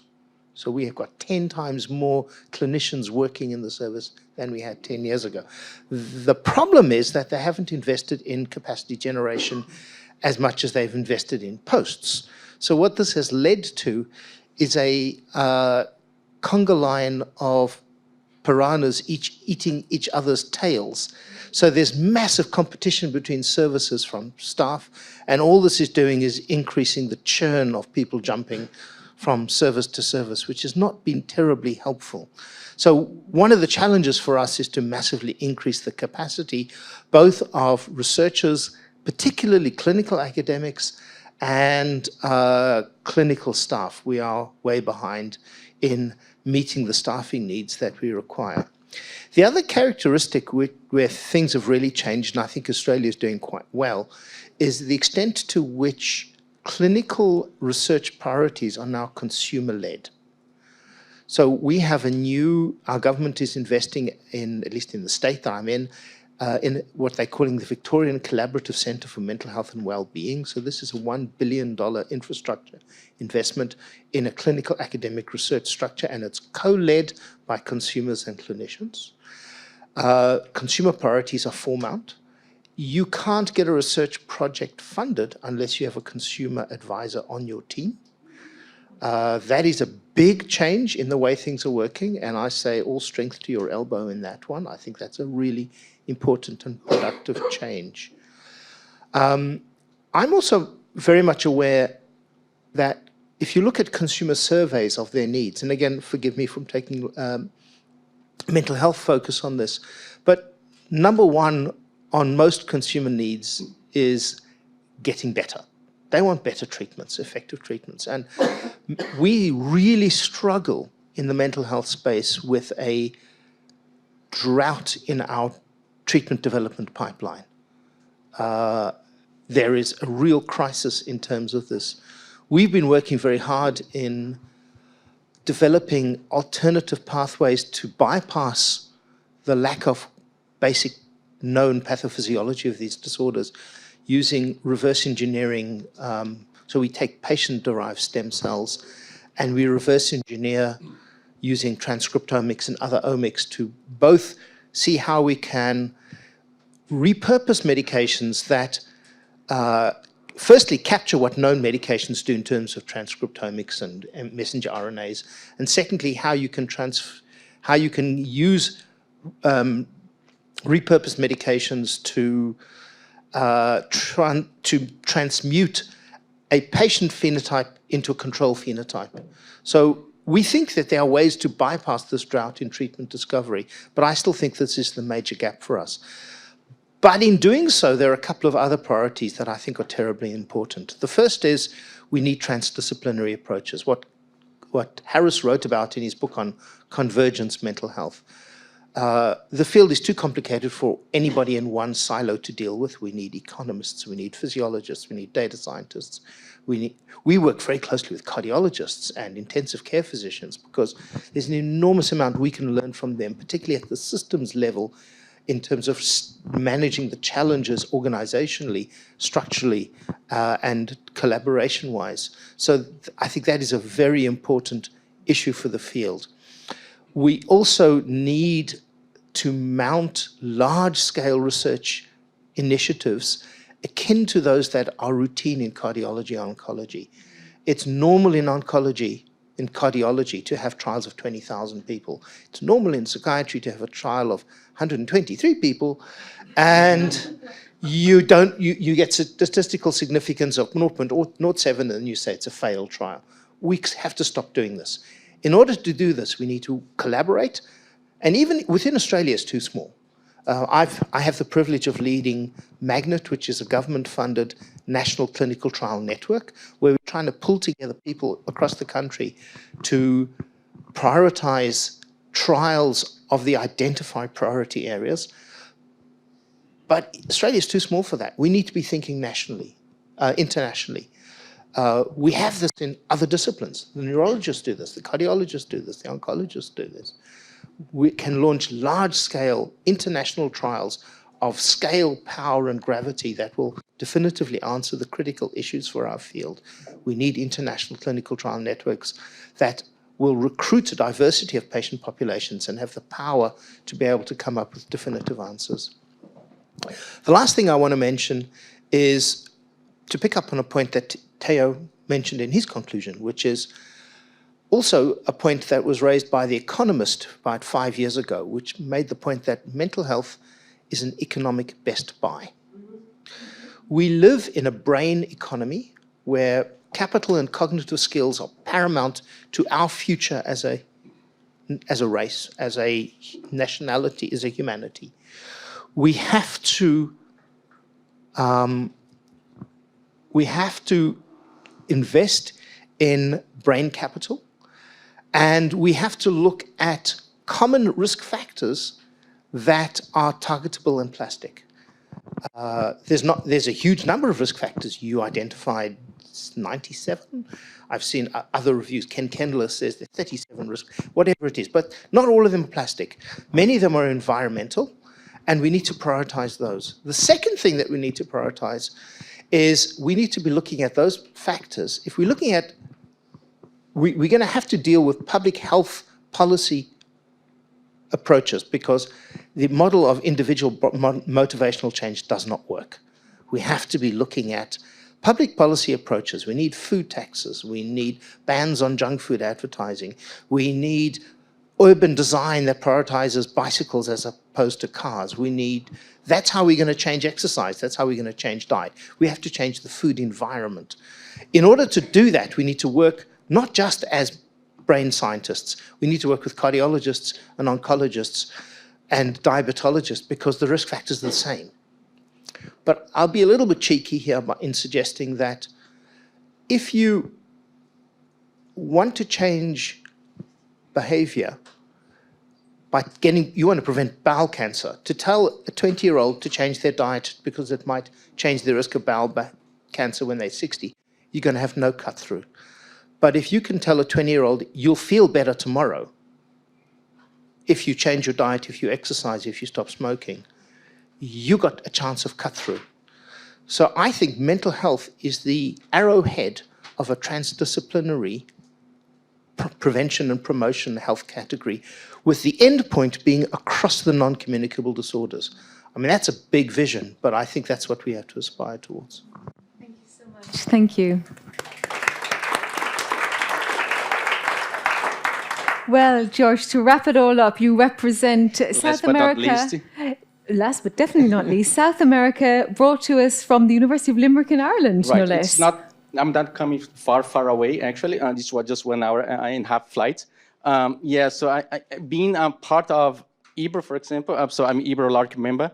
So that means that, and also being around for such a long time, actually, I've been living in so different many countries. So that gave me the experience of, getting the knowledge, getting the reality of different countries in terms of education and training opportunities in those areas.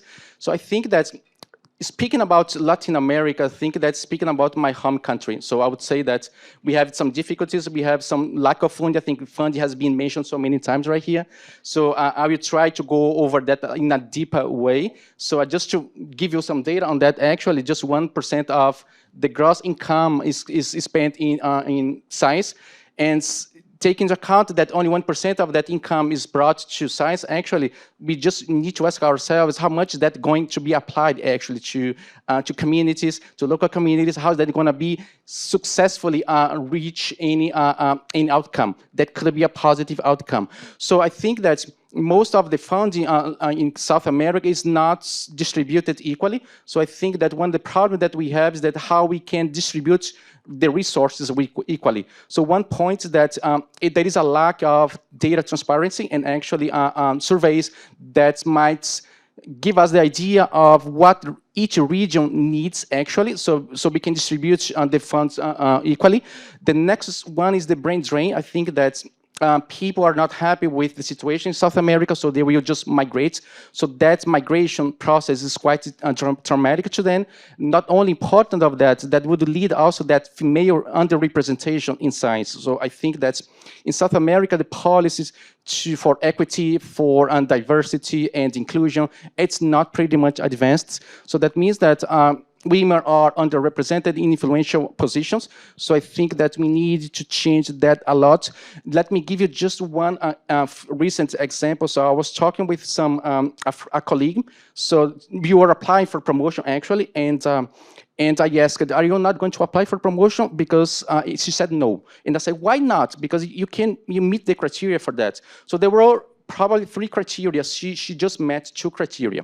And one thing that I normally see in women trying to get promoted or apply for positions, for example, that if they do not meet all the criteria, they will not apply. So male neuroscientists, they don't care. Actually, they will apply anyway. So they might get the position. So women, in order to apply for those promotions and positions, they meet all the criteria. Otherwise, they will not apply. So, and that's really sad. So in the end, she applied and she got promoted. So I think that female neuroscientists are struggling harder than male neuroscience in Latin America because of the lack of policy and funding as well. So one thing that's really important is to get to know what's the needs of South America in terms of funding, how we can distribute the allocation or allocate the funds correctly. One problem as well that we see, like I mentioned my colleague here, is that South America and also Africa is pretty much alike in terms of governments priorities and policies and so on. We know that the government will change every and often, but the politics in science will also change.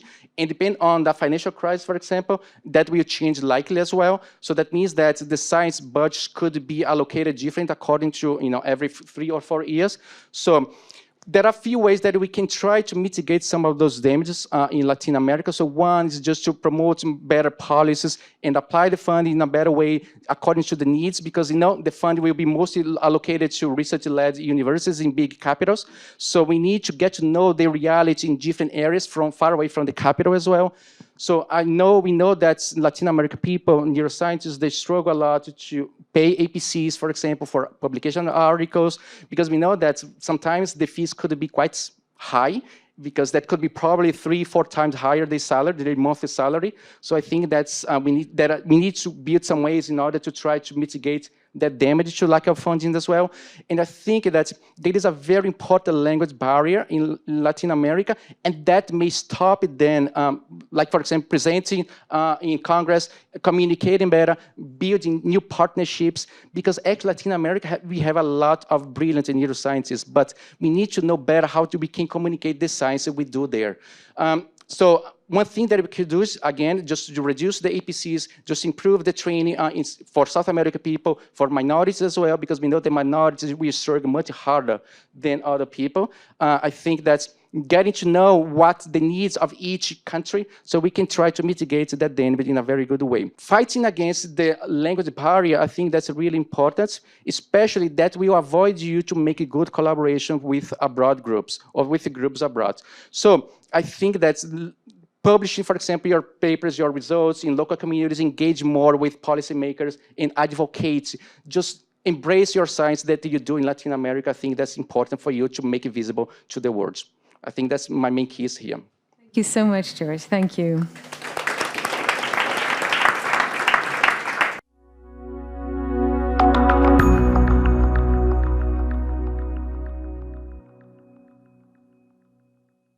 Please put your hands together for one of the key organizers for today's event. And he's going to talk about a shared European brain research agenda, calling for a brain EU action plan. It's Frédéric Destrebec, who is the executive director of the European Brain Council.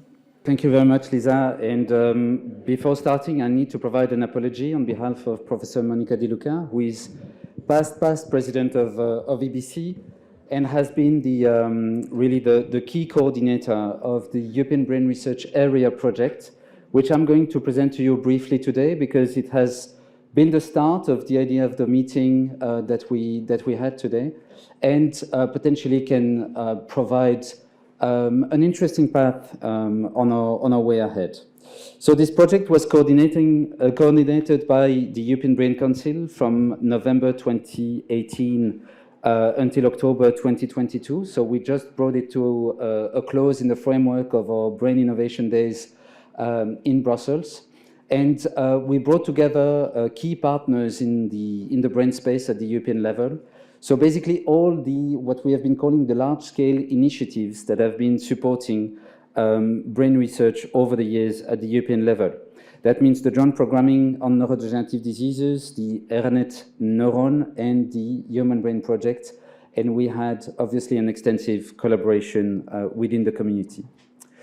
So what we were tasked to address as challenges, and when the European Commission put out the call for the European Brain Research Area, the objective was to try and streamline and improve the coordination of the priorities on brain research across Europe, but at the same time to try and explore ways by which a collaboration at the global level could be made possible. And the key issues to address was to avoid fragmentation and duplication, create the right connection and synergies, identify gaps, and identify shared priorities. So the reason why EBC decided to coordinate that project is that we happened, for the last 21 years, to generate the consensus between the key stakeholders at the European level, but also demonstrate the societal impact of the brain, of brain disorders, and the need for increased funding into brain research. So ideas, and those grandiose ideas are cheap, right? So now the challenge was how to put that into action. So we decided to conduct the project at a strategic level in respect to that coordination of priorities. And we also operationalized a certain number of clusters that were identified. And that's part now also of the work we'd like to conduct, is how to make sure that those clusters remain active, but also how the collaboration model can be further implemented into other areas. And one of the key outcomes of the project was really to come up with this model of engagement of the community, because it was all very fine for us to work at the level of the partners, as you can see in the smaller circle. But we really thought that engaging the community at large was actually essential. And we even reached out broadly to society via the usual social media and other communication mechanisms that EBC developed over the years. But what was key to us was really to conduct a permanent consultation with the community and particularly the membership of EBC. So one of the key deliverables of the project that I would like to focus on more particularly is what we have called the shared agenda, or the shared European brain research agenda. We didn't manage to come up with a word starting with Z to make it a little bit more funny. But this agenda was really the outcome of this greater connection between the worlds of basic, translational, and clinical brain research, but also make sure that it was paving the way to innovation in the space, ultimately improve the lives of people living with a brain disorder, and more broadly addressing the bigger challenges at societal and economic level. And the idea was to present a united face, I should say, at the European level. As I said, it's part of the history and the DNA of EBC, but it was also the starting point for us to then engage into this dialogue at a global level. So the methodology was, I should say, rather simple in that slide, but a little bit more intricate to put into motion, but was really to try and analyze the agendas of the key partners, which, as I said, were probably the biggest initiatives that we had at the European level. And then was to expose this let's say, common draft to a group of experts that were invited to contribute to our surveys and then were convened into a joint workshop. And on the basis of this consolidated proposal, we then ran an open consultation with the entire community, and we then presented it to our partners globally, and I'll come to that in a moment. But the priorities were actually structured on the three main angles: the understanding of the healthy brain, going from fatal to the aging brain. As it was mentioned, the life course approach was actually paramount. The harmonization of animal studies was also another element that surfaced in the consultation. And the development of theories, including mathematical, conceptual level of neuroscience, also seemed to be important. The interacting brain was a second element in the structure, with the understanding of networks between different brain compartments, the development, maintenance, and function of the brain through the interaction and its internal environment, and then elements around cognitive, affective, and social neuroscience were also key in this interacting brain chapter, I should say. And then obviously fixing the diseased brain was the third and not the least component. So these priorities were accompanied by enabling action, and that's probably the most important part of the shared agenda, because this notion of creating an ecosystem, sharing a common vision, came really very strongly into our mind. So this notion of multi-scale translational environment, the encouragement of smart data sharing, the development of new technologies and innovations were all topics that we talked about over the day today, but are now part of this document that I invite you to consult. And a last element is also this regulatory, administrative, and legislative environment, and those limitations that, again, were mentioned in some of our panels. The reason why this document is extremely important is that it's now paving the way to forthcoming policy development. I should say the continuation of the community coordination will continue with an EU-funded action, a coordination and support action for the jargon that we are now collectively submitting in April with the partners of EBRA, is really the continuation and is paving the way to the Brain Health Partnership. The Brain Health Partnership is this notion of the co-funding mechanism between the Commission and the Member States. It was proposed when Horizon Europe came about in its infancy, and was actually part of what is now called the second strategic program in deploying the Horizon Europe program. So it is meant to connect all those research initiatives that I mentioned earlier that were part of the EBRA project and should now actually align their strategic objectives.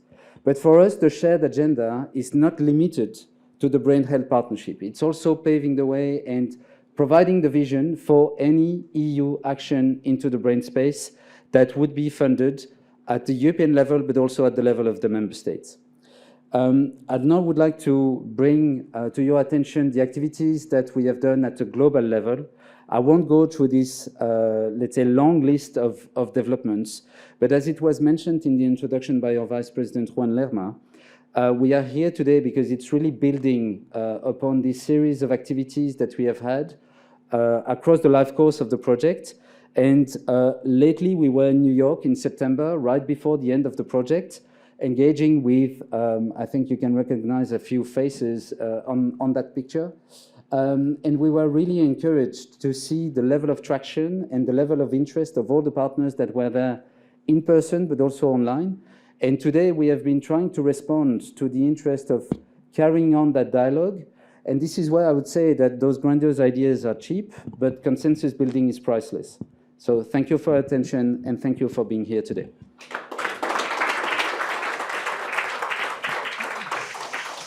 Thank you so much, Fred, and for all of the work that you and your team have done today, because it's really been a very exciting day, from my point of view at least.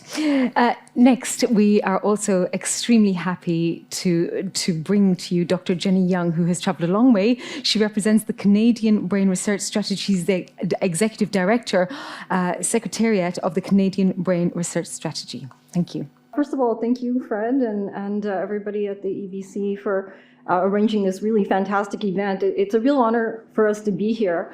As Muming had reviewed, many national and pan-national brain initiatives have formed around the world. It's a little embarrassing in that Canada has never had one on its own. Even though CBRS has represented Canada on the international stage, for example, within the International Brain Initiative, our government has not seen fit to fund a brain initiative for Canada. So I'm here today to really tell you a little bit about our approach to building a national brain research strategy for brain and mental health, and also about some of the approaches that we're making to government, how we're taking that. It's also a pleasure to be here today because we've been citing many of the people in this room, the important work that you're doing. So it's really fantastic to be able to thank you in person. So our leadership is more than 30 directors of neuroscience and mental health institutes across the country. It includes early career researchers and the largest professional society of neuroscientists in the country. These are researchers across different research approaches, from basic, fundamental, to clinical research and population studies. And they are looking at understanding the brain from biological perspectives, but also environmental and social perspectives, and behavioral, and including central and peripheral nervous system. And so the argument we're making is that understanding the brain in health, development, disease, and resilience will be crucial to our success and well-being. And importantly, in Canada, it's important that our leadership also includes Indigenous knowledge holders and patients. And this is through our partnership with Neurological Health Charities Canada. And so The NHCC represents a coalition of organizations representing patients with a range of neurological disorders, and we brought them on board to help inform the national research strategy as well. So we also have patient organizations in mental health as well as consortiums of scientists focused on specific disorders like dementia and concussions, for example. We also have more than 25 funding organizations. Lost my mouse.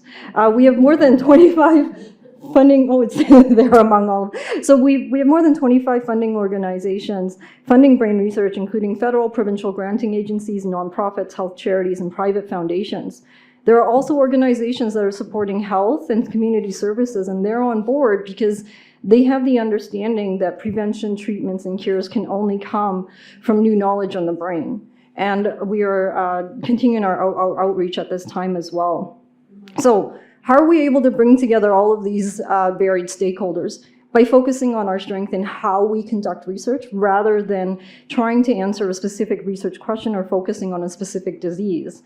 And that's because, as you all know in the room, because we've heard this many times today, many of these disorders have related underlying mechanisms that knowledge about the brain is fundamental for us to understand disorders and also brain health. So in Canada in particular, despite having fewer dollars and fewer people, we're making the argument that we are world leaders in many fields of neuroscience and mental health research because of our strong culture of transdisciplinary and open collaboration. And so what we're trying to build on and to ensure that we align with global collective efforts is to build on this approach.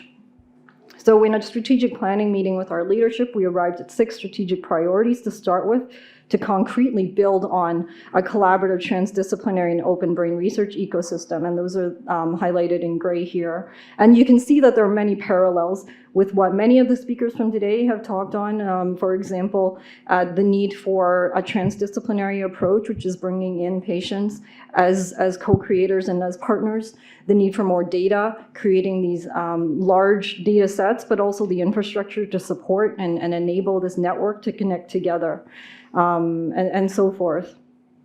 And of course, to train the next generation of scientists so that they can take this approach and to form these global partnerships and to take part.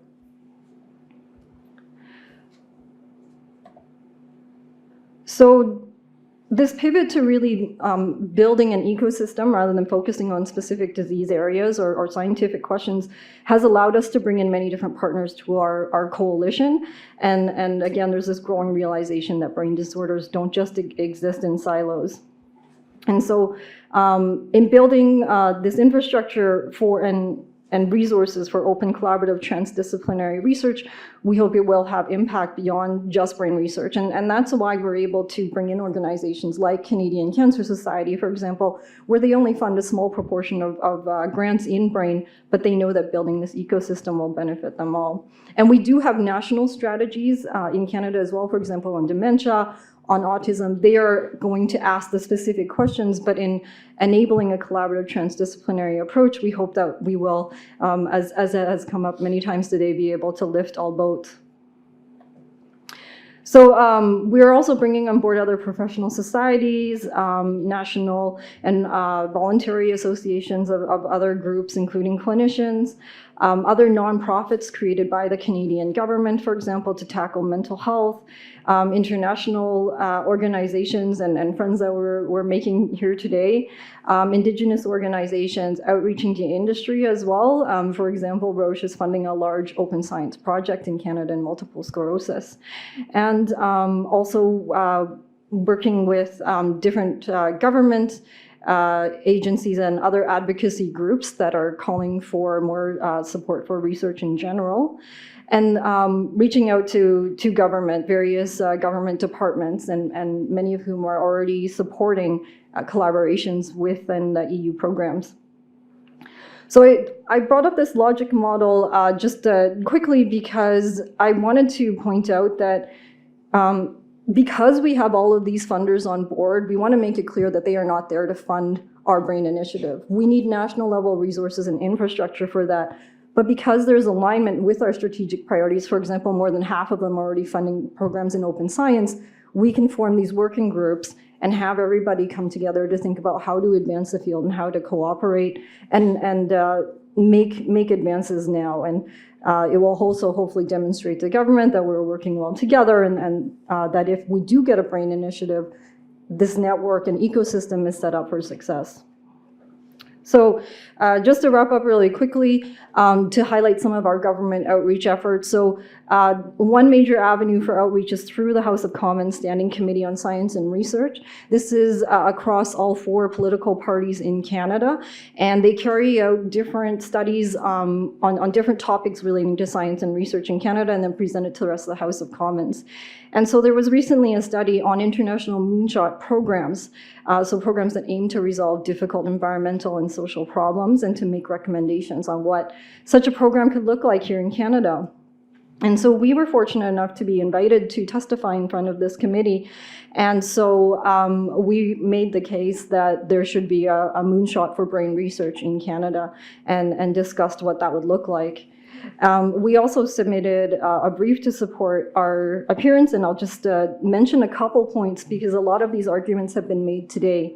So for example, it's true that when you look at the dailies and the years lost to neurological disorders, that it's comparable to cardiovascular and cancer. But when you actually look at the number of years lost where a person is not living at the best of health, it is significantly higher than cancer or cardiovascular disease. And this is where you'll really impact not just all the people who are involved, but also the productivity in terms of how well they're able to contribute to the economy. And basically, because people with brain disorders tend to live longer than those with heart disease or cancer, this cumulative burden has tremendous impacts.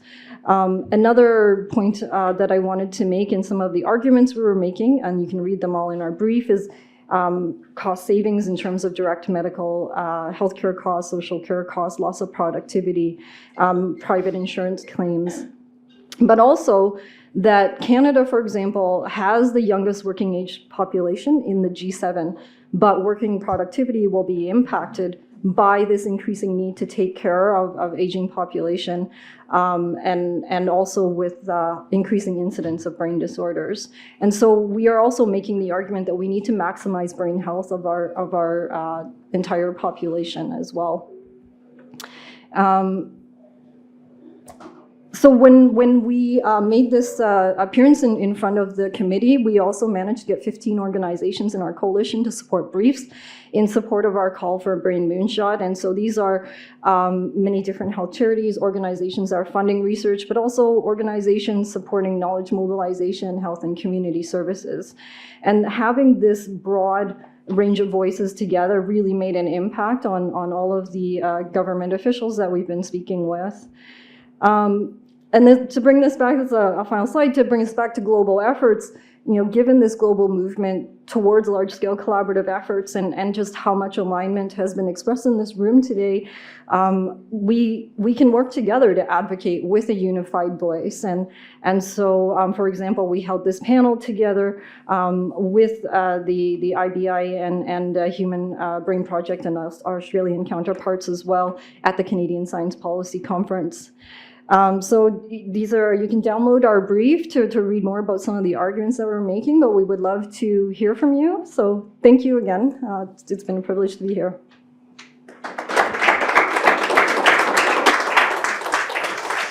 Thank you so much, Jenny. We're nearly there. Well, what an exciting day it's been. And now, just to almost wrap up, please welcome to talk about a global partnerships plan, Pavel Svoboda, who is CEO of eBrains and Director General of the Human Brain Project. Right. Thank you so much for having me for this pre-final presentation before Juan wraps up the entire conference. So I've been asked to speak about the plan for global partnerships, and I thought the best idea would be to go back to our brainy Bible, so the WHO Global Action Plan on Epilepsy and Neurological Disorders, which Tarun, I would say, can probably recite any time of the day or night, but it's actually worth going back to a lot because everything is there. And with respect to research, the Global Action Plan speaks about 4 distinct areas. So first of all, policy planning and programming for neurological disorders. So these are the 4 different types of research areas which are distinguished in the Global Action Plan, and that distinction makes profound sense. So the second is fostering innovation and equitable access to health technology. Then it's all about fundamental science that we've heard so much about today with a powerful plea in the afternoon panel. And last but not least, the implementation research. So basically this is about evaluating what works and what doesn't work so as to draw the right conclusions. There are also these, I would say, important targets in the Global Action Plan with respect to the data that is to be collected by countries around the world. So 80% of countries are to routinely collect and report on a core set of indicators, and then keep this updated every 3 years. And secondly, that the output of global research is to double by 31. And then there is this important underpinning that all that has to happen with a meaningful engagement. And I'm pretty sure that every word was very carefully chosen in the Global Action Plan. So here it speaks about meaningful engagement of people with neurological disorders. So what I will do in the remaining 5 or 6 minutes is to go through rapidly how we can think about implementing this Global Action Plan. And I would have 4 points to make. The first one is about agenda setting, for which we need spaces, or we need a platform in each of the areas. We could probably group policy, programming, and evaluation together. That all relates to health policy. Then we need to have a second space for fundamental research. And innovation and translational research can be probably put in the third basket. So for all this, we would need some sort of division of labor. I think that WHO, OECD can definitely lead on the policy-related aspects. With respect to fundamental research, I think we need to think creatively. I mean, there are some, of course, undertakings out there. The International Brain Initiative has been around since 2017. It's mostly a conversation space for the largest brain research projects. So perhaps this would need to be made more inclusive in the future so as to make sure that it becomes more representative. But I think we need to look around at what exists. I would definitely recommend starting with consolidating the regional agendas. This is precisely what we will be doing further, what we have done already with IBRA, and what we will do further with the partnership on brain health that Frederick spoke about just before. And in that partnership, in the planning for it, we're also thinking hard about how to create an interface with the outside world in order to both extract insights from other partners, avoid duplication, and also share what Europe will be doing in that next phase under the auspices of the partnership. But one should not forget that international research collaboration is super important as well, meaning that we need these international research teams to be in place. And I was glad to see in Jenny's presentation that the moonshot idea is about that. It's about transnational research. So it's not something that will be sort of reserved for Canadian researchers. It is very much meant to be open, if I understand correctly. And that's exactly what we need, namely, funders need to be convinced of the value of transnational calls as well.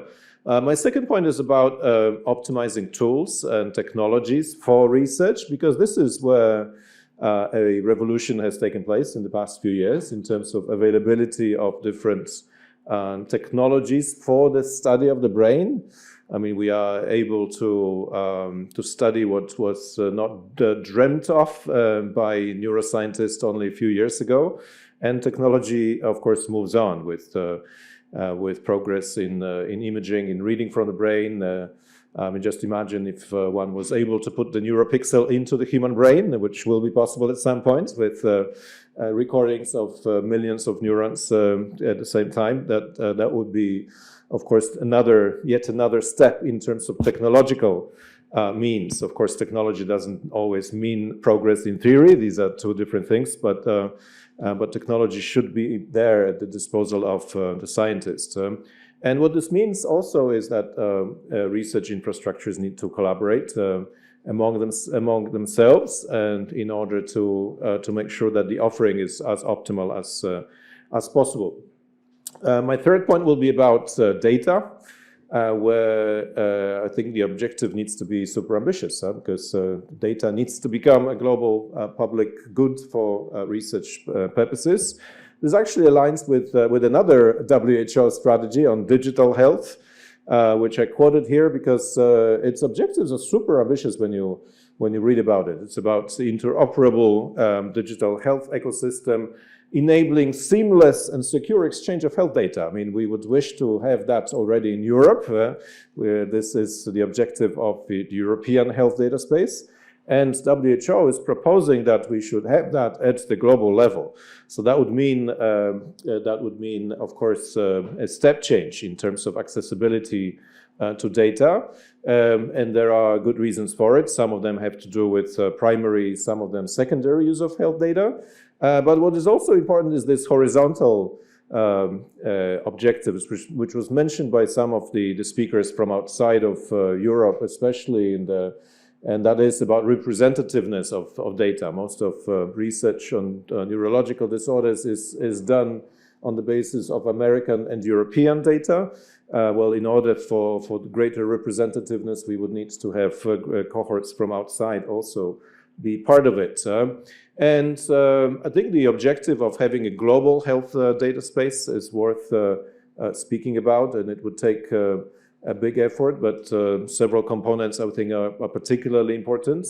They start with interoperability, with a catalog of metadata so that discoverability is easier. Then we need to work on the quality framework for data. And finally, the arrangements related to trust, which often have to do with the legal framework. And in Europe, that is the GDPR regulation that will be complemented by EHDS regulation, not replaced. So EHDS will come on top of the existing privacy regulation. That is super important. And I will finish with the fourth aspect, which maybe wasn't so much discussed during the day. But if it is an elephant in the room, I don't think it is. I think it's mostly because we had so much on the agenda that we didn't really get to ethics. But the ethical dimension is super important. And my attention was drawn by an article which some of you might have seen in the Financial Times a few days ago. Under a somewhat provocative title, "Humanity is sleepwalking into a neurotech disaster." Well, as titles go, this was for a reason, namely to draw attention to the fact that we don't really have, in the strict meaning of the word, a regulatory framework for neurotechnology across the developed world and globally. We do have a medical device framework and the medical device regulation in Europe, similar framework in the US. A lot of self-regulation, a lot of projects self-regulate, so they adopt codes of conduct. But it is worth thinking whether or not we would need a dedicated framework for neuroethics. And there are, of course, different conceptual ideas here. Neuro rights is one, cognitive liberty is another, and they are based on the understanding that, well, if enhancements are possible for medical purposes, then they are obviously also possible for non-medical purposes, and one has to be able to distinguish between the two and act accordingly. So I will just wrap up by recalling these 4 points: collaboration, to start with, optimizing the tools, the data democratization, making data a global public good, and then the ethical codes to maintain well, to gain and maintain trust is super important. Thank you so much. Well, it's the end of the day. As you started the day, so we end the day. Juan, no mean feat to summarize the entire day. So thank you very much. That's it's a big challenge to summarize so heavy and busy day, I guess. So many things. I mean, I'm surprised about the conclusions that I have written here that I disclose that are my conclusions, so are not are just a personal vision of the day. Coincide very much with the conclusions illustrated during the zebra description of the zebra by Fred Strebeck. So I'm not going to be very repetitive. So I would like just to mention a few problems that have been commented along the day. And one that is, I think, has been reiteratively commented is the lack of data sharing at a global level. So sharing data from, as Pavel mentioned, not only from North America or Europe, but other regions in the world, will help definitively to make significant progress in underdeveloped countries, for instance, and will also help to prevent at all levels, and particularly at the level of children, because that can tell us how to prevent at the very, the scholar level habits and even to tell us how to educate better. If we understand how the brain learns, if we can design procedures to improve the learning and maybe to enlarge the memory capacities. And that would be great. So I would like to be born again in that case.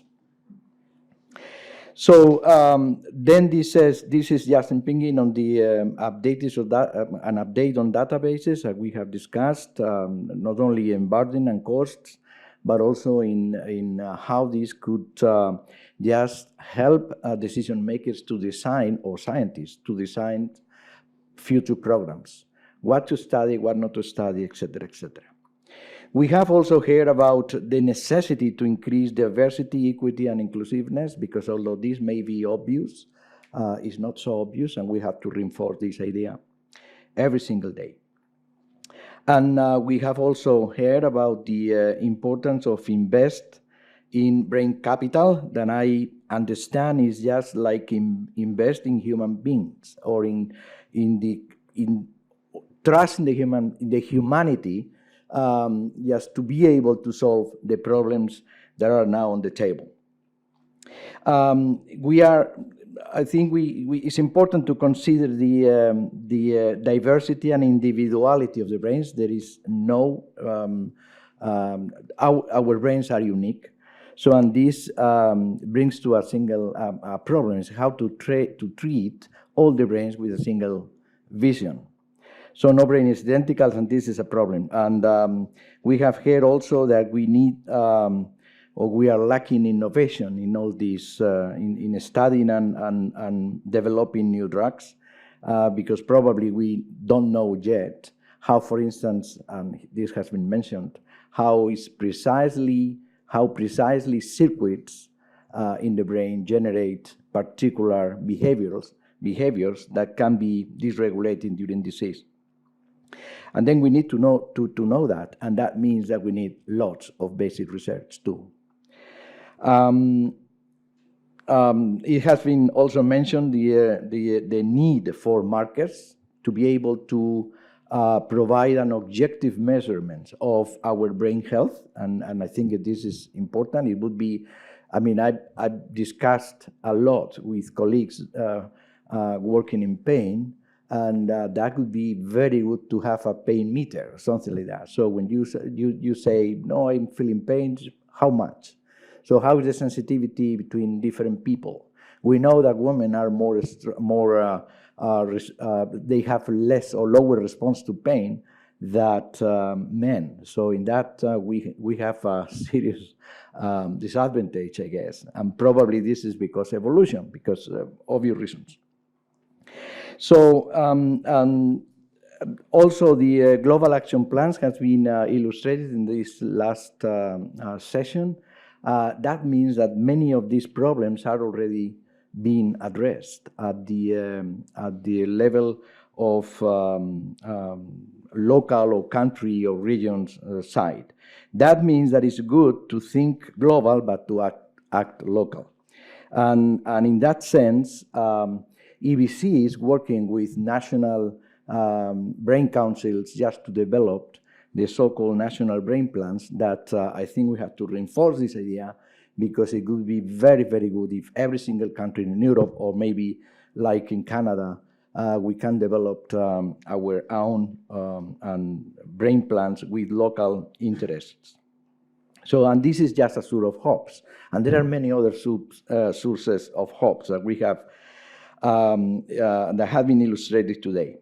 For instance, it has been said that now we have a new generation of neuroscientists with interdisciplinary approach that this is totally unprecedented, and that's very good. I mean, I'm all the old-fashioned.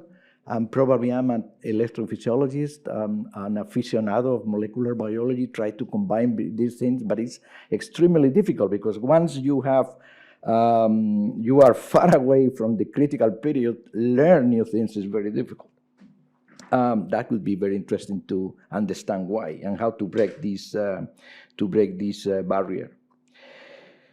So hopes. Well, finally, as Elena has pointed out, science works despite the politicians, and we have getting a lot of progress. And we can think 25 years ago, and I mean the situation in which we are, it was unthinkable. So there are a lot of understanding of several brain processes and a lot of, I would say, several of improvements in treating brain disorders or palliating brain disorders or diseases. So that this is a real advance, or has been a significant advances across the time. So finally, I would like to say that we have to take this home message. We have to be positive when selling our business, not negative, because actually, I mean, we are progressing, despite politicians against, I would say.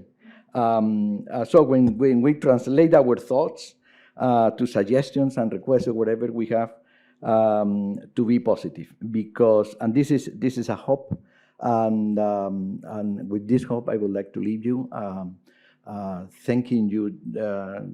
Thanking you all for being here to participate, for making the great questions that you have done, the speakers that are coming across the ocean, making a serious effort to be here, and I'm really happy as a member of the executive committee of EBC to have attended this conference and to have participated in the organization of this conference, because I have been, at least for me, extremely useful.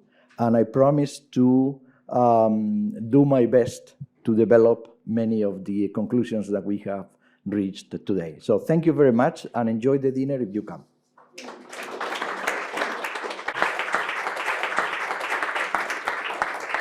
Thank you so much, man. Thank you, all of you who are left. We lost a few, but not so many. You've been a wonderful audience, and I know it's been very, very hard time zone-wise for those who have traveled from different continents, as has just been mentioned.